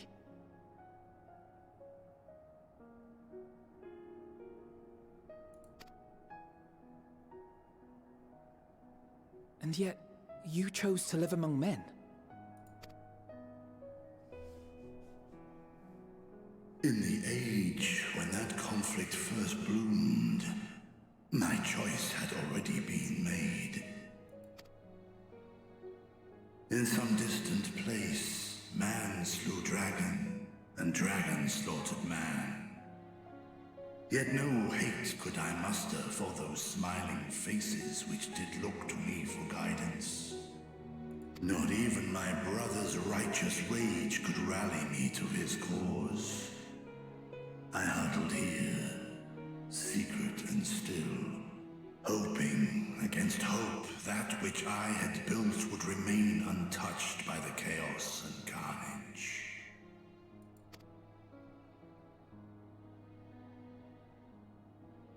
Twould seem we share the same desire for peace, great Vritra.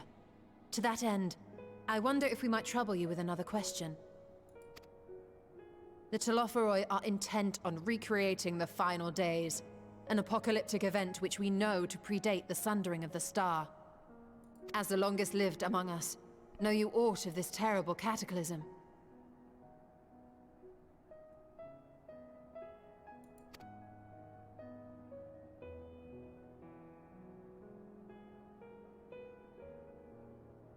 Nay.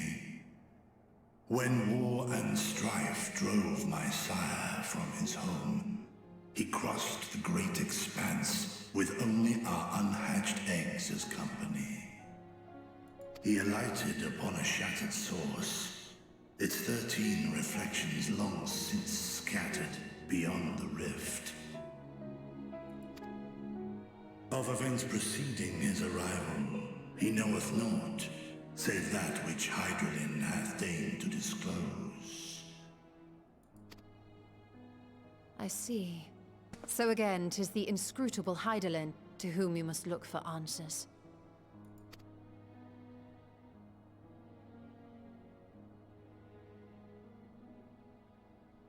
Seek you to divine the will of this star? If so, I have a tale which may afford you some small comfort.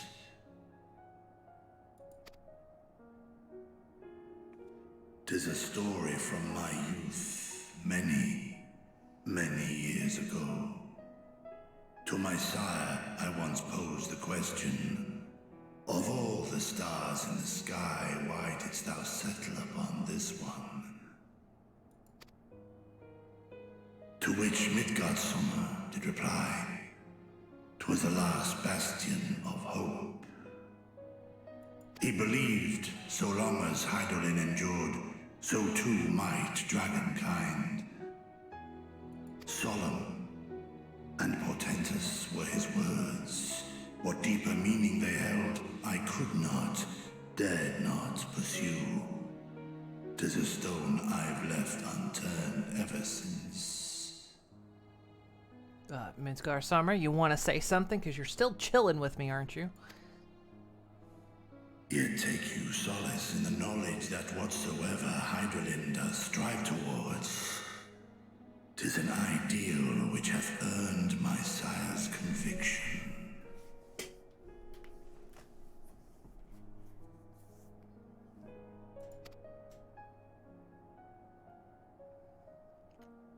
Thank you, Vritra.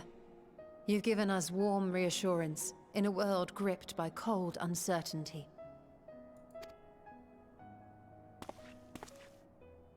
While I'm sure we all have a great many questions, I think it's time we collect the talismans and be on our way.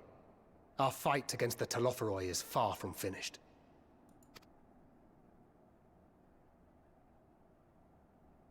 We must take our leave, but please do inform us if we can provide any further assistance.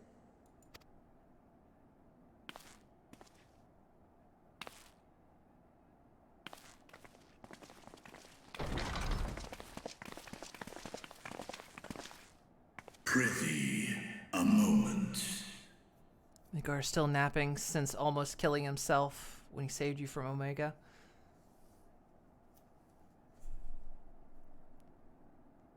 Hydaelyn, again, you don't trust them either. There's a lot going on. There's a lot going on. Oh yeah, I'm gonna get that smoochie. Pucker up, Beatra. There is one whom my sire hath judged worthy of honor and respect. The one known to men as Eorzea's champion. This hero of renown and rumor, 'tis thee. Get that smooch. I'm gonna get that smooch. Midgar Summer, have I crossed paths yet? I've not spoken with your father in some time, actually.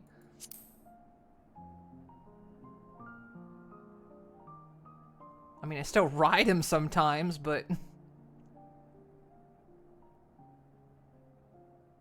In accordance with the covenant he forged with Hydralin, the stewardship of this star hath ever been his purpose.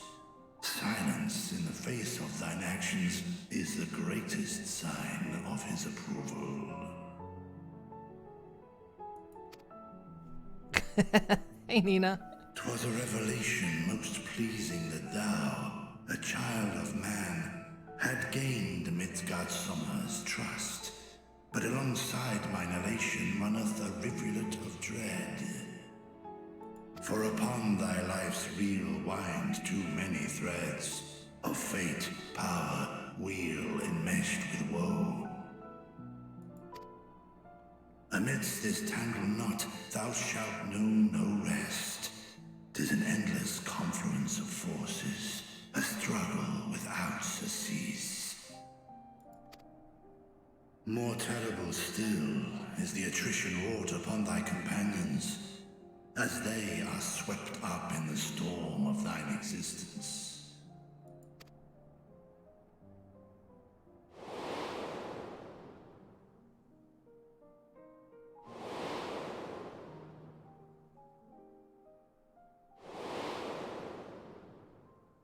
All the ones that could not be with us this day.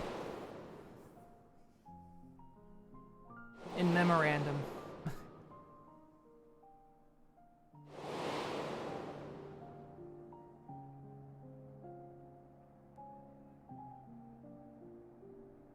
Take heart and protect them well.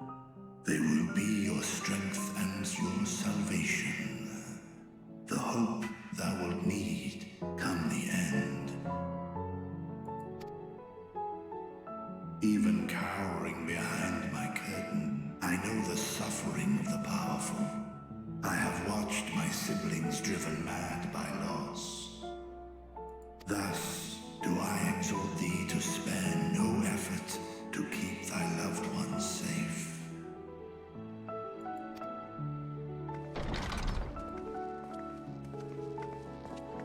Come on. You getting that smooch yet or what? Apologies. We hadn't meant to interrupt.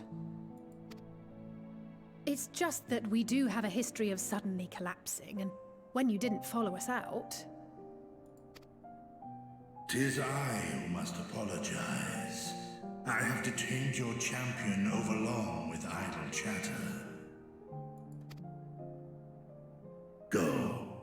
At war's end, I pray I welcome thee back into my hall, where together with thy joyful comrades, you may toast your triumph.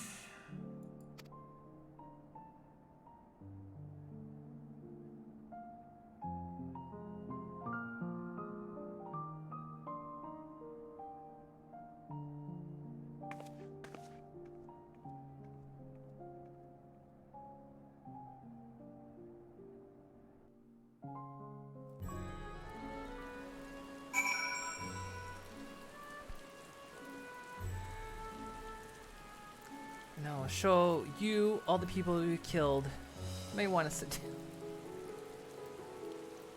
Am I going to be able to attack them all? Maybe not Thancred. You know. Well, yeah, we got Midgar Summer as a mount.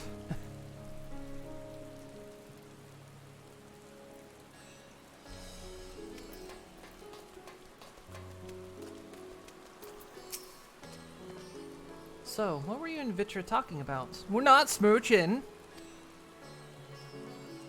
Nothing? Very well, if you say so. The others have gone ahead on the High Crucible. To the High Crucible. Let's catch up to them. Thancred will be fine. Damn it! Okay, I get an Archon loaf. Delicious. He's really good at holding his breath. The attendant was kind enough to give me directions to the High Crucible. First, let us return to the Mulberry Orchard.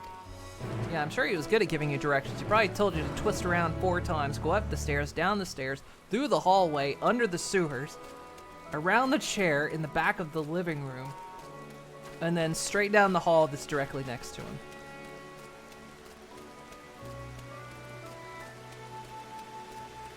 You got little dragon smiths on me. As he likes to brag about, it's true. You know, cosplaying as Twilight Spike.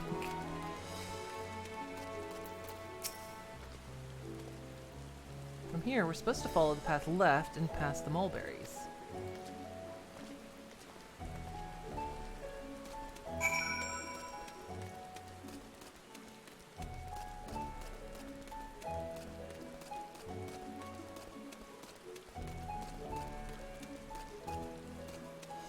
Hit this one, right?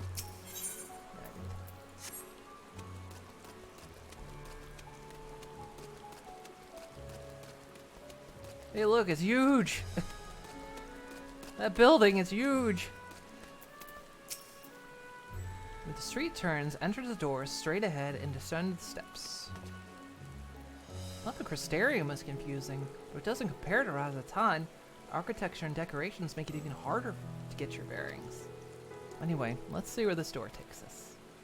What do you mean, let's see where this door takes us? That's not how this works!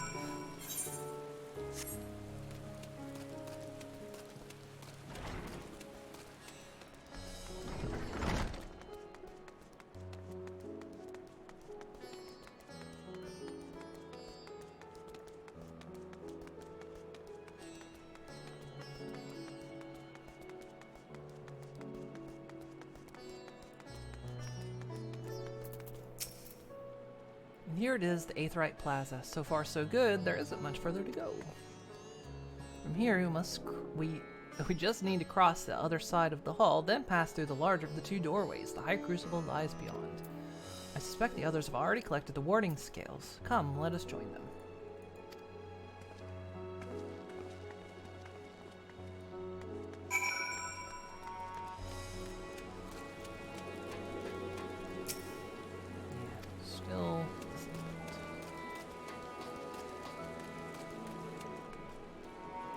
Should be able to deal with this while I'm here. I'm gonna go ahead and put that in my armor chest.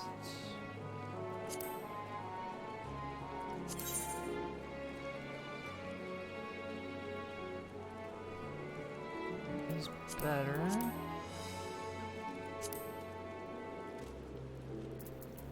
The rest I'll just synth.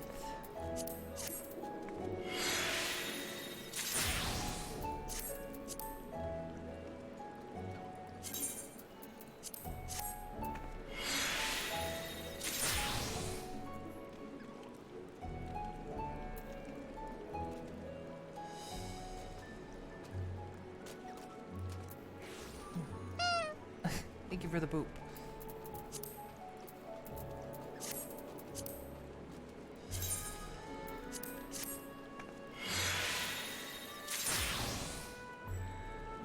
Just so you know, in some sort of Rogue One thing where each Scion pushes a button and then explodes.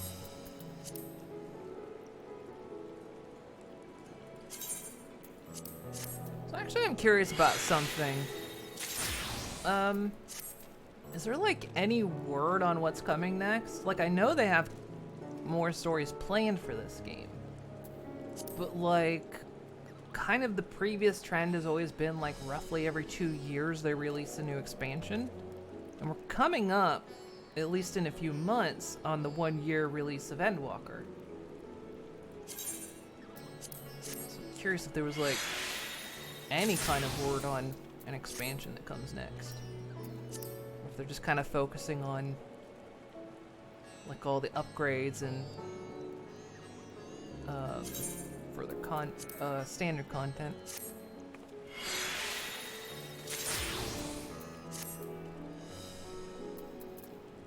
Oh god, hydrate.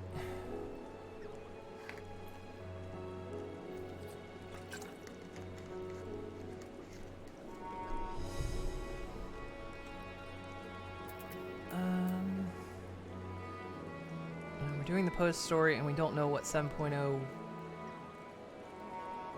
will be out until about until 6.5. Okay. So that's like always been roughly every 2 years. Roughly. I know Endwalker got delayed too. Wow.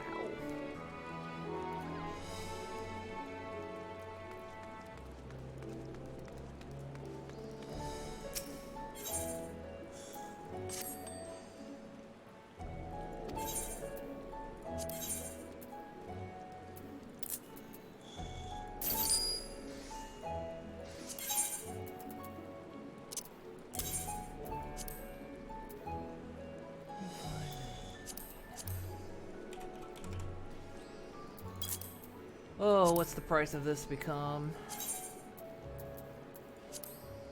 Jesus Christ.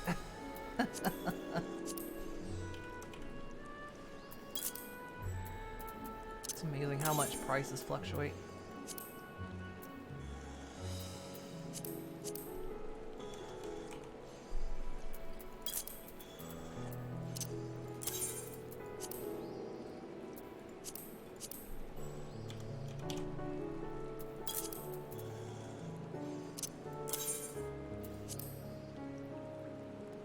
Someone's selling a quality one.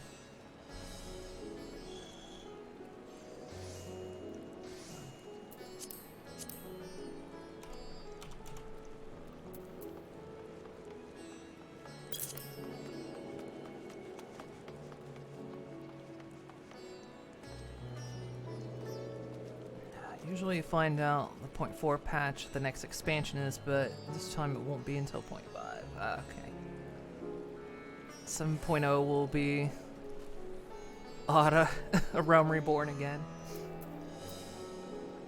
And then when they get to the 14.0 expansion, then it's called Ada.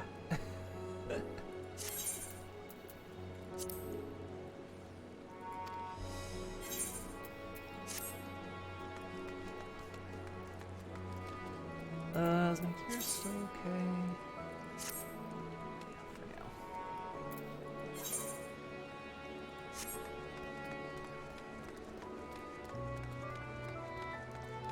Ada with a vengeance.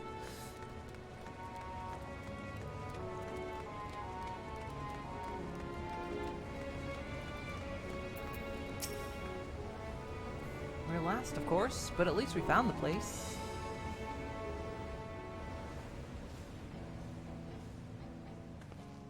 The music! These are the talismans we were promised. The music.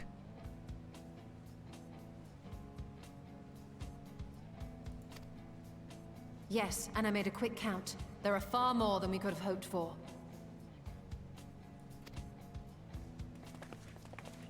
Enough to outfit an entire company of soldiers, in fact.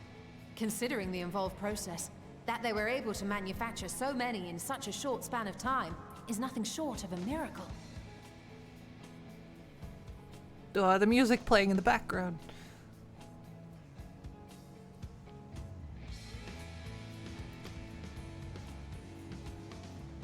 Once we have distributed them to our allies in Eorzea and the Far East, we'll have a fighting chance to bring down the other spires, just as we did with the Tower of Zot. Stretch. Okay.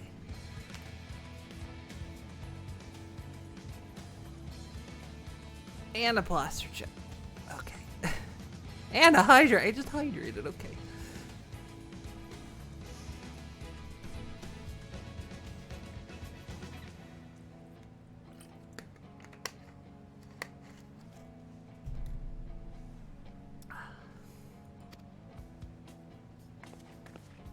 Or we could use them to invade Garlemald proper, and strike directly at the Telophoroid's base of operations.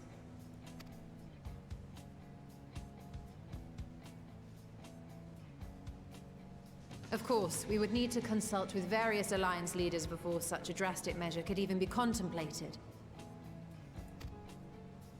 To which end, I could set out forthwith and present the idea to each of our allies in person. Pray allow me to undertake some few of those journeys. I find myself restless and in need of purposeful duties. I can head eastward. Bosnia and Dalmasca are just a short hop from here. And Doma's shinobi network should come in handy for passing on the word. We shall share the burden then.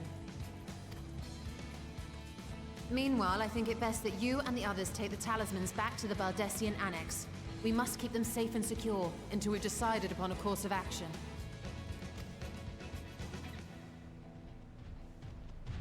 Please, I must speak with you.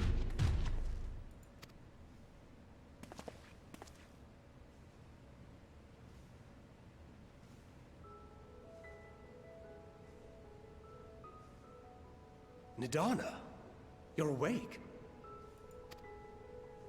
Yes. When I spoke with the carer at my bedside, she told me that one of the scions, a young woman, had cleansed me of the tower's corruption. It seems I'd been asleep ever since the treatment. But when I awoke and learned you were all still here, I knew I had to come.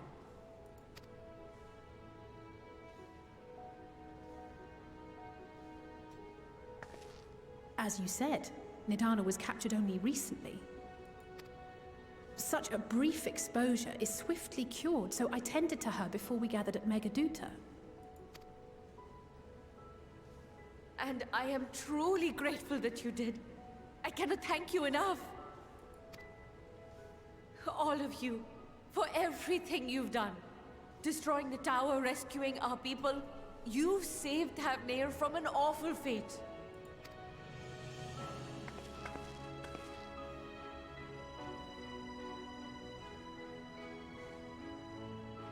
Wow, and get a smile out of him. Yet who hath truly saved whom? Due in no small part to thine inspirational courage, the alchemists were successful in reproducing warding scales of proven efficacy.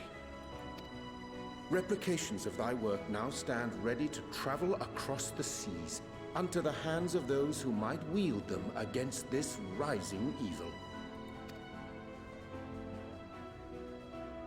The talisman? Is this true?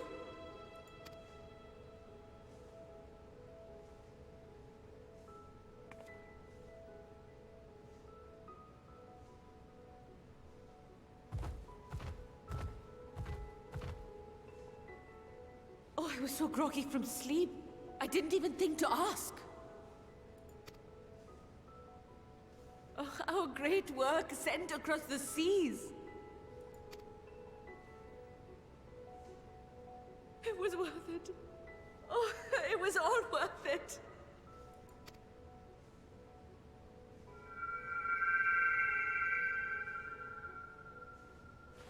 Flower. Look at that. Its color is completely changed. Well, not completely. I mean, it was white. What do you have there? Good elephant friend.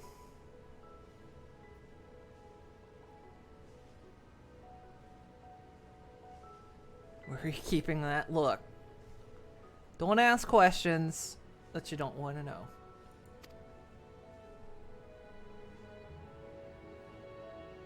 How unusual. I wonder if the effect is a reaction to Akasha. I'm afraid I'm not familiar with that term. Akasha? It is one of the unseen energies defined by Harnish alchemical theory. Though a gross oversimplification, some describe it as an essence influenced by feelings. You imply that it is distinct from ether? Us foreign scholars often conflate the two, but we see them as separate concepts. Ether is an energy which permeates the land. It exists within animals, objects, even the air we breathe, affecting all through which it flows. Akasha, on the other hand, exists in a domain beyond our reach. A gift bestowed from on high, or torn from the heavens in some traditions. Akasha can neither be created nor destroyed. It is beyond our power to purposefully alter or manipulate. The only thing observed to influence it is an abundance of, I want to say, spiritual emotion.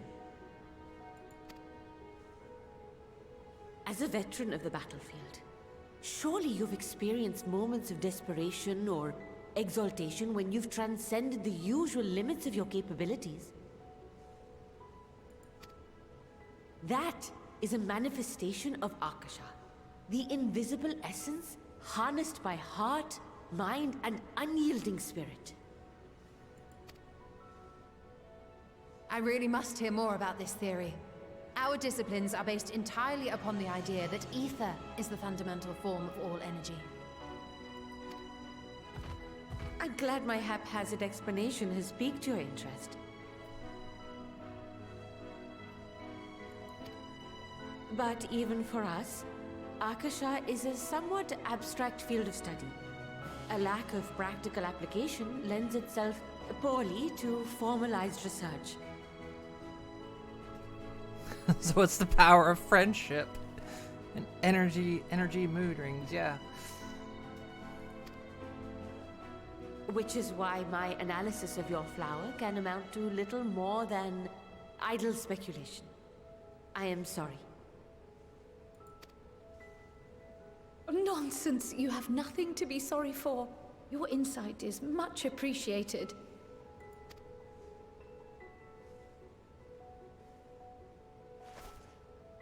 And back it goes. Shall we depart for Sharlayan then? I will see to it that the talismans arrive at the Annex. And we will be in touch once our talks are concluded. I suggest you rest while you can. From here onward, sleep is bound to be in short supply.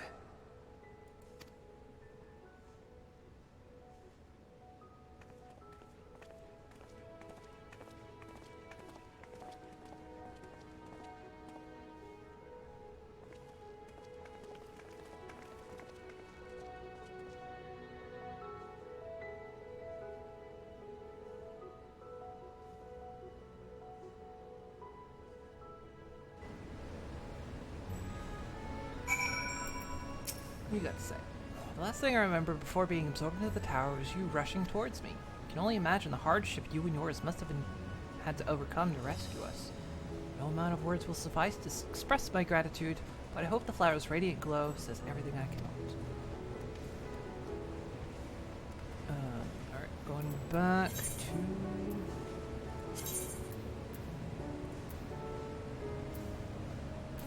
Or jump.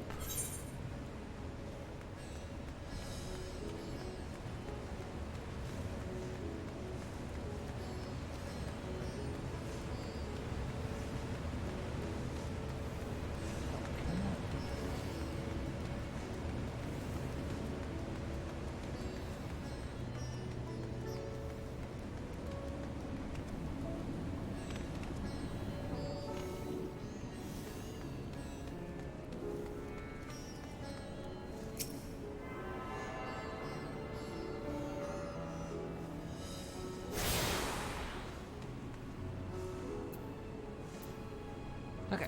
That's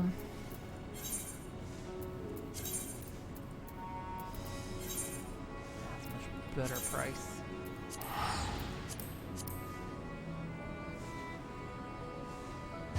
Zone 3 starts off in an instance and a warning for many cutscenes. Okay.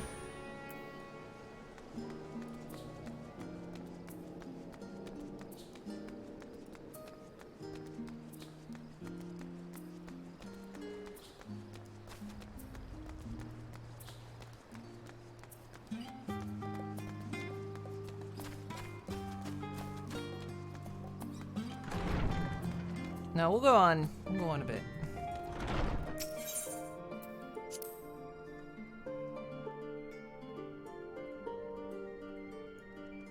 Did I go in the wrong room? Well, unless you want me to go. Do you want me to go?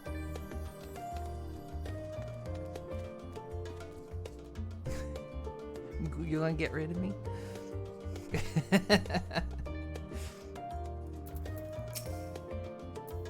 It's good to be back and with the fruit of our labors safely in for the treat.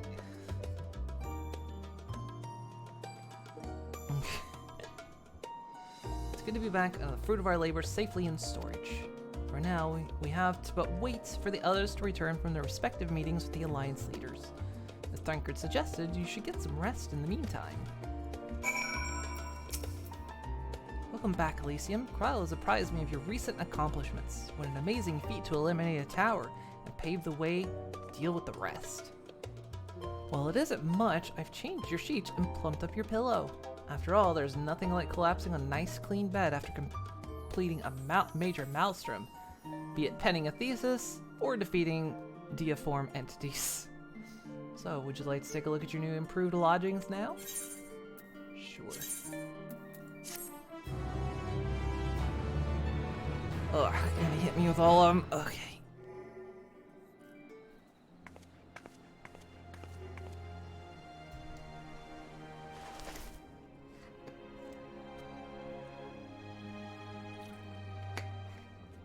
It's white again. Going back.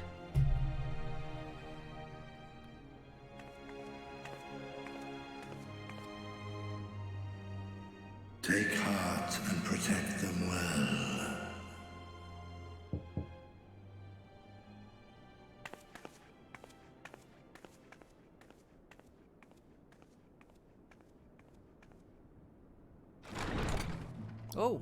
Oh, we got takeout? Good, you're here. You haven't eaten yet. Oh, shit, we have got takeout. Kick ass. We've bought quite a spread if you're interested. Only the finest dining from the last stand. He brought McDonald's, yay! I'm gonna have so many chicky nuggies. There is a burger. Oh my god. Give. Give!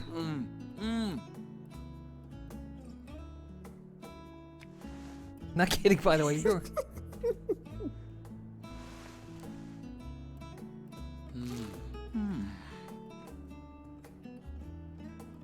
Holy shit, this scene. Lest you wonder, we invited Estinian as well. But he refused with a rather grim-faced, "No, thank you." I suspect Charlian cuisine is not to his liking. Oh, I don't know about that. Perhaps our lone wolf just needed some time apart. What? To perfect his brooding stare? Next time, I'll drag him out by the ear, sit him down in front of a Sharlayan feast, and see that he eats every last bite. An excellent idea. Of all people, warriors must take proper meals and rest if they are to maintain a healthy constitution. Poor Estinian, beset on all sides.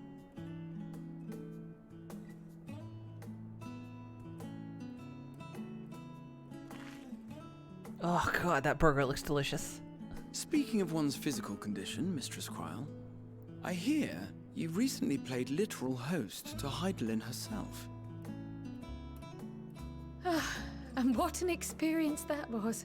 Tiring, yes, but no lasting harm done.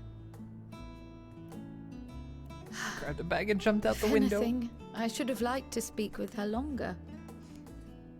I've not felt a hint of her presence since. Heidelin instructed you to carry that flower, yes?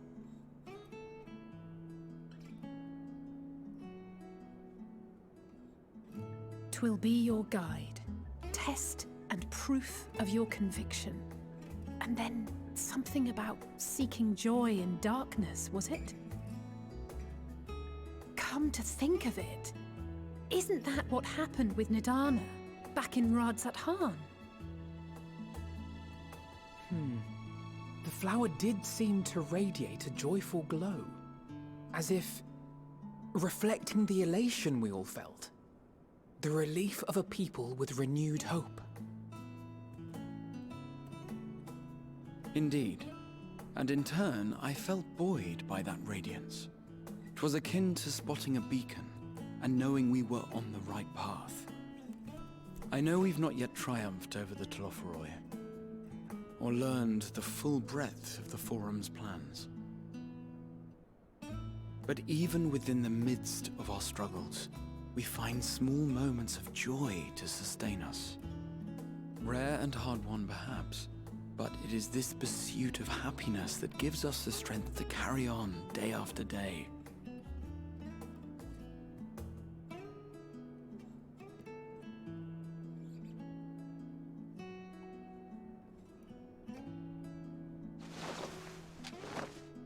Hey, that's mine. To the swift the spoils. Though I recall that levitation spell of yours was quick enough.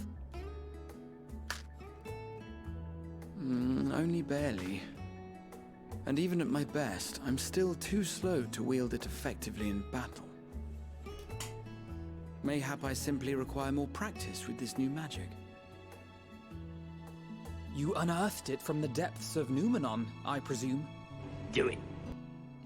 Aye, and from a veritable mountain of arcane tomes at that.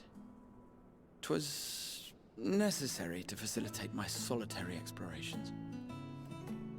Or, to put it simply, you used it to sneak around the Forbidden Archives. Yes, well, after a fashion.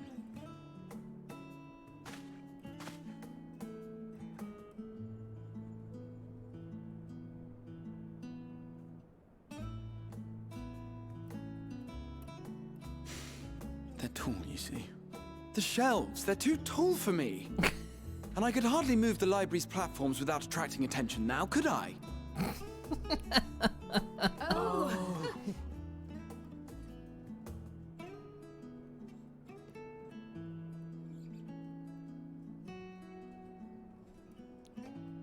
Who leaves a fucking chocolate donut? Someone eat that donut. Give it to me.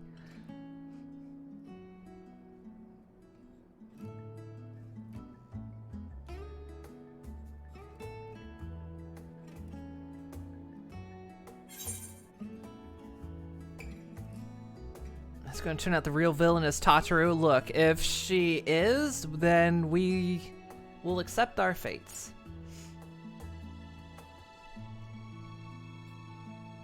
And that's just how it's going to be. Because no one can defeat Tataru.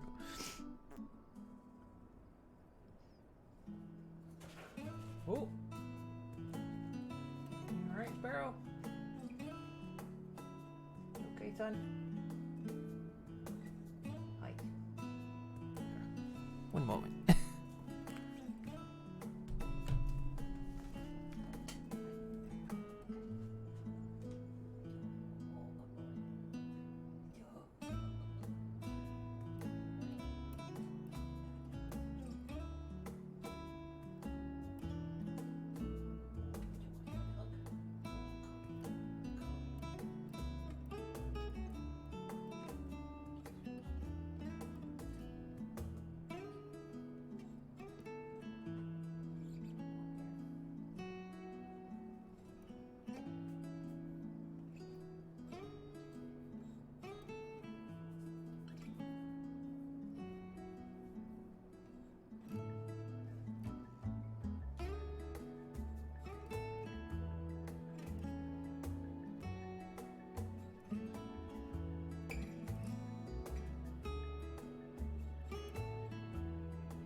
Sorry.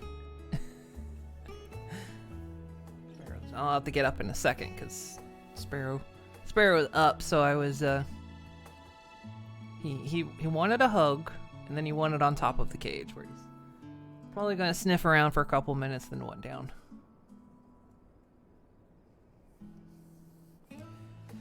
Can you get banned? The stars have not aligned yet, Derpster. It's not yet your time. You will wait, the stars will align, and the signs will be true. Run by and grab the donut and run away. I would allow it to happen. If Ratty wants a donut, Ratty can have a donut. We're pushing on until dawn. Shall we call it a night? You know these are my quarters.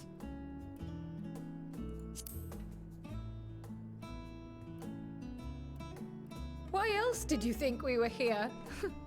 Surrender to thy fate, O champion.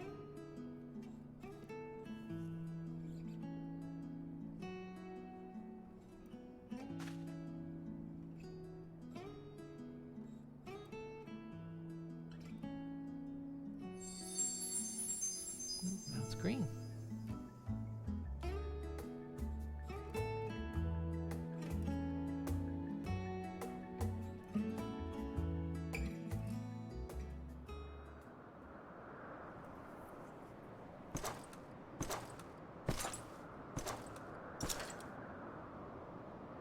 Put on random ass donut, please.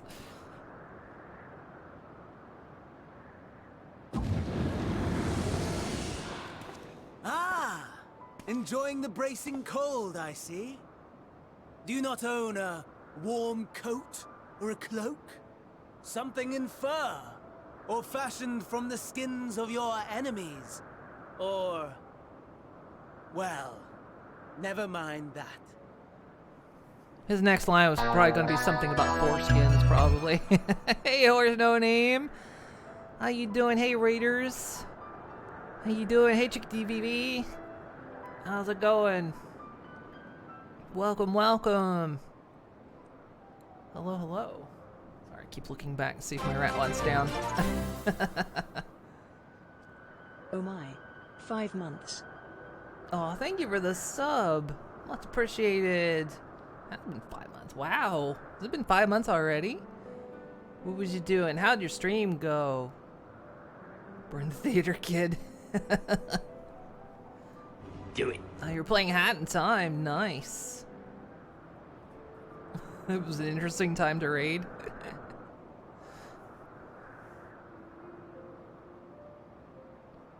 Gift sub to you expired yesterday. I guess it's been roughly a month since the subathon, hasn't it? How'd your stream go? Was it fun? Did you have a good time? Sorry, like I say, I keep looking back. Is he actually good? I'll be surprised if Sparrow sleeps on top of the cage, but he might actually. Maybe he will. Went good, played House Flipper for a bit, then switched to Hat in Time.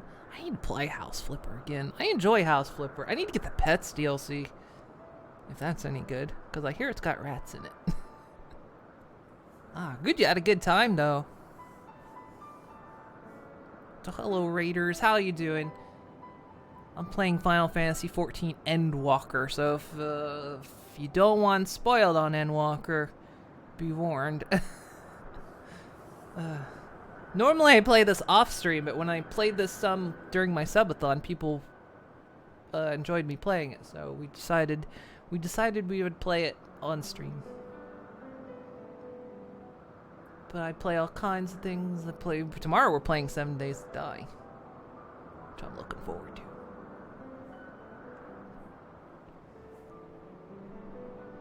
I come to you once more as the bearer of bad news.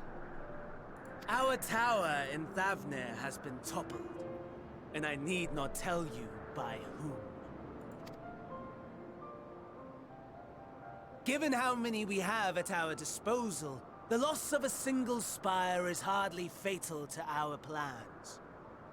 It does, however, slow the rate at which we siphon the ether. You're gonna go and watch some JoJo before you go to sleep? Alright, you have yourself a good night. You have the rest stream. One day you'll catch a full stream of yours. I know we kind of stream roughly at the same time, so it makes it very difficult for us to catch each other. But you have a good night. Thank you for the raid, and thank you for stopping in and for the sub. Rest well and enjoy JoJo. Sparrow is actually going to stay up there. If they continue to preoccupy themselves with the towers, then all will be well. But should our foe prove bold enough to strike at us here, then the timing becomes questionable. That was literally the potential plan. Our foe is bold enough. Of that, I can assure you.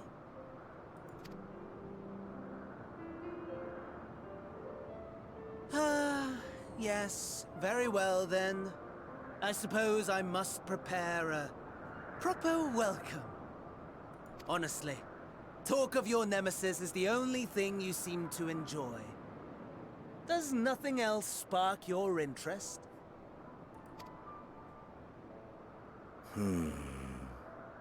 No. All else is equal.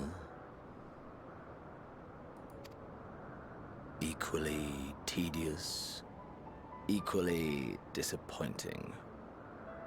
The world is a tepid bog into which we sink, too weak to thrash as the mud clings to our eyes and fills our throats till we blissfully choke. Fuck, what do you do after school? Hang out at a Hot Topic? What the hell?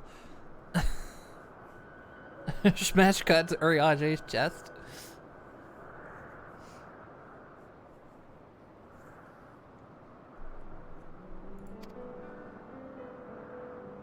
But then came the light, blinding and pure and hot, so very hot, enough to set my soul aflame.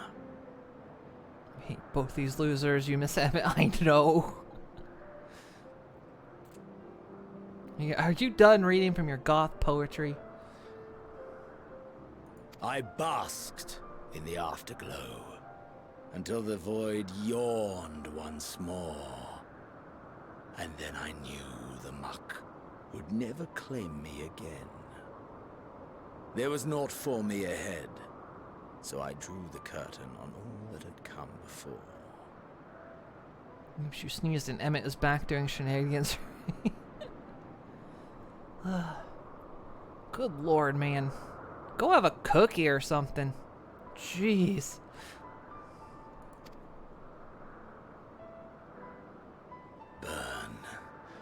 Burn. Let the whole star burn. I will have my contest. I will reclaim my moment. Okay, look, Dickwad. If the whole world burns and I die, then you don't get your contest. I think he needs a goddamn hobby. And then he descends from the moon itself, great sword in hand.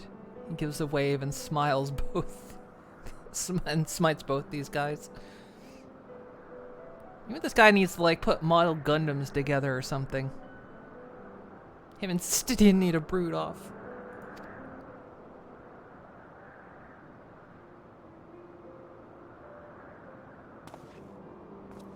How wonderful that the emptiness of death has not dissuaded you from committing your life to its pursuit once more. I don't know whether to envy you or pity you.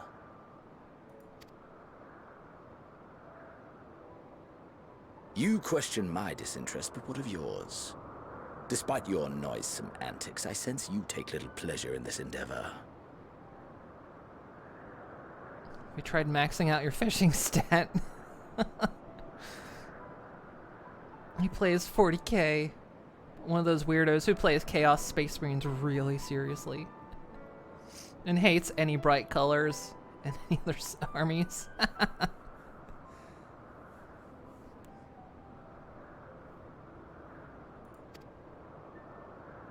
Mercy, my lord.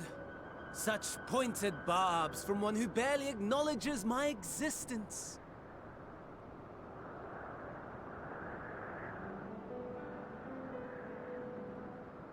You're a Gunpla? You mean Gundam? I was saying Gundam. Nevertheless, you are mistaken. For I do find this part somewhat enjoyable. You see, when I was mortal, I would always have the same dream. It was a fragmented thing, disjointed, all the faces incomplete. The setting, too, was unknown to me. So I thought it simply a fantasy of my sleeping mind. This is something everyone talked about, you know, when they mentioned the Heroes of Light from before the Calamity. Is that no one could remember the faces. The faces were always incomplete.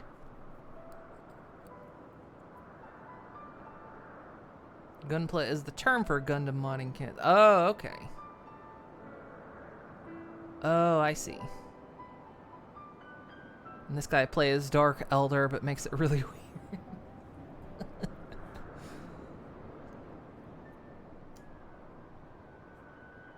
The Calamity was the game being rebooted, right? Yes. So the Calamity is essentially what happened, and then that's when the game basically rebooted. And everyone always said that no one could remember the faces of the Warriors of Light from before the Calamity. It was very strange. No one could remember them. Like, they just couldn't remember their faces. Yeah, one of many calamities. It was the seventh Umbral Calamity that happened. Until one day, I realized it was showing me the truth. Much as your dream of the final days enlightened you.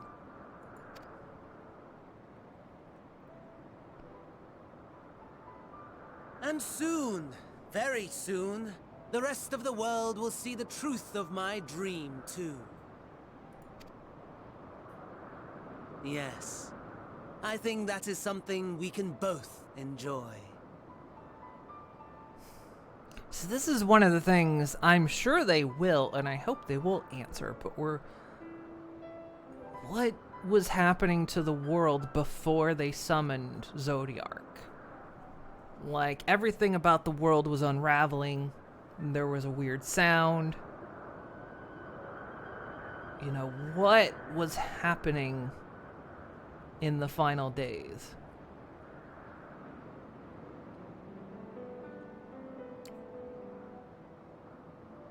Imagine if these two went to a strip club for the first time, their minds would explode. Then you have the final days, which is an apocalypse, but not a calamity. Yeah, because that's basically like... That's the world the Ascians came from. Or they're otherwise known as the Ancients. They summoned Zodiark to the planet to give the planets a will in hopes of quelling the final days. Because the world was essentially unraveling for unknown reasons. And so they created their first primal, Zodiark, that would become the will of the planet. But then another group, and it worked, but then another group was like, well, Zodiark's too powerful, so against everyone else's wishes, we're going to create one that binds Zodiark and act as the chains of Zodiark, and that turns out to be Hydaelyn. And then Hydaelyn, to curb Zodiark, performs a sundering, which essentially is splitting things in half. And each time it's split in half, it becomes weaker and weaker, of course. And so she basically sundered Zodiark 14 times, which created the 14 shards, or the 14 other worlds. And so all the beings on those worlds are essentially, you know, basically 1/14 as intelligent and strong as the original, or we're called the Source, where we're basically the original planet. And so what the Ascians always wanted to do was bring all the worlds back together to recombine the world. And so that's what the sundered and unsundered are. The Ascians that we had already defeated, they were the unsundered. They didn't get split, but this guy, he's been split. And so essentially, yeah, all of us are basically at 1/14 our original capacity.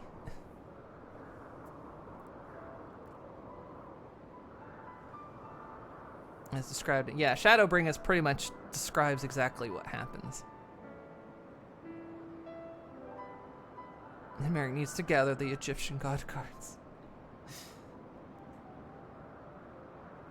So yeah, that was basically the original goal of the unsundered Ascians, was to bring the world back together, the grand rejoining. And every time there was a rejoining, a calamity would happen on the Source.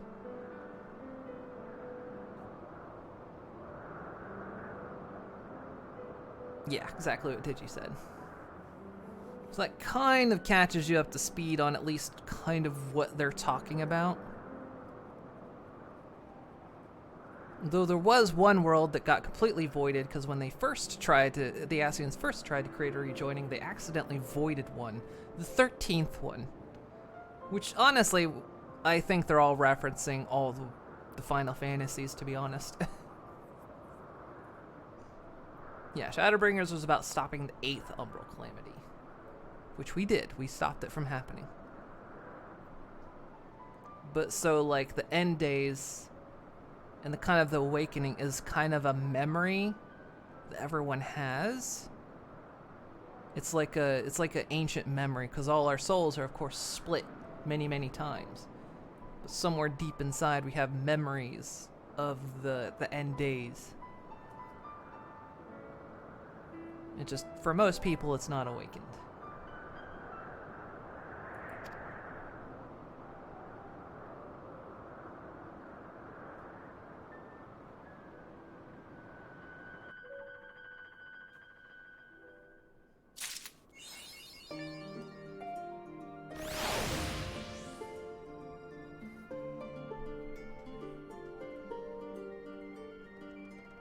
Yeah, and awakens when seeing a meteor shower. Because essentially the meteor shower was kind of what happened during the end days. So everyone suddenly starts having this weird feeling of like, I've seen this before, but I don't know where. Somewhere deep in my soul I remember this. Anytime you feel like you're being quizzed about the game's plot, you get echoes of grumpiness. Well, it was mainly like to catch people up who haven't played this before and maybe don't intend to. And so things are a little bit less confusing. Oh, hey, Sparrow.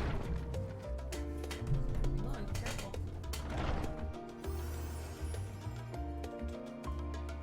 You want to say hi? You want to say hi? Say hi. Yeah, that's a microphone. Go back. Go back. You want to sit on my lap? You want to sit on my lap? You're not a lap rat. You're just sniffing.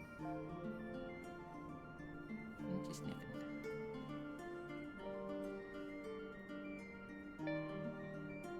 Go back. Shoulder means home. Shoulder means home. Okay. I don't want to lean back far enough. Shoulder means home. Okay. Okay.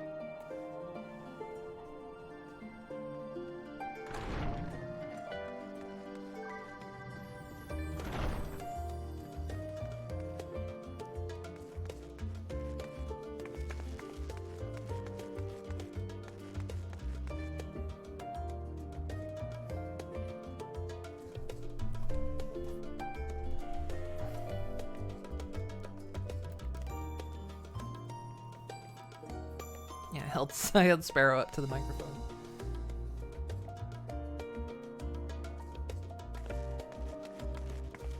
Like when two bros like, remember me? You've been playing through it, you have no fucking clue.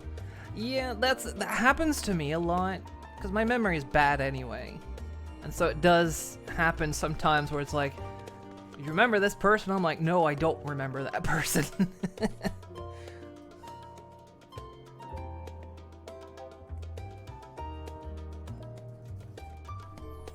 And that very much happens to me a lot of times. I'll be like, people will be like, you remember when that happened? I'm like, no, I don't remember when that happened. And I played this less than a year ago.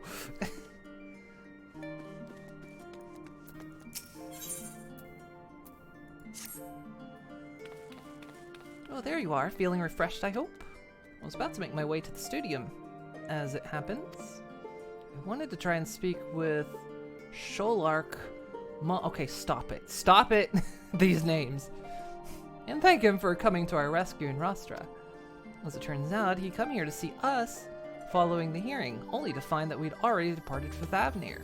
Knowing him, he was probably hoping to chew the cud with his former students. Since we're still waiting for Ursula and the others, I thought now's the perfect time to pay him a visit. Care to join me? We won't go on too much longer. We'll probably stop soon.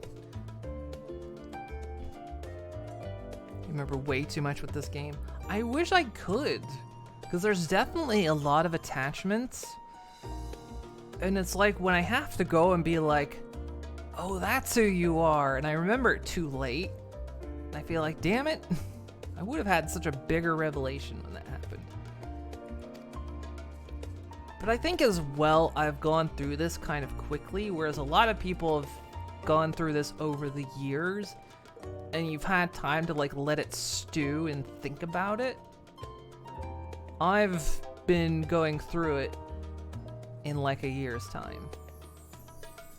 So there's a lot that I don't get to like sit back and think about what I've experienced as much. It's probably what happens.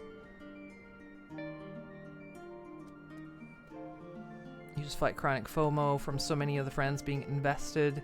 Your brain summons a symbol monkey when proper nouns get thrown at you. No, I understand that. That does happen. It was kind of like at that big scene at the Crystal Tower. It was like it got everyone else emotional, and it took me a while. I actually went back and watched it later, and then it hit me. But as it was happening, it didn't really hit me.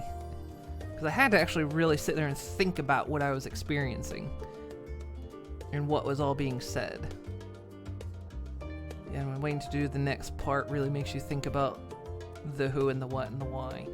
Yeah, that's kind of what it is. If you go through it really quick, you don't really get that real heaviness to it, which, you know. I know one of my other friends, he's quite often like, if you did this, did it make you feel sad? And I was like, no, it didn't make me feel much, actually. I mean, it was cool, but... And then when I sit there and like roll back over it in my head and really give it some thought, I go, oh. Yeah, if I had given it the capacity or had the capacity at the time, I would have caught it. It's kind of another reason why I want to catch up to everything, because then I'll finally kind of get that time to let it stew. But yeah, it was really like, not even till the other day I was really going back and thinking about what the Ascians were doing, and I went, oh. Suddenly it like really kind of, that was the point of impact where I went, yeah, okay. No, I get it. I really start to get it. But I just have to really stop and think. And when you go through it quick, you just don't get that time. Anyway. It's built like cliffhangers. Yeah, pretty much. So for those of us who are playing it very quickly, that's just kind of the momentary price we pay. we don't get impacted as hard quite often. Anyway. Then it's settled. The twins will be coming too, assuming Alphinaud can tear himself away from his new toys. I'll let you rally the troops while I go on to Phenomenon. Do-do-do-do-do. If you come back to this game, you might restart your accounts. You only got to the second starting zone. Considering my recent impropriety, perhaps I should avoid showing my face around the studio for a time. It might be for the best. If the others should return, tell them we will not be long.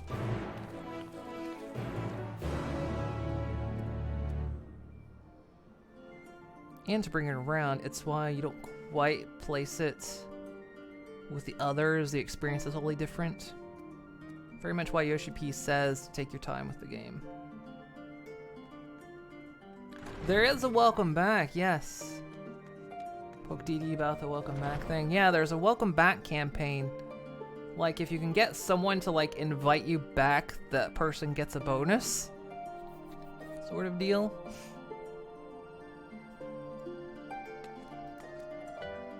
Like, if you've been away for a certain amount of time, they're doing the welcome back campaign. You just have to, like, get somebody to, like, I guess, pull you. I don't know exactly how it works. I have to look it up, but... Yeah, like, too, I did very much take my time.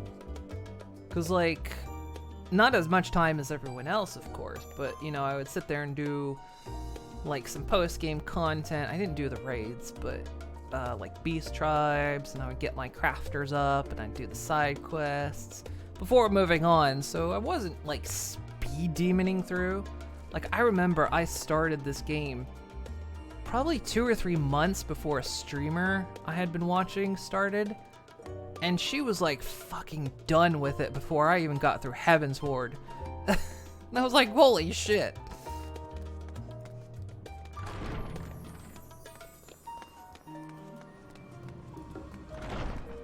It's very much a game to take your time with.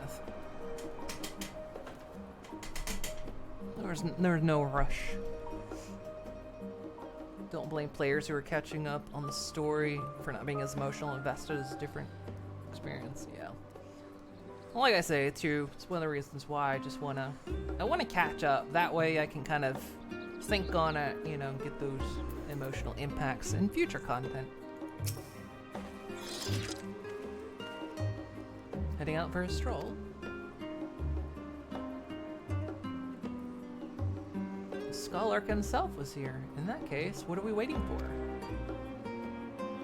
I too am eager to see him, though I somewhat dread the thought of visiting the studio. I dare say our notoriety precedes us. Alphanon, of all people, worrying over his reputation. And at our alma mater, no less. The wonders never cease. You'll understand soon enough. Off we go.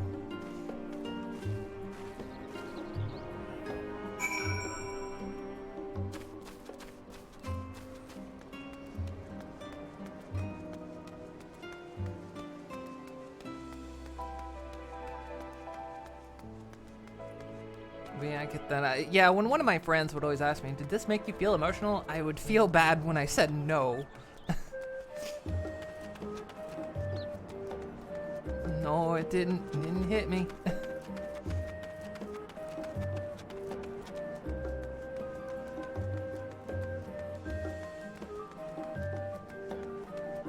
One thing you have noticed is it's mostly from the WoW crowd. Oh wait, oh, mostly from the WoW crowd. Oh, I mean like, the ones kind of rush, like going big through it real quick.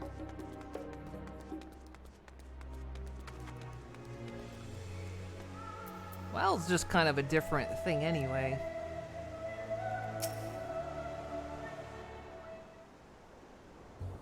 Is that they liked Realm Reborn and Stormblood way more than the long-term players did. Ah. Here it is, Phenomenon. While I expect you to make note... Expect you made note of it before, you can hardly miss it. This is the first time you've been here on official business, correct?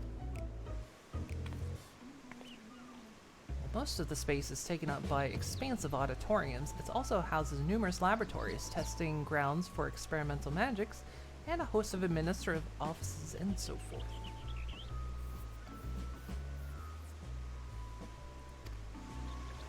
I could very much see it, because Realm Reborn was very basic.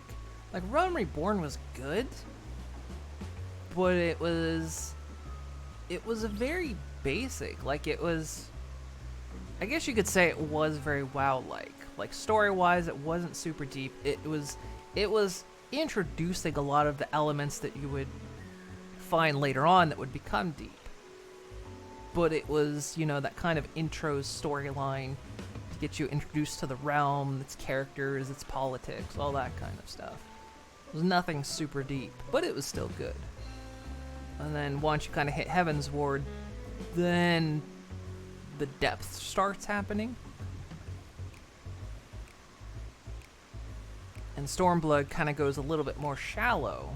It's got some depth in there too, because there's obviously under mechanics happening. But it goes back into kind of the upper level politics and everything. Having played WoW for almost 10 years, you feel like you're being poked. Well, I mean, part of it's talking out of my ass because I haven't played WoW. I've played a little bit of WoW. Not enough to have gotten into any... I don't even know the fucking politics of WoW, so... My girlfriend played a lot of WoW. In fact, if it wasn't for her playing WoW in a very roundabout way, I probably would have never met her.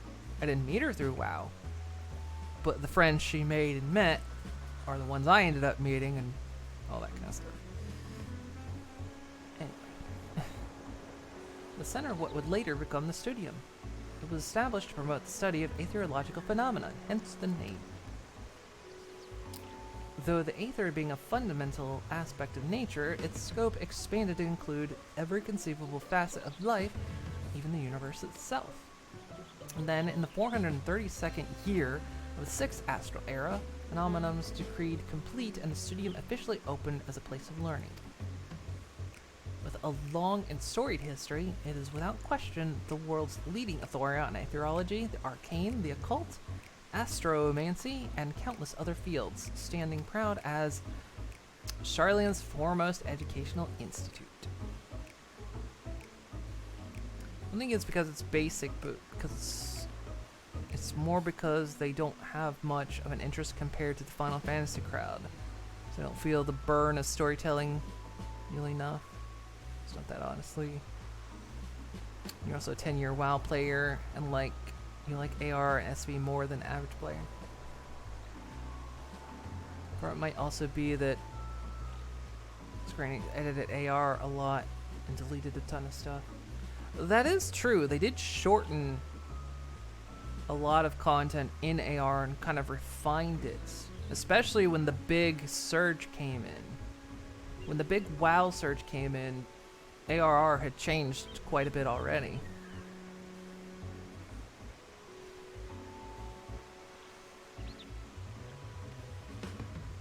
You like Final Fantasy XIV's story when it's about characters and such. Said before, you really don't give a toss about the big Giga Scale stuff. That's understandable. See, I like both. I love big Giga Scale stuff, but I also like the small little interactions too.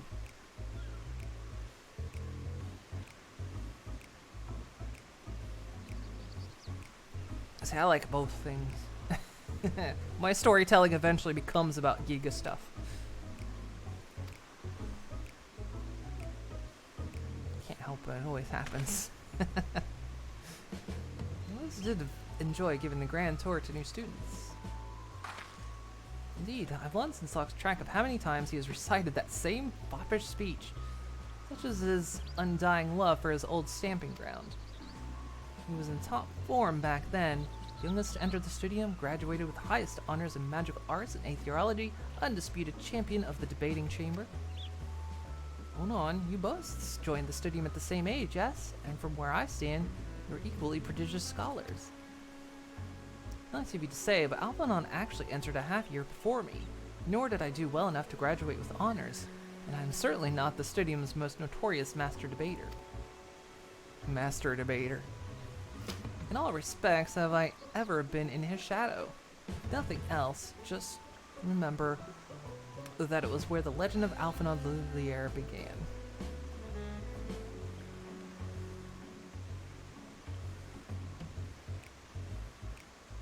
I think Final Fantasy IV does better than WoW. It's built up to the Giga stuff. You like both Unlucky Final Fantasy is a really good balance. Yeah, it does. It has its characters and goes Giga. It, like you say, earns its big Giga stuff.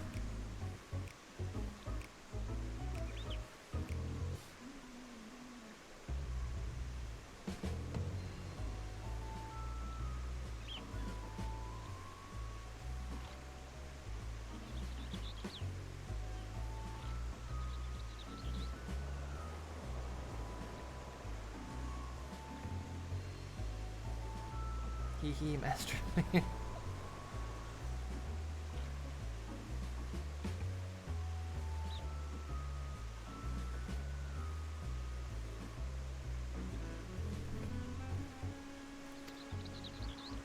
We should expect everyone to be fully aware of our recent escapades. Hopefully it will be somewhat more welcome here when we're at the last stand.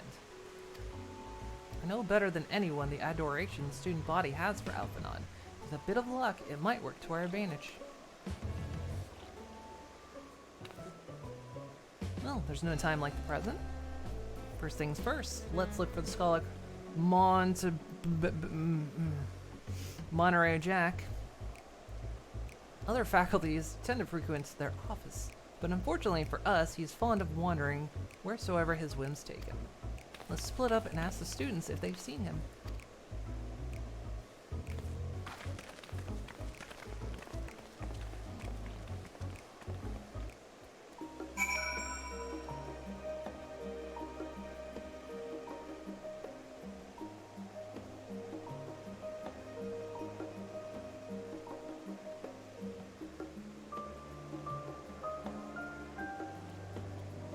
Also no ARR voices and Alfie being a yeah, I know. It's so jarring when the switch happens. When all the voices change later on.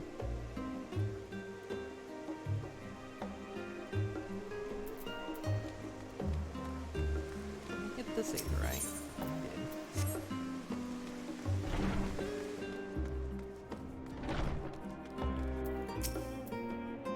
So that was Alphanon Louvier, wasn't it? The Alphanon Lumiere? And he's with his sister, the Master Baldesion's granddaughter. This can only mean one thing. An event of epoch-shattering proportions is fast approaching. Spread the word. Oh, sorry, you said you were looking for the scholar, yes? Knowing him, he could be anywhere. But Miss, Ali Poe, should have a better idea.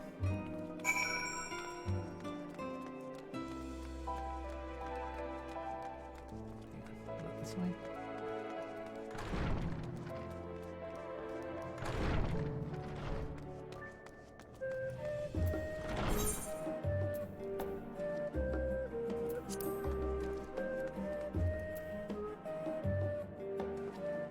I need to do a redub for sure.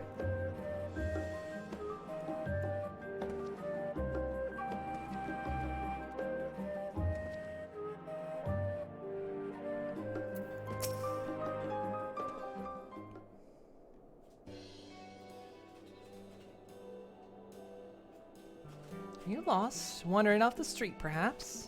Wait, don't tell me. You're a trainee gleaner fresh off the guild ship. I'm right, aren't I? Well, how silly of me. An orientation is order. Allow me to bid you a warm welcome to the Searcher's Meet. Let me start off with a question. What is the most important thing you'll find in the studio? That's right, books. And what's the second most important? Well, that's simple. Everything else. That's what we deal with here in Searcher's Meet. Everything the students or tutors find themselves in need of equipment or materials, they come to us. And if we don't have it in our stores, we send the gleaners off to find it. Honestly, you wouldn't believe some of the requests we get. Eye of Paisa this, tongue of Yugito that. It's enough to make your hair stand on end, which is possibly what some of our students are trying to accomplish, this being a school of magic and all. As our newest cleaner, you'll have to work out, you'll have your work cut out for you, but I think you'll find it quite rewarding.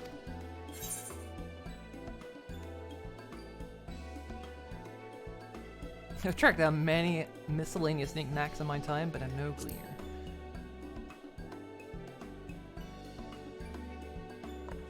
So what you're telling me is you're not a gleaner? Yes, that's exactly what you said, isn't it? And you're looking for the scholar? I'm afraid we don't have any of those in stock, but I could... Oh, you mean him. He was here, but now he's not. I did speak with him shortly before you arrived, though. He said he was on his way to Maker's Meet. Go back the way you came in, and you'll see on the opposite side of the entrance, it's a laboratory of sorts, home to many rare and expensive curios. Not to mention alarmingly frequent accidents. If you lose your way, just follow the blood-curdling screams.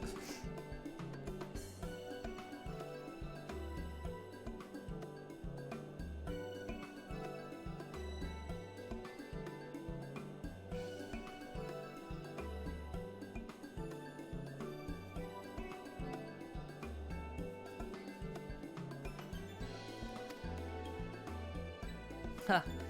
In the time it's taken me to tell you this, Scholar has probably already left. Best of luck finding him.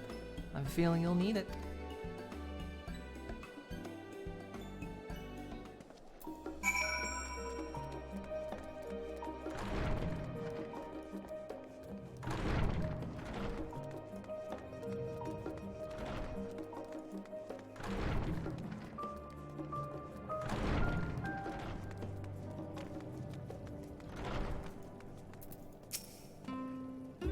Yes, the Scholar was here a short while ago. He offered me advice on my current research project. Though we spoke at length, I don't recall him mentioning where he was planning to go next. When we parted ways, he went down the corridor. Perhaps to one of the auditoriums? Fuck's sake. I'm chasing this guy.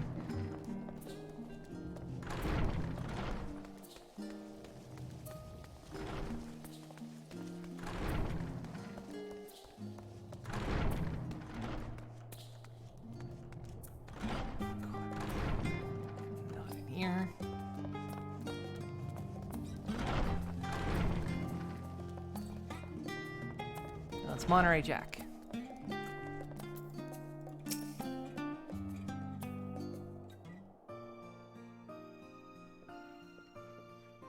Ah, I remember you.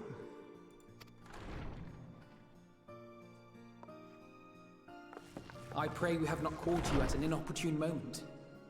We wanted to offer our thanks for your kind words in the forum.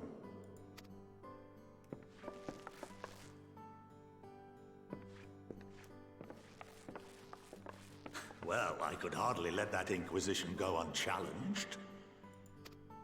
I've always believed that curiosity should be nurtured, not stifled. Thankfully, a majority of my colleagues agreed. A slender majority, aye, but a majority nonetheless. Had the vote not gone our way, we would be having a very different conversation, if any at all. Though I'd like to think you would have not given up on our cause. I'm told you paid a visit to the annex afterwards.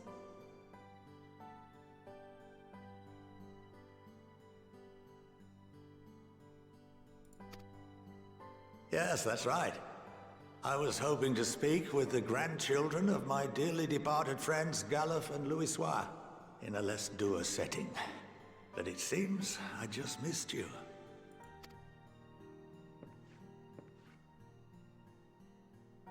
I still can't believe how much you've grown. If only your grandsires could have seen the way you presented yourselves to the Forum. Why, it fair brought a tear to my own eye.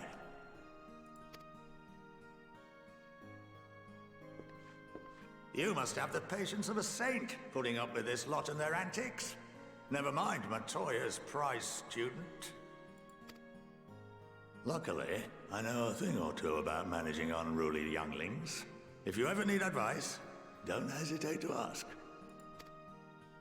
Okay.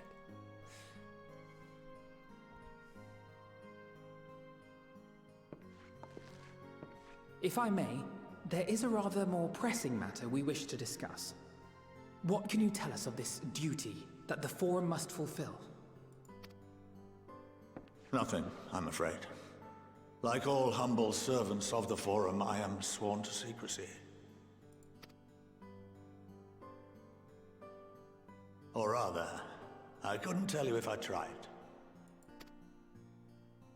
Our duty is of the gravest importance. Furthermore, if the particulars were made public, it would incite widespread panic. As such, those entrusted with this duty have been bound by an enchantment, which prevents us from speaking of such matters without the express permission of the Forum.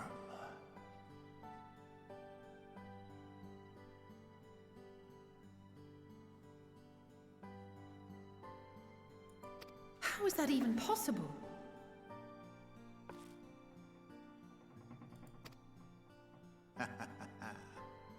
It's been some time since I last gave a lecture. Please, take a seat.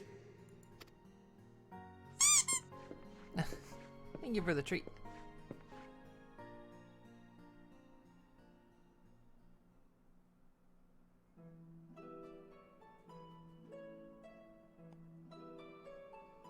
And thank you for the pet.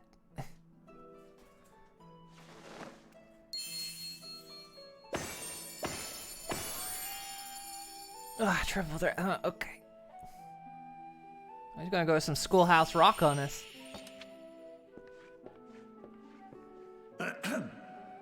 We shall begin by reviewing the fundamentals of etherology. Alright, guys, there's gonna be a test on this. The ether, which imbues us with life, can be categorized into three forms.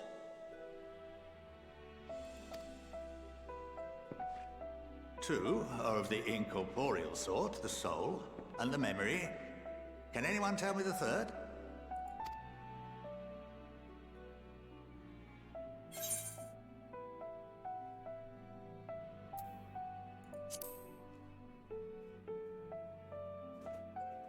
Yes, very good.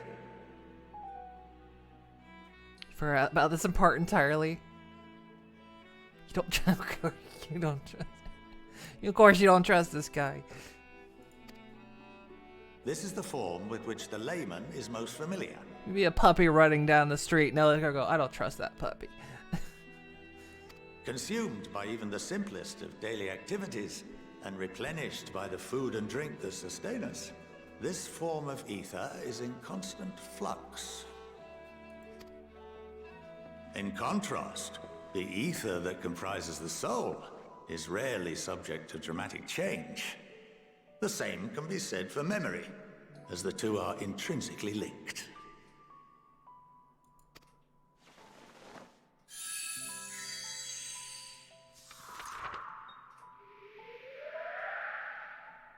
Picture the soul as paper, and memories as words written upon it.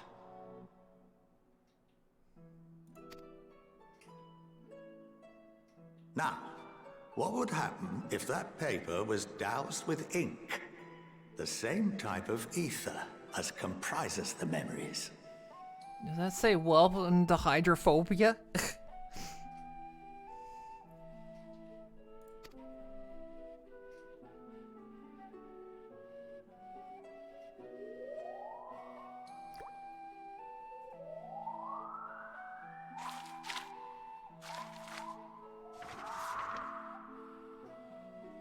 It would blot out everything that was written.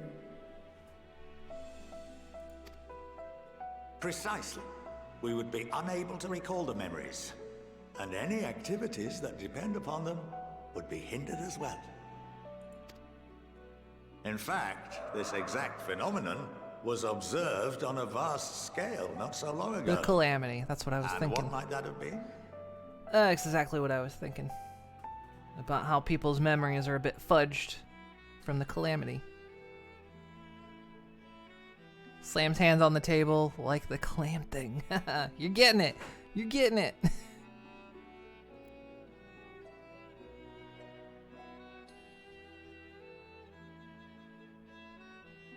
2 Tuesdays ago, Thancred's bachelor party.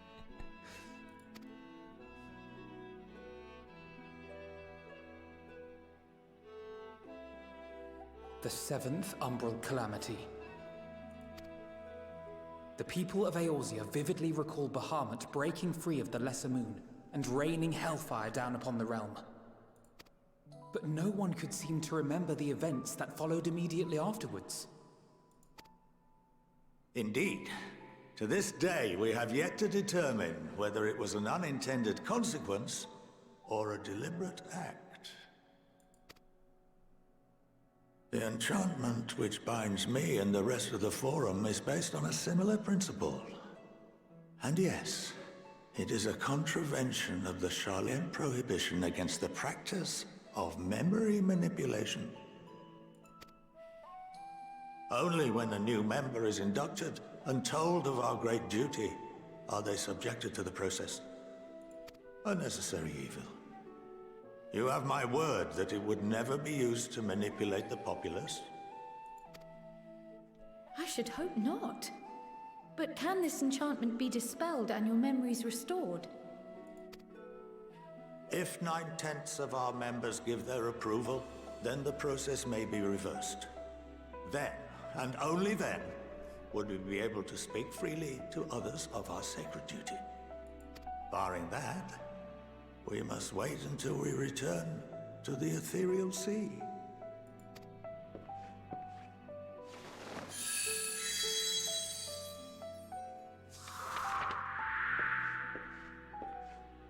For there we will be purified, the blots upon our souls washed clean.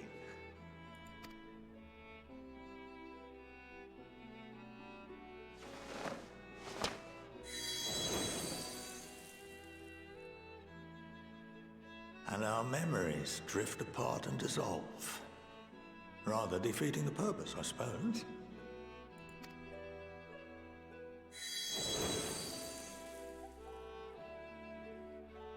But there are those memories that are indelibly etched upon our souls, some believe.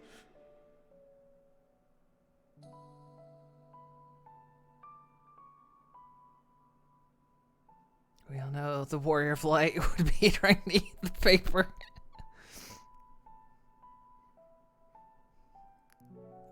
Hydrate again.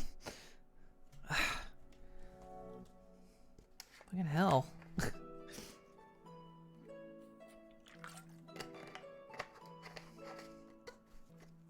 Never had to pee twice in one stream.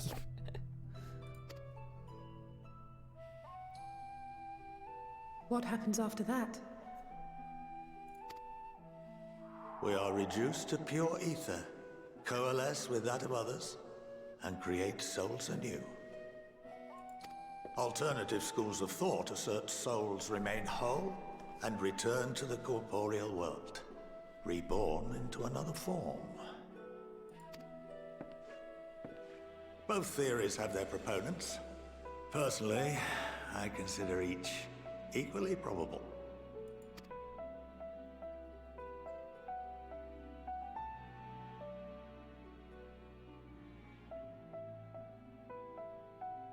I'm gonna jump over there and eat that I think that's paper. enough education for today. Now that I've given you some food for thought, or rather, an entire banquet. Just waiting. Looked like I was about to jump the table and eat the paper.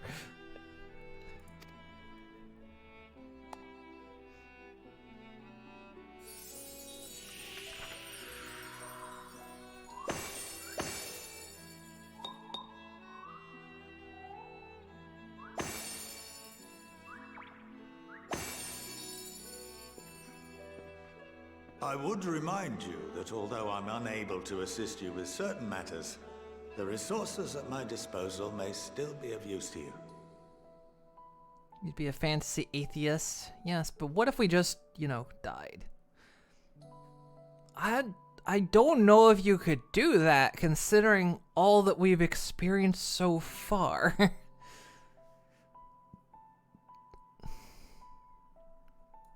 I'll arrange for you all to be given the run of Phenomenon.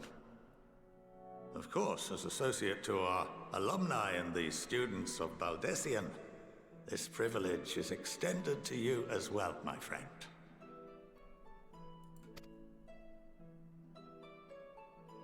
Oh, and I suggest you speak with Ki Aliapo.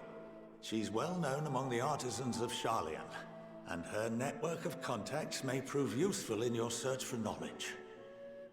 I wish you all the best in your pursuits, wheresoever they may take you. Well, that's all perfectly explainable because magic. Well, yeah, I mean that's the magic is the explanation.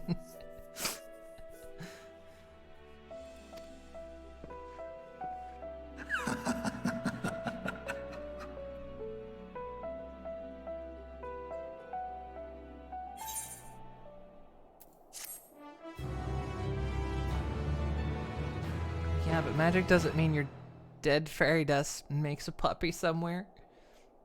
Been granted the run of the phenomenon. If you are game, we'll put your artisanry. Okay. This is basically the crafting. All right, let's hit this and then we'll wrap up.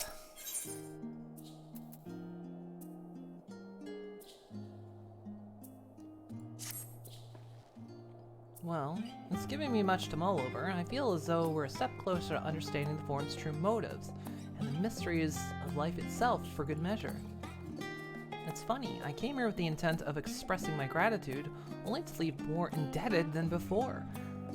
A feeling his friendship and support will be I have a feeling his friendship and support will be a great boon to us in the days to come.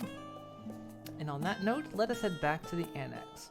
Perhaps on the way, you'd better acquaint yourself with Alipo in the scholar suggested.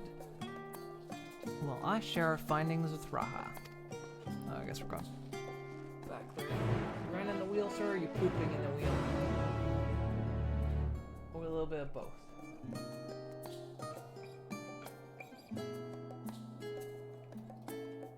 It's always hard to tell with you.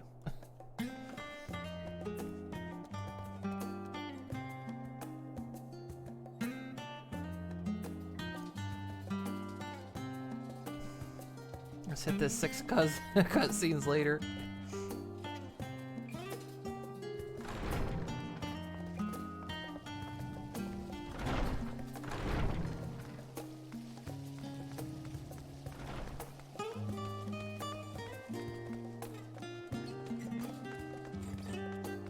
There's apples on. Well, you're not gonna. No, I'm not.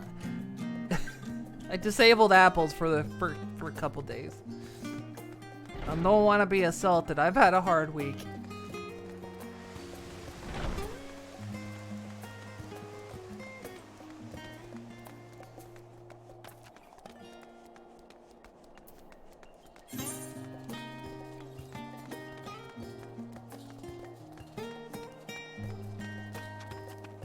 Oh, for fuck's sake.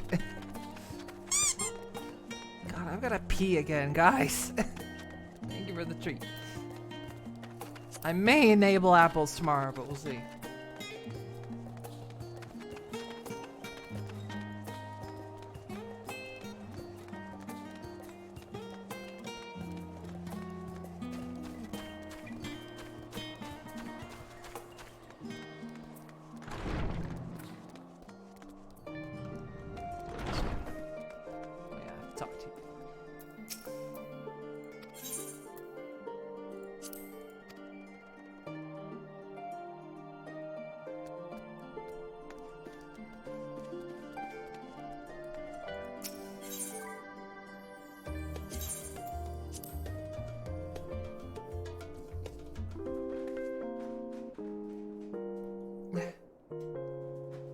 Alright, Sparrow.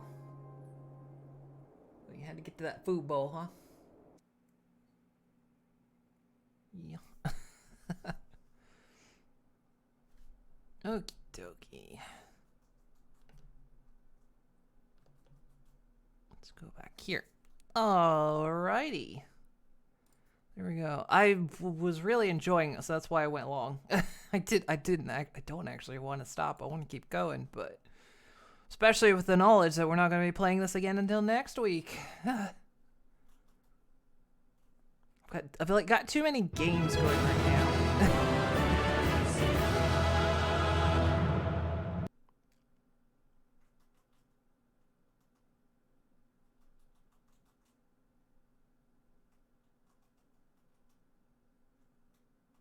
You made it to the end? Oh, were you staying up just to catch what was going on? That's the only sad thing is like, man, I gotta wait another week to play this. I've got more story games. I don't normally play more than one story game at a time. But we haven't finished Yakuza Like a Dragon yet, and we're probably not gonna for a little while. And I said we were going to do this on stream, so I'm like, okay, well, it's going to have to be 2 story games side by side. Okie dokie. Let's see, who's on right now? Jin's on, but we rated Jin yesterday. Let's see, what do we got?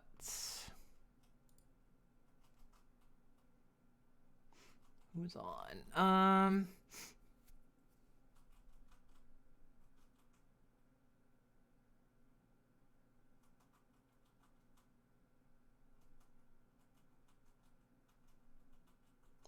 Ooh, this might be good. Someone's making a rarity plush.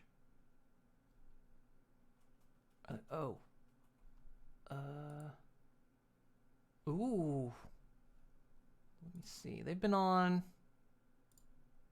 a couple hours. Oh, we're definitely rating them. We're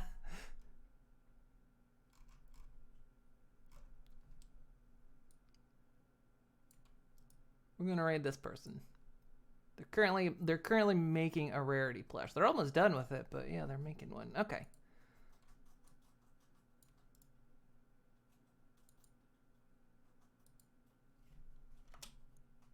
So let me get that set up.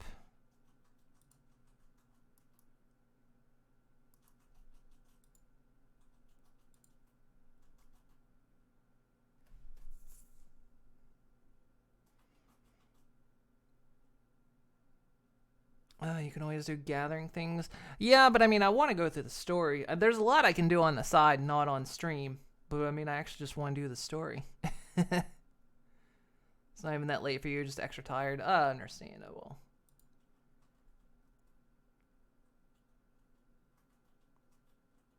Crash. Yeah, I saw Bindi was on too.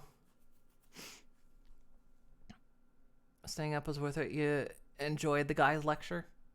It was pretty good. But yeah, we'll play more next week. I thought about this weekend, but I actually want time because this weekend is the Dutch Chili Fest, and I want to go to that. That's on Sunday. So I won't have time this weekend. And then, of course, next week is, you know, same old schedule. So tomorrow tomorrow we're going to be playing. Tomorrow's Conanigans, so we're going to be playing 7 Days to Die on our usual run. Playing a Saturday big stream demo shenanigans. Yeah. Or the Chili Fest is on Sunday, so we're gonna check it out. I haven't gone in a couple years. I don't think it ran the past couple years. This will be good. And we might take Sparrow if he does well with travel, but we'll have to see. We might not, because it might be too many people too soon. But we'll see. You have like 32 demos you need to go through. Interesting. I watched a little bit of what you were playing the other day, but of course I was a bit preoccupied. But okie dokie. Alright, guys. So yeah, tomorrow's Conanigans. We'll play more Final Fantasy next week. Thank you guys for joining and hanging out with me today and listening to my rat rants. I know it was like interrupting the game as well, but hopefully you had a good time. Have a good night, everyone. And yeah, I'll see you guys tomorrow or next time. So have a good one, and I'll see you guys. Bye-bye. Bye-bye. Bye-bye. Bye-bye. Bye-bye.